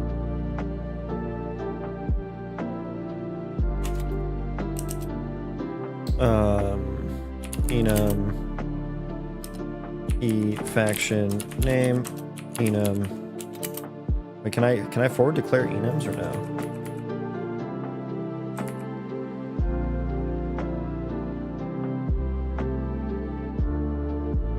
Oh, uint 8.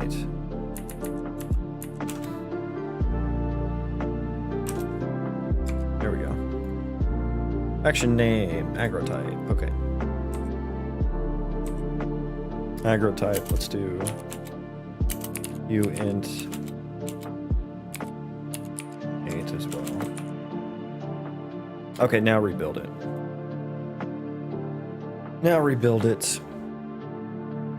I want to be a STD, an SDE, and I'm doing system design very well, but when I start DSA, my teeth start to stutter. Any suggestion on how I get over my fear? I mean, you just got to become friends with your fear, right? You got to become friends with the enemy. Odd Oculus, welcome in, my dude. Good to see you. Good to hear from you. How's it going, brother? How's it going? We've been cooking on the ECS system here for about 3 weeks, and we've seen some pretty substantial performance benefits. And now we're trying to tackle my problem child here, which is my targeting processor, because it's got to do like a nested loop, basically. It's like for every entity, you know, I've got to check all the other entities and see if they're in range, you know. What are you mad at? What are you mad at here?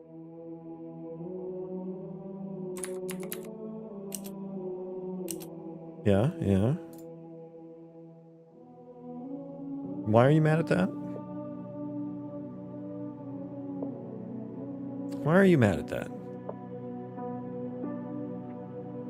Oh, it doesn't have the thing. Oh, yeah. I kind of hate that I made that decision. Like require this on every single one, but it's good. It's good because then it's gonna it's for debug. It's for debugging. It's good. I keep telling myself it's good, and we'll just leave it blank. I'm just gonna leave it blank. I don't have a name for the game. The name is just my project.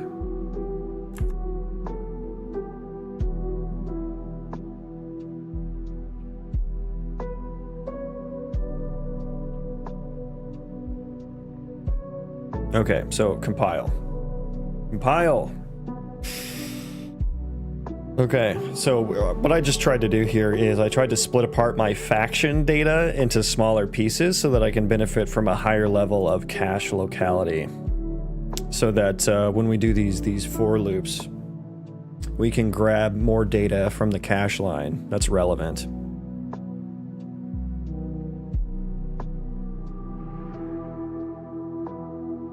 Wait, how is an enum fucking 8 bytes? Do I need it to be that big? A float is 4 bytes. Why are you mad here, huh? Why are you mad? Oh, do I need to... Did I not... no, I put it in there.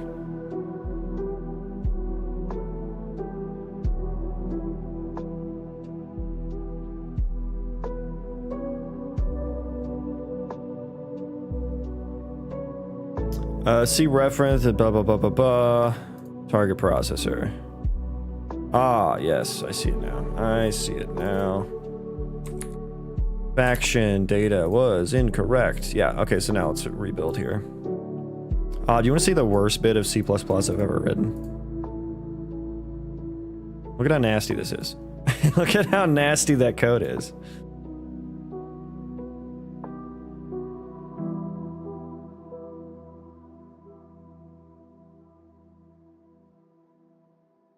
Yeah, I saw the GIFs updates too. I didn't, that was one I was unaware of, but they've been getting pushed into shorts feeds. That's been happening. If it's nasty, it must be fast. That is the case. That is the case. Okay, let's see how bad it is now. So we're running like our worst processor, right? So this is 2,000 entities where each entity needs to iterate over each other entity, which is bad. Don't do this at home, kids.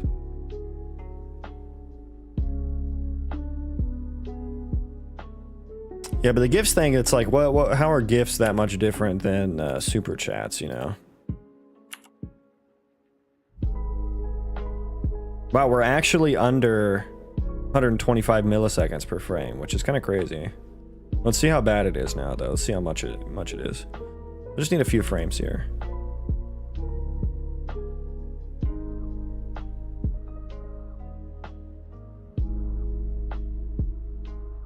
Just grab me a random frame. Wait, what was happening there? We're still at 63. What was it? What was it in the last one?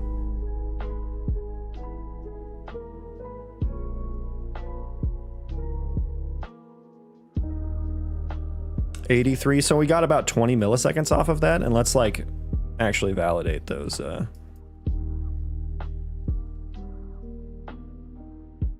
Let's actually validate the averages and stuff there.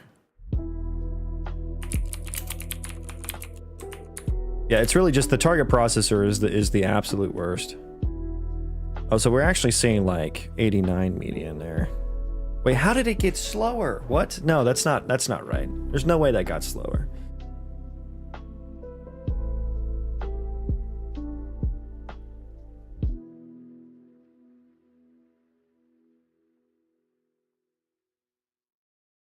I mean, I guess that's if that's the case, then we aren't really taking advantage of the cache locality at all.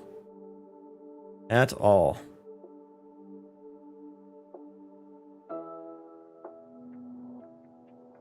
And like for reference, this processor used to take 2 seconds to run, so 2,000 milliseconds to run. And now it only takes 60 to 80 is what I'm saying.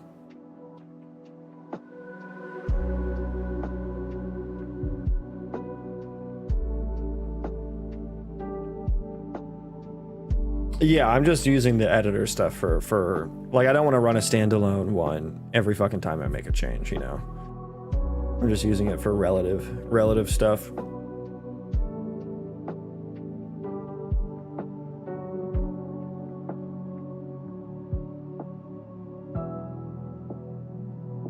It's still like 88. Like, how big is a map?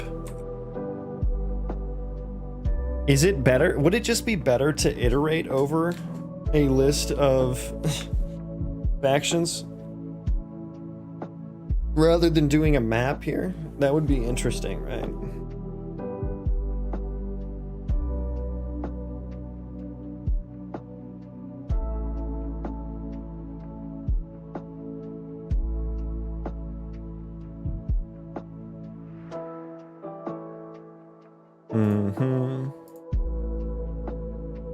Oh yeah, and if someone gifts me using the new gift thing, I can have a chance to...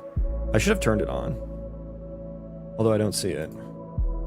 But it's like you get entered for a chance to win $1,000 or something. Can you use ChatGPT? No, I'm actually incapable of it, which is weird. I'm incapable of it because I'm not a normie. That's why. It's an affliction called not being a normie, not being an absolute normie. Boom! Hey, get out of here. Get out of here. Welcome in, Boom. Hope all is well. I'm trying to get my processors to process better.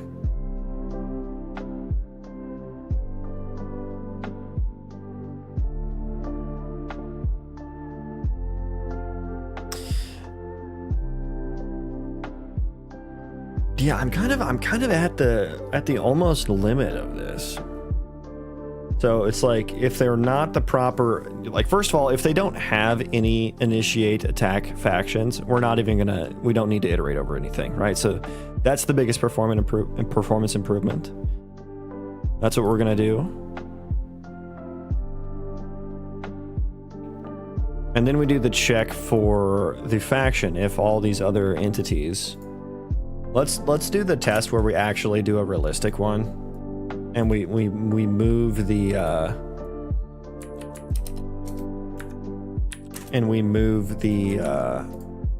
the spawning across the entire world, because there's like, in my game there's never going to be a scenario that I just showed where there's 2,000 all in one location. Like, that's just never going to happen.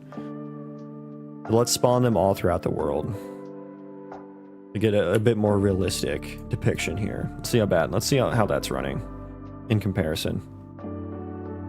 Okay, so this is 2,000 entities, and they're all spawned. Okay. Start tracing. So yeah, markedly better. Oh, Boom got verified. Grats, Boom.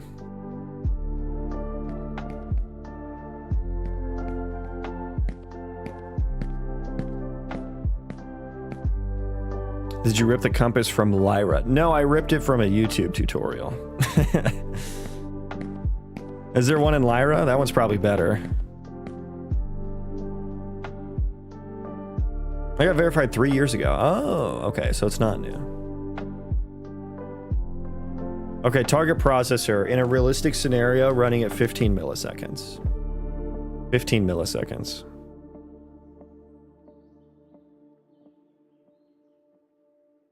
Yeah, in a realistic scenario, the targeting processor is a lot better, but like that's still my biggest bottleneck in terms of processors that run every frame. I maybe don't want to run that every frame, right? I wonder if I could time slice that a little bit, like do kind of like an every other or a max number of entities per frame, and then like make sure that we just cycle through them all. I'd have to write that into the ECS system though. I don't know if it'd be a max number or a max amount of time. It would be a time slice, so it'd be a max amount of time. Yeah. So like, I don't know. Is this a realistic depiction? There's more. There's like, there's 2,000, so.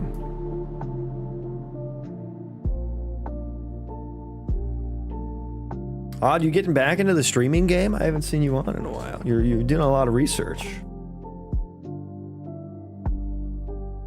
Okay, let's turn this back down to 2,000 for the radius that we're spawning in. And then for spawner, let's go just to 1,000. See how much better that runs.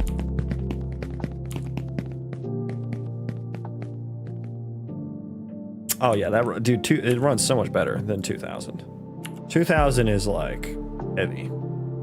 So dude, I can run 1,000 things all in one location very easily. I guess it just scales so poorly. It just scales so poorly.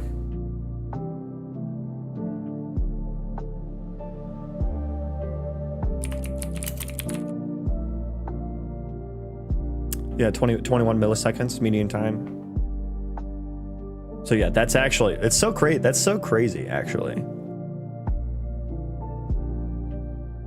That is so crazy. So let's spawn another 1,000 here.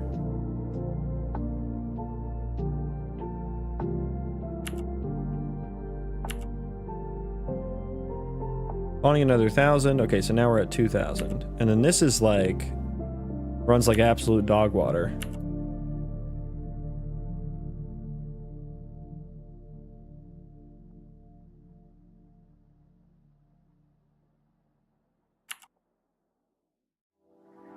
So crazy how poorly that scales. I mean, I know it's because it's an in time. It's kind of like an in times im time complexity. But yeah, dude, that scales so poorly.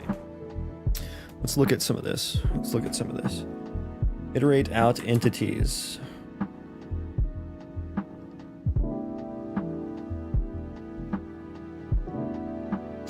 Yeah, soon. I can't do it the way I was doing it though. It needs to be multi-stream with separate dev versus game shorts. Wait, what do you mean? With separate dev versus game shorts. Are you saying that you're going to play games on YouTube Shorts? Or what? Or you're just trying to multi-stream to YouTube Shorts?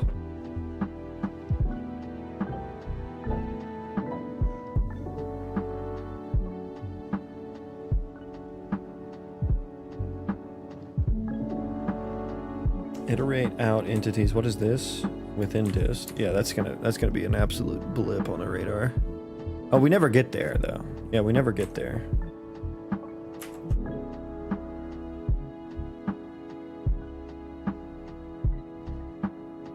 I need to separate developer content like UE tutorials or writer hacks and gamer content showing off oddstone features.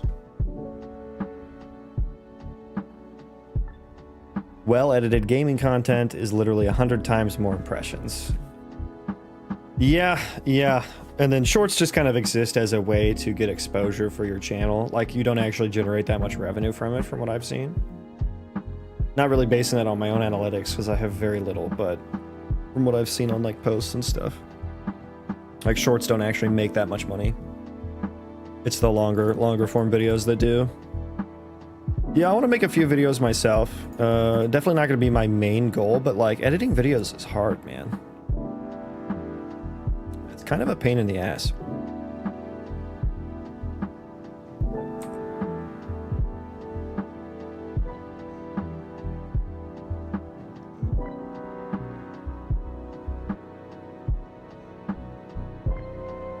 DaVinci Resolve, is that the program to edit videos?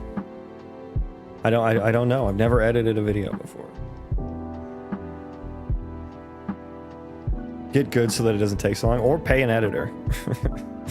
Or pay an editor to do it.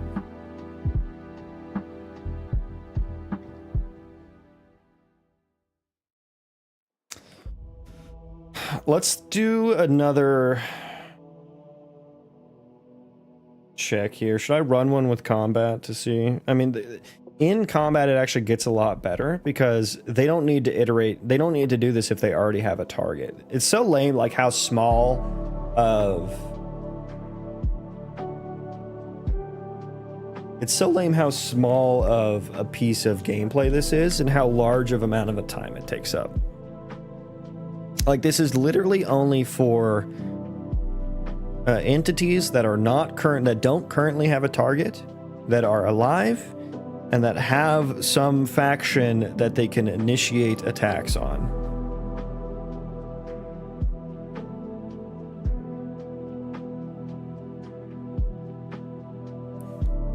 And it takes forever. And I was thinking that like maybe there's some way to store entities based on faction as well. But that's just going to... That's going to be so complicated to manage because I'm already storing them by archetype for faster iteration speed, and then I'm also storing them by spatial chunk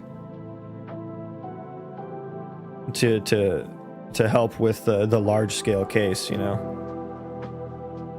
which is imperative. We need to do that. It's not really actually doing that much here because they're probably all they're iterating over every other one because they're so close anyway. Let's play with the chunk size. Let's play with that. Let's take that down to 1,000 and see what happens there. Maybe it's a little bit better. We'll see. So this is 2,000. Go to 2,000. So we were rocking like 80. We'll say 85 milliseconds. Can you code me a girlfriend in your game? Bro, ChatGPT exists. Just go goon over there.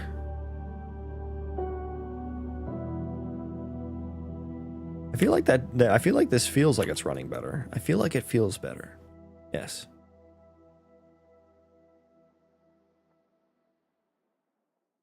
Have you sampled vertex color in a custom PCG node before? Yes. Well, am I actually sampling the vertex color? Well, no, I'm sampling the data that I use for vertex color.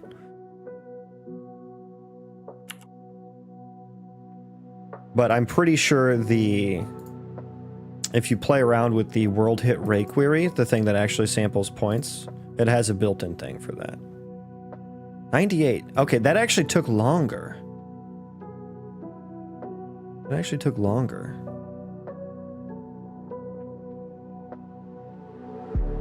Smaller chunk equal longer. Built-in? Yeah, let me take a peek here.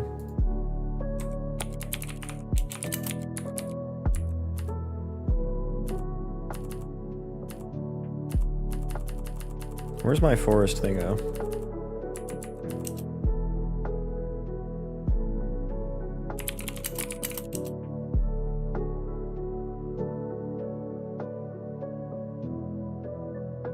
Get reference to render material.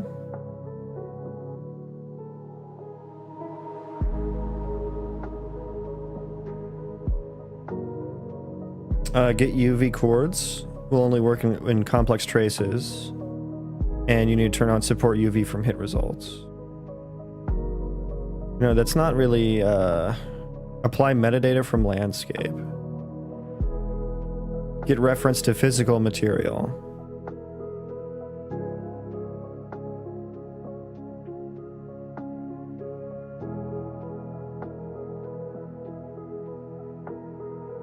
Trace complex. Ooh. Set render material index.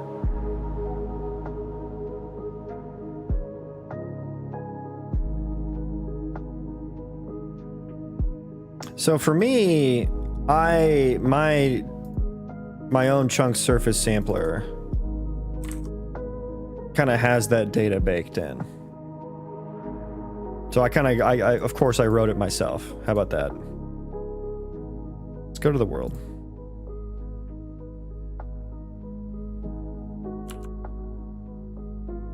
Spills coffee. Yeah, I would check that node. I don't know if any of those suit your needs. 711, 712. A nice flat world, yes. Beautiful.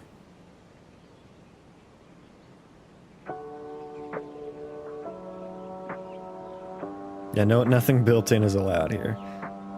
Yeah, I wasn't happy with the like physical material limitations. And so like if I do generate and show vertex data, here's my vertex colors essentially. There they are. And I actually wrote a system to blend between an infinite amount of vertex colors rather than just 4.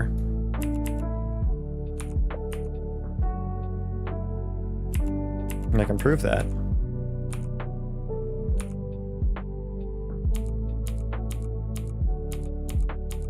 So this same data is what I use in PCG. So let's look at, well, I guess we need to look at the forest graph, right?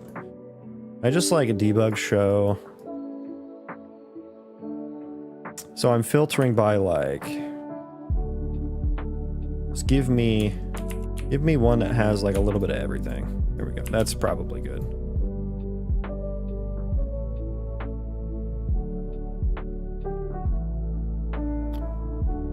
So here, some additional data, the terrain material type here. So it's like grass. And then I can do some filters on that. So this is filtering for things inside grass. There you go. So that's how things aren't spawned on like rock. You know, I'm not spawning grass on top of the rock, right? It's based on the physical material that exists there.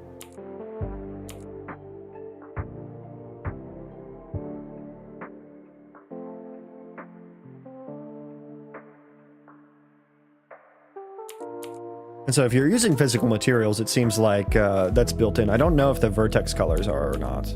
But this is the same data that I pass in to the vertex colors. I don't think I get the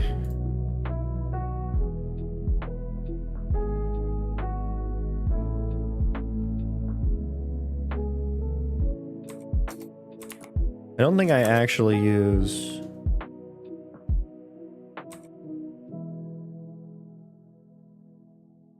Terrain chunks. Good vertex data.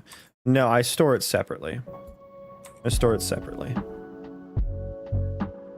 So a little bit more memory, but I need that anyways for like gameplay things. And so like that same data is what controls like my footstep sounds. If you listen, it'll change. Of course, right when we change it. Okay, so this is grass.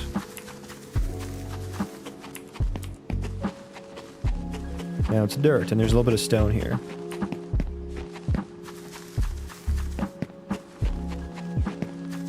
So yeah, that's the same data.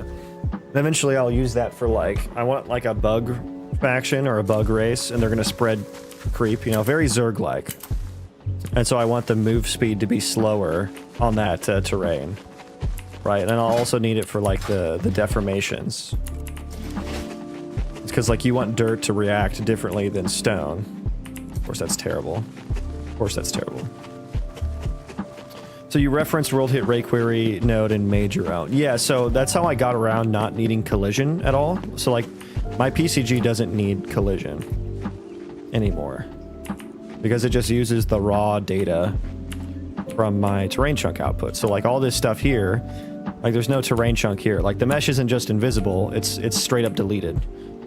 Like I still have the nav mesh there as well because it's just using the raw triangle data from my terrain chunk, my procedural generation. So like it knows that there's going to be a tunnel there because it has access, because this terrain chunk processor, or what do I call it? The chunk surface sampler.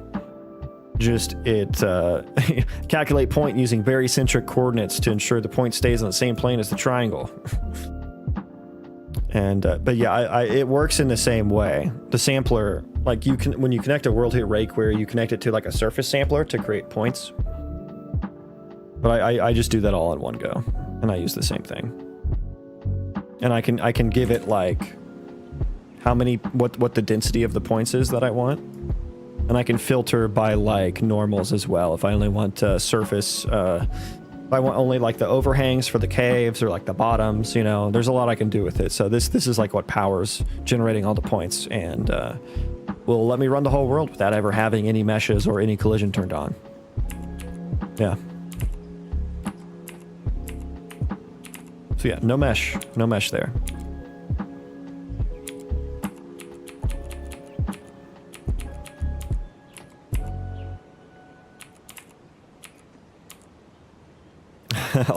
Gonna need all those features. Yeah, I need Prismatica to finish up with his water plugin, so I can use that and not have to figure out how water works, you know? But yeah, same thing for like the caves. Like I spawn, do I have I have like a default caves graph. There we go. And so like, this is like filter by grass. So anything that's not grass. And if it's ground, that's going to be like, it could be rubble, or it could be stalactites or roots, like. And so like the stalactites are only from stone. The spiky rocks only go on stone.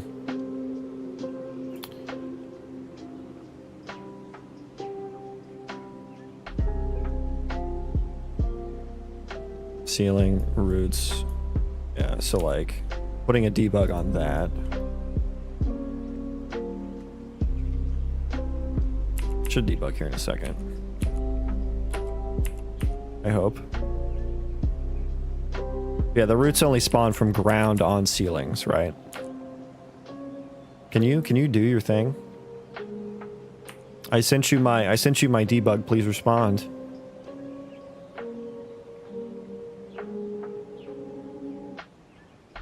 Yeah, my PCG doesn't like to rerun very much.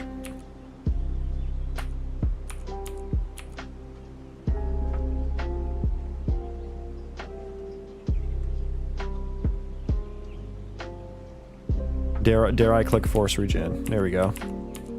But you can see like those points are only on the ceiling because I filtered them by their impact normal, and or not their impact. Yeah, their impact normal, because I get normal information when I like query the spatial data, the triangle terrain data.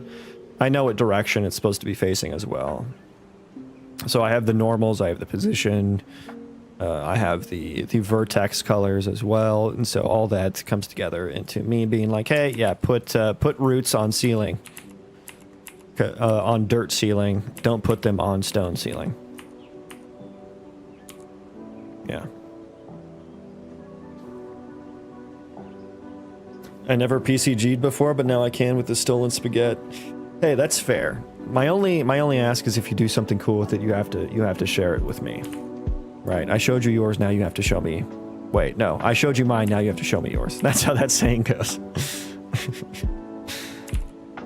And I think the mushrooms, I do the same thing with the mushrooms, although they're not, they only grow on dirt, I think. I don't think there's any stone growing mushrooms.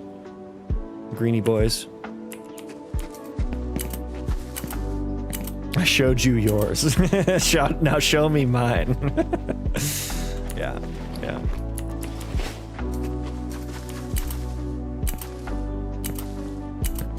I said it backwards. I said it backwards.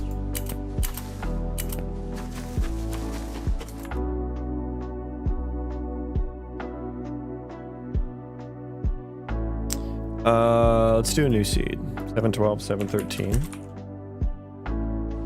I'll find a good one. Oh, that's all ocean. Yeah, look at that terrain. Isn't that sick, guys?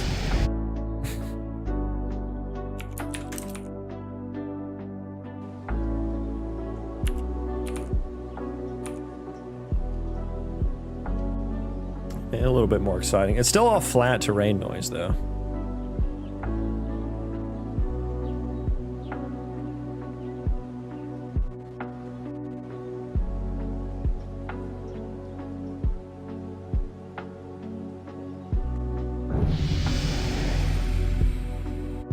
Give me a good seed. I want a good seed.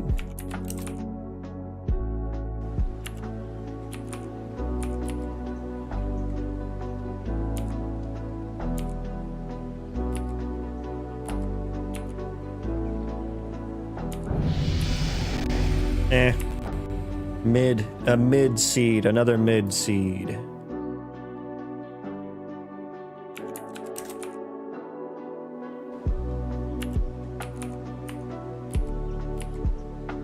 I need more terrain noises, man. They're all blending together for me. All right, I at least need to use the altitudinal ones, the ones that have like a high altitude curve. There we go. There's a good seed. Look at that one. Okay, there's some interesting terrain.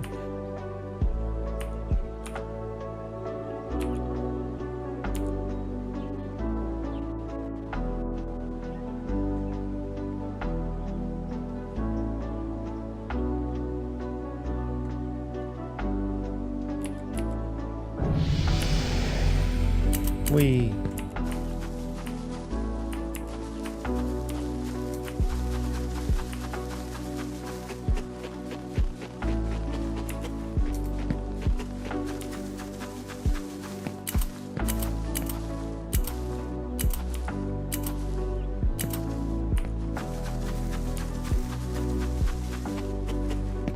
Yeah, I don't know what I'm doing. I need to get off and do work, unfortunately. But I don't want to. I'm procrastinating. Ow.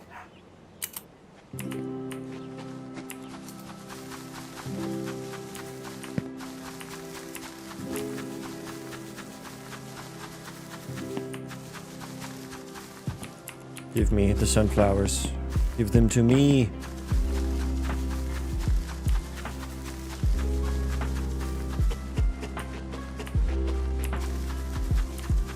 Give them to me. It's a nice cave. It's a nice. Look at all those mushrooms. Stop it.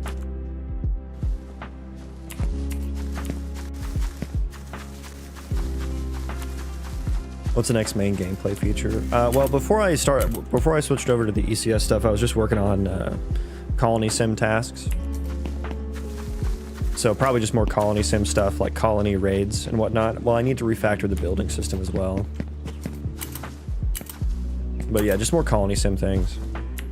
I worked on like hauling and stuff, so I have this nice little terrain voxel algorithm here. that like follows the terrain. This would be how you like, hey, go here and, you know, collect sunflowers in this area. Or like you can store things in this area, right? So you can like plop. You can just start plopping stuff down into storage, and it'll like, this is like a little voxel storage area. So they can like do you know, storage related things and their storage settings and stuff. Hey, construct things and go chop trees in this area. Or you can even just say like, hey, go stay within this area to make sure they don't do anything like stupid, you know? Yeah. Pink.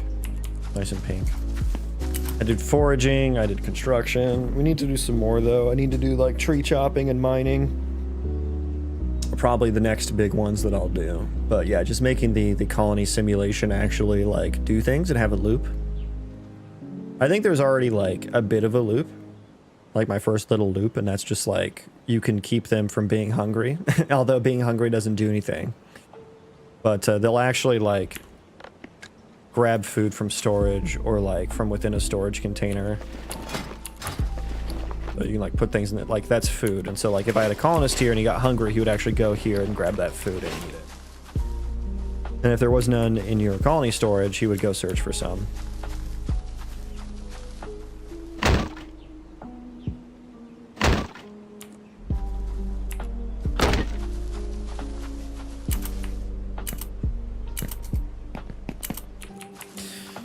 Yeah, I need to get the ECS ironclad though, because I need to write like kind of like an entity invoker system. Because like I'll have a bunch of NPCs, a bunch of entities that just kind of exist just to fight, you know, and they'll just kind of wander around and do nothing really. And so I don't need those ones running at all times, right? But I would want them to run if they come within the radius of, come within distance of, you know, some important entity like a colonist or something. So that's what I'll need to write next, I think, after I get done with performance improvements. But I really want to get that ironclad before I go further with the systems.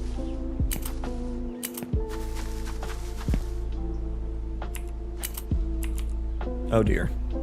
Oh dear. Ow. Okay. Well, that's just kind of how life goes sometimes. Sometimes you just fall down into a cave. And you gotta get yourself out. And sometimes that cave is having to go to work, which is what I have to do now.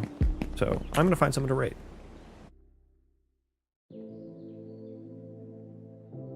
Who is streaming? Who's streaming right now?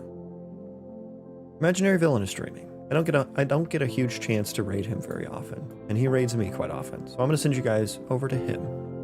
He's working on a 3D platformer, like a Metroidvania, called Poppet Quest, and I believe he has a Steam page now, if I remember correctly. So you should check that out and ask him about it if you're unaware. And it's actually a pretty it's one of those games where you're like a small person in like a regular sized world, but like you play as like a doll, right? And so there's a lot of really cool things he does with the level design, and he has like little secrets in the world and stuff like that. So it's a pretty neat game. It's a pretty neat game. Oh, I should rate him over on YouTube as well, because he does YouTube. Let me set up the live redirect on YouTube and we'll get out of here. Yeah, Imaginary Villain. I don't think the shorts live redirects work. I'm not 100% sure though. It just kind of ends. Okay, but we have that redirect set up, so that's gonna be it for me. Thanks everyone for hanging out. Good to see you. Boom, you as well. Thanks for all the subs and follows and everything, everyone. And hopefully I will see you guys some more this weekend for some more game dev. So until then, take care. Until then, take care.